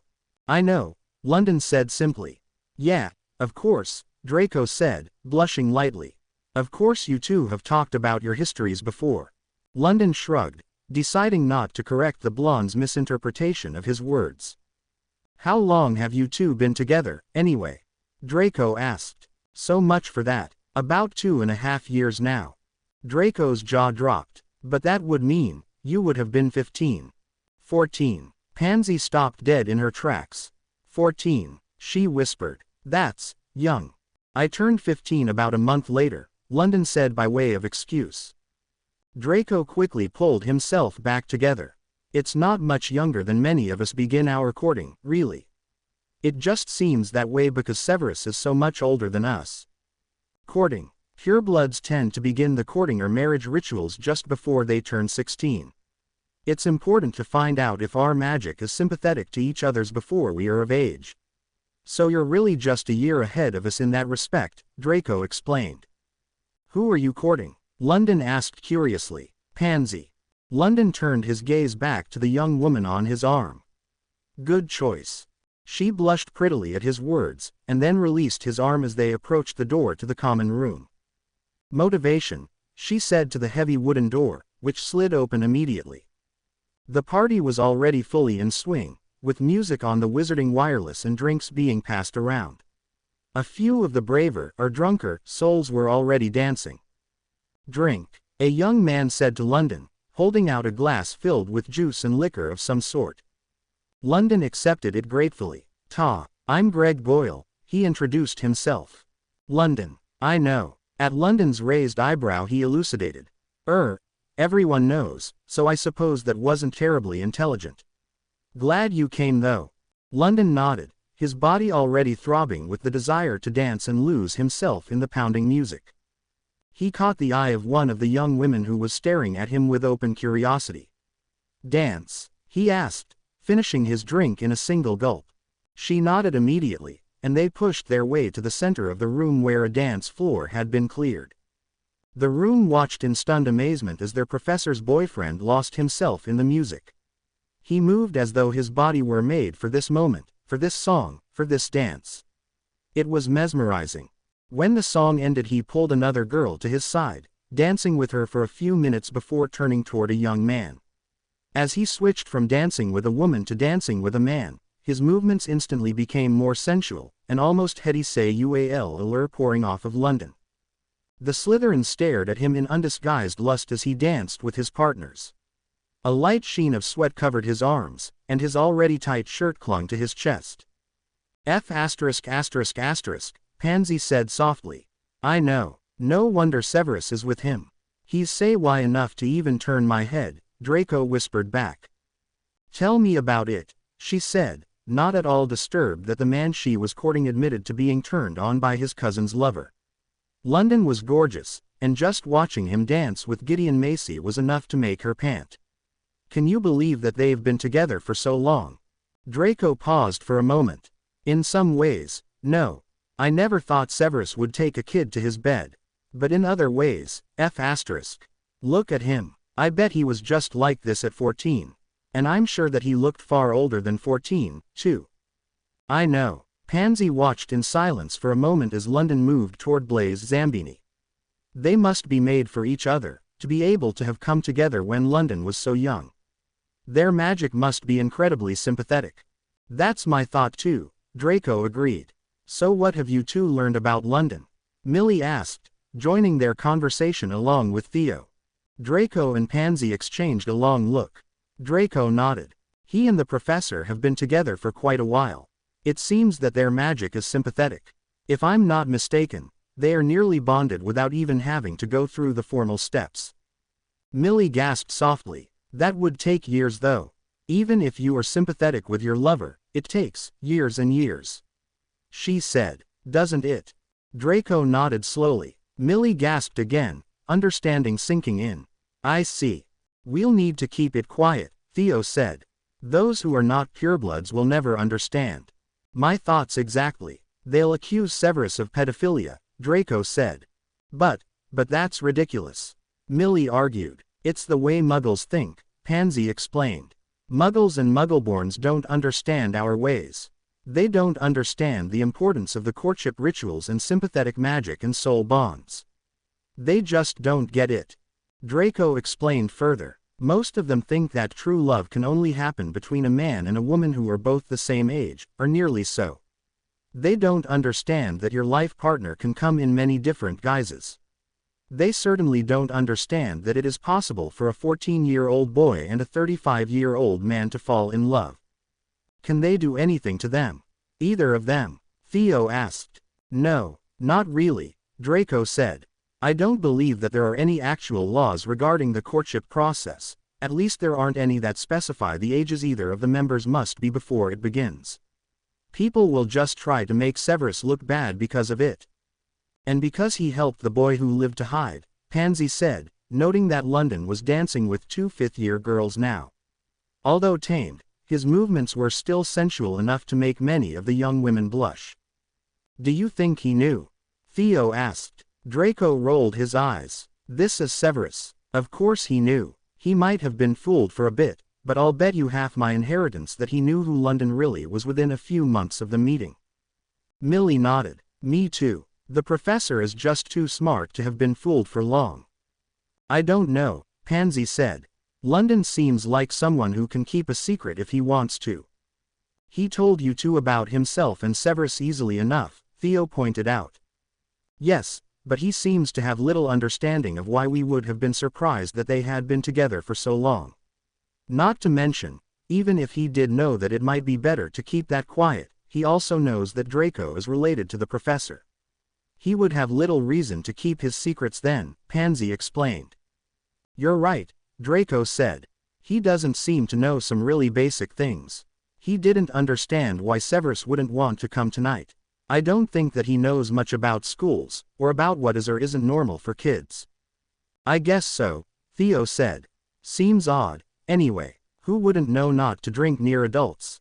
Someone who's lived on the streets for basically his entire life. Not to mention, well, later, maybe, Draco said, deciding to keep quiet about his earlier suspicions for now. Perhaps he'd discuss them with Pansy later on. But a boy who was that incredibly gorgeous, who lived on the streets and had evidently started having say with Severus when he was only 14, well, there were only so many conclusions to draw from that. Their conversation ended abruptly when they noticed London making his way toward them. He grabbed a second drink from the table. You're not dancing? He asked, his green eyes shining vividly in the dimly lit room. Not yet, Draco said. I need a few more drinks first. Pansy decided to begin introductions. London, this is Millicent Bulstrode and Theodore Knott. They're our closest friends. Millie and Theo, this is London, as I'm sure you are aware. Pleasure, Millie said, smiling. London nodded in greeting. How did you and the professor meet? Theo asked. At a club. I was dancing with a few men when he saw me. He came over, danced for a bit and then we left for his place. Could you feel that your magic was in sympathy then? Pansy asked, assuming that was the reason he had gone home with their professor the first night they had met. No, I didn't even know he was a changer. I just thought he was *****ing hot. Draco choked on his drink for a moment. Severus, hot. He ******ing drips say. Haven't you ever noticed? Draco shook his head but Pansy nodded. What do you mean, changer? Millie asked curiously. You know, like us, we can change things. Wizards, I guess. The Slytherins nodded their understanding. So, you just went home with him? Theo asked. Yeah, it was *****ing brilliant. So the next morning when I asked him his name. You didn't know his name yet? Theo whispered, his shock evident. No, when was I supposed to have asked? I was a bit distracted by his cock, thank you very much. So when I found out his name I asked if he wanted to meet up again at the club. So we did. Wow, that's quite a story, Pansy eventually said. You should probably keep it a bit quiet, Theo said, filling London's glass again. The Sleeths will understand, and won't give a damn how old you were when you started dating. But some of the others won't get it. And they'll give you two a lot of shit, particularly the professor. London frowned. I see. London, I can't believe that you lost your purity to some nameless guy from a club. I mean, sure, he ended up being your sole partner, but it was still a big risk. Millie said. I wasn't a pure, London said. Oh, Theo said. Oh. The rest of the students exchanged silent looks. What? It's just that a lot of witches and wizards will only ever have say with the person that they will marry, Draco explained. Most of them will remain faithful to their spouse. At least until the marriage is cemented and the heir is born. Then both of them can sleep around as much as they want. They often take a few lovers, later in life. London stared at Draco for a moment, then shrugged. Bit late for that. Been too late for that since I was 12. London stalked toward the meeting room irritably, Severus smirking at his side. London was hung over, massively hung over, and the stupid bastard at his side found this amusing, and wouldn't stop his teasing. Stupid git never got hangovers, and always found it amusing that London suffered from them anytime he drank anything with hard liquor in it. Bastard. Bastard, London muttered again for good measure, just in case his boyfriend couldn't figure out he was repeating it in his head as a mantra to keep himself upright. Severus snorted. Dumbledore's twinkling eyes met them at the door. London cursed incoherently. The twinkle dimmed slightly, which in turn cheered London up. It was an even trade, in his opinion. Are you ready to begin the tests? Dumbledore asked cheerfully. London wanted to gut him. He grunted instead. Yes, well, why don't you begin with Professor Flitwick, on charms? Dumbledore said, leading the way to the diminutive professor through the veritable crowd of people who had assembled to watch these tests. All of them were Order members, and even then they were only those of the most trusted. It was still a bit unnerving to London to be faced with this many people during his tests. Added to his pounding headache and churning stomach, it did not make him the least inclined to curb his tongue or to behave. What the F*** are charms? Charms, my dear boy, are a branch of magic which is immensely helpful. It can allow the wielder to perform a variety of tasks, from just make the feather float, Severus interrupted. F***ing overblown assholes making a simple F***ing job into a goddamn nightmare, London muttered while turning toward the pile of feathers. He simply raised his eyebrow and the pile floated lazily, 3 feet in the air. Wonderful, Flitwick called out, clapping his hands eagerly. Tell me, London, do you know any more complex charms? London glared at him. It was a toss-up for whether he was more irritated by the overdone enthusiasm or for the professor's stupidity in asking what spells he knew. Yes, of course. Albus, I'm not entirely certain how to proceed, Flitwick drifted off, not quite certain how to put this delicately. Just tell him the final effect. If he can do it he will, Severus snapped. What the hell did you expect to happen today? Not all of us had time to spend with him, learning how to best test him, Snape, Sirius said bitterly. If you think that we spent our time together testing his magical prowess, you are seriously deluded, Severus snapped back. Stop with the goddamn fights you stupid bastards, London snapped irritably, glaring at both Sirius and Severus who at this point were annoying him equally. My head is going to F***ing explode and you two are arguing over whether we played with magic or F***ed more often. Let me help you, Black. It was F***ing. Sirius gasped audibly, then turned his glare toward Severus once more. What part of shut up didn't you get? London all but yelled. Definite mistake. His head was pounding even more fiercely now than it had even moments ago. F***. Perhaps it would be best if we were to allow London to concentrate on the task at hand, Dumbledore said politely. London felt a moment of relief, and then shook his head irritably. He must be more hungover than he thought if he found Dumbledore to be anything other than a twinkling nuisance. If I may, Flitwick said cautiously. Can you summon this book to you? London held out his left hand and caught the book deftly. Can you return it to its prior location? London dropped his hand and the book disappeared, reappearing a split second later on the desk again. Flitwick gasped in delight. Can you do that a different way? Can you float it back over to the desk without banishing, making it disappear and reappear? London sighed and performed the task once more, this time returning the book as he had been instructed. The tests continued ad nauseum, in London's opinion. Every once in a while, the tiny professor would stump him, but if he thought about the desired effect for a brief moment he was always capable of performing the required task. Have you ever used a wand? Minerva asked as the charms examination was coming to an end. No, Sev wouldn't let me play with his, he said with a charming smile. His headache was finally fading. And he liked Minerva far more than he liked Sirius, which made him much more inclined to play nicely. Minerva turned to Severus in question. It would have only handicapped him, he said in defense. He had been doing complex magic for years without one. Introducing one to him could only be detrimental. It could increase his power even more, Remus said reasonably. I do not believe it will.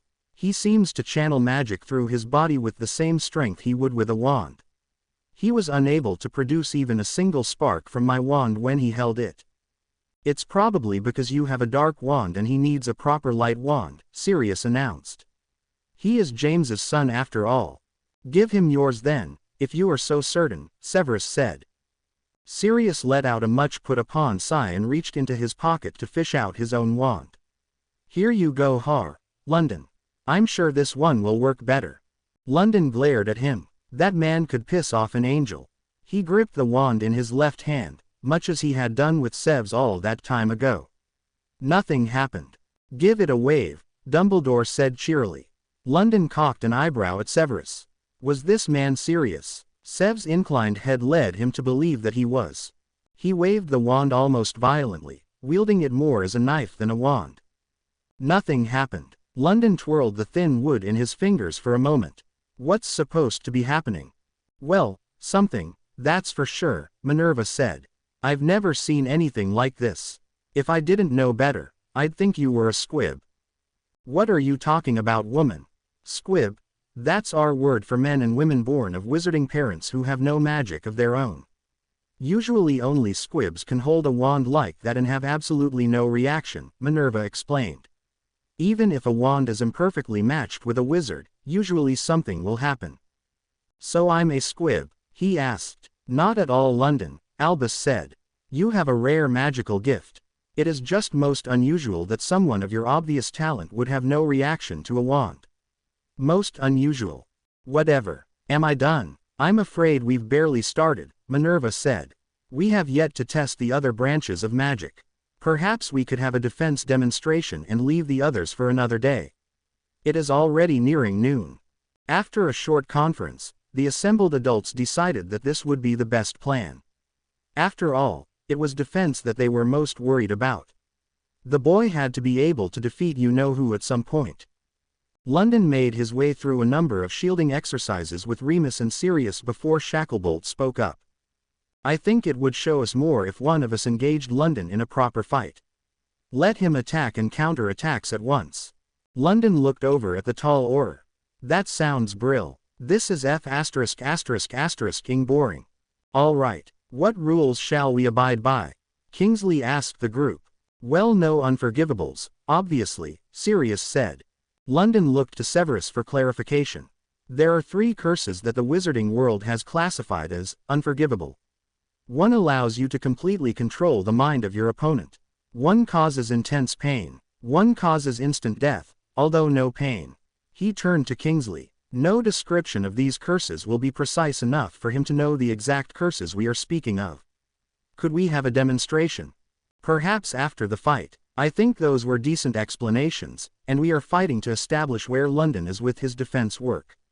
It's nothing too serious. The fight won't get violent enough that he would accidentally use one of those, Remus argued. Any other rules? I think those should be fine, Dumbledore said. I doubt that young London has too many curses that can get through your fine defenses. Kingsley looked at London doubtfully. He thought that the kid looked like he knew plenty of potentially lethal curses, whether he knew that they were actually called curses or not. As you wish. Everyone stepped toward the walls, clearing a large space in the center of the room for Kingsley and London. Are you ready? Kingsley asked, pulling out his wand. London shrugged his shoulders. He wanted to get this bloody well done so he could go back to bed. And maybe Severus. His ass was absolutely lickable in those new trousers. Kingsley sent the first curse which, as he had suspected, was immediately stopped and waved back to him. What he had not expected though was the force with which it was returned. He was pushed a few paces back before he could regain his footing. He whispered to himself, before beginning the fight in earnest. A blood-boiling curse, a blinding charm and a stinging curse were all dispelled immediately. Kingsley found himself grateful that London had chosen to simply block each of those and not to return them as he had done the first curse. A flash of white light approached him and he cringed. He had no bloody idea how to block this, since he had no idea what it even was. It could be a charm or a hex or... His mind went blank with pain as the bone in his arm was shattered. Ah, a bone-breaking curse then. Hold, Albus called out. Let's have Poppy mend that bone, Kingsley. Kingsley nodded silently, trying to refrain from screaming like a child. That Ing hurt. Poppy hurried over to his side and immediately began the process of mending the bone, a short process that lasted less than a minute, but not quick enough for Kingsley's tastes. There is no need to send such violent curses at Kingsley, Sirius argued with London. Are you kidding with me? That son of a bitch tried to blind me, not to mention he sent something at me that would have done something to my blood. I couldn't quite see it before I had to block it. Blood-boiling curse, Kingsley said, now that the pain had eased a bit. See, London said triumphantly. Broken arms nothing. Mine's been broke too many times to count. But Kingsley is your ally. Sirius argued back. Sirius, calm down, Albus said. We asked the boys to fight. They were doing that. This will be a useless day if London does not show us what he truly knows. Are you two ready to continue? Kingsley gave a brisk nod and London shrugged again. He didn't particularly care either way, although fighting was fun. He hadn't been able to have a proper fight in a few weeks now. The professors and order members cleared the fight area once more. The two young men sent curse after curse at each other. Kingsley managed to avoid the more deadly of those sent at him by ducking and rolling to miss them. They were absolutely impossible to counter since not only could he not hear the spells being used, but there were no wand movements to watch for clues, nor were the curses the proper colors. Merlin, he was glad London was on their side. They moved closer to each other as they fought. London wanted to get close enough to him to end it. In a brief lull he fingered one of his knives, trying to make up his mind on whether to throw it at Kingsley or wait until he was close enough to use it properly. Kingsley took another step closer to him and that decided it. It had been far too long since London had been able to enjoy a good fight. He moved into Kingsley, suddenly swallowing up the ground between them. Kingsley started to take a step back but was instead caught by a hard punch to the side of his head. He shook his head for a second, trying to clear the stars that seemed to be dancing around his head. Before he could regain his balance though, London grabbed his head between his hands and jerked him down, while bringing his knee up and into his face. The professors gave a collective shudder as Kingsley's nose broke with a loud crack, and blood gushed out. London let him go, giving him a moment to collect himself. It was no fun if your opponent didn't fight back. Kingsley gathered himself together enough to send off a slight burning hex at London. He watched in surprise as this one made its way through London's shields, bracing his right arm with second-degree burns. That had to hurt. London grinned at him, deciding to fight back now. Kingsley grunted, then took a quick step back as London moved to physically attack him again. It had been years since he had had any sort of physical training for fights like this. Wizards simply did not engage in fist fights. London swept his feet out from under him. Kingsley hit the ground hard, knocking the breath out of him. A swift kick to the ribs ensured that his lungs stayed empty for another moment. My sister fights better than you do, you ing, London taunted him. It's not even worth finishing this fight.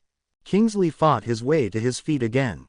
An ungodly gleam lit up London's eyes when he saw Kingsley on his feet once more. He danced out of the way of a vicious punch with ease, ducking in and aiming his elbow at Kingsley's unprotected stomach. The men fought toughly for a few more minutes, with Kingsley barely keeping up. He only managed to land a few hits, although one had split open London's lip, so he felt a bit better about the pathetic fight. London really wanted to get back into bed with Severus. His favorite blade was securely tucked into the waistband of his pants at the small of his back. He reached around and pulled it out without Kingsley even noticing. London shook his head. It was a wonder the whole wizarding world wasn't dead by now, if this was one of their best fighters. He twirled it in his hand for a brief second, getting a proper grip on the blade, before plunging it in between Kingsley's ribs. A few of the women shrieked. London looked up at them blankly, before pulling the knife away. There was no blood, although his shirt was cut where the knife had been. I win, London announced. Kingsley looked up at him in amazement, running his hand over his uncut skin. How did you do that? I just changed the blade to retract whenever it touched your skin. Nothing much, London shrugged. Kingsley looked at the blade in amazement. Is that a permanent charm? London snorted. Be pretty *****ing stupid if it was. This is my fight knife. Not much use if it can't hurt anyone. Kingsley nodded distractedly while Poppy fussed around him, trying to heal the multitude of wounds he had earned during the fight. That was tough, Remus said quietly. You told us to fight. London argued back, his exasperation clear. If you wanted something else you should have called it something else. Most wizards do not expect physical fights, Albus explained. It was perfectly fine. We had just not quite expected you to be quite so proficient. I've lived on the streets, old man. What the hell did you think I did all that time? Just rolled over and let everyone beat on me. No. I'm one of the best in the city, he said proudly. Severus pushed off from the wall he had been leaning against. I don't know why everyone is so surprised. You all saw the photos of him fighting against, and winning, 5 boys. You were right, of course, Minerva said weakly, her shock still evident. We are simply unused to witnessing such fights. I dare say you are unused to seeing them in person as well. Severus inclined his head. If he was entirely honest with himself, the fight had made his heart stop a few times. He knew full well how violent his lover could be, but he had never seen such a fight in person. And he also knew that this was nowhere near as tough as some of the fights that London had been in over the years. Let's go, Sev, London said, wrapping his now healed arm around Severus' waist. Severus looked over at Albus, who nodded his head. Severus allowed London to guide them from the room. Your ass looks *****ing hot today, London announced before they had fully left the room. I've been fighting with *****ing hard on all day. Severus heard Minerva laugh quietly as the door slammed shut. To be continued. I hope you enjoyed this story. Also remember to subscribe and like this video. See you in the next video.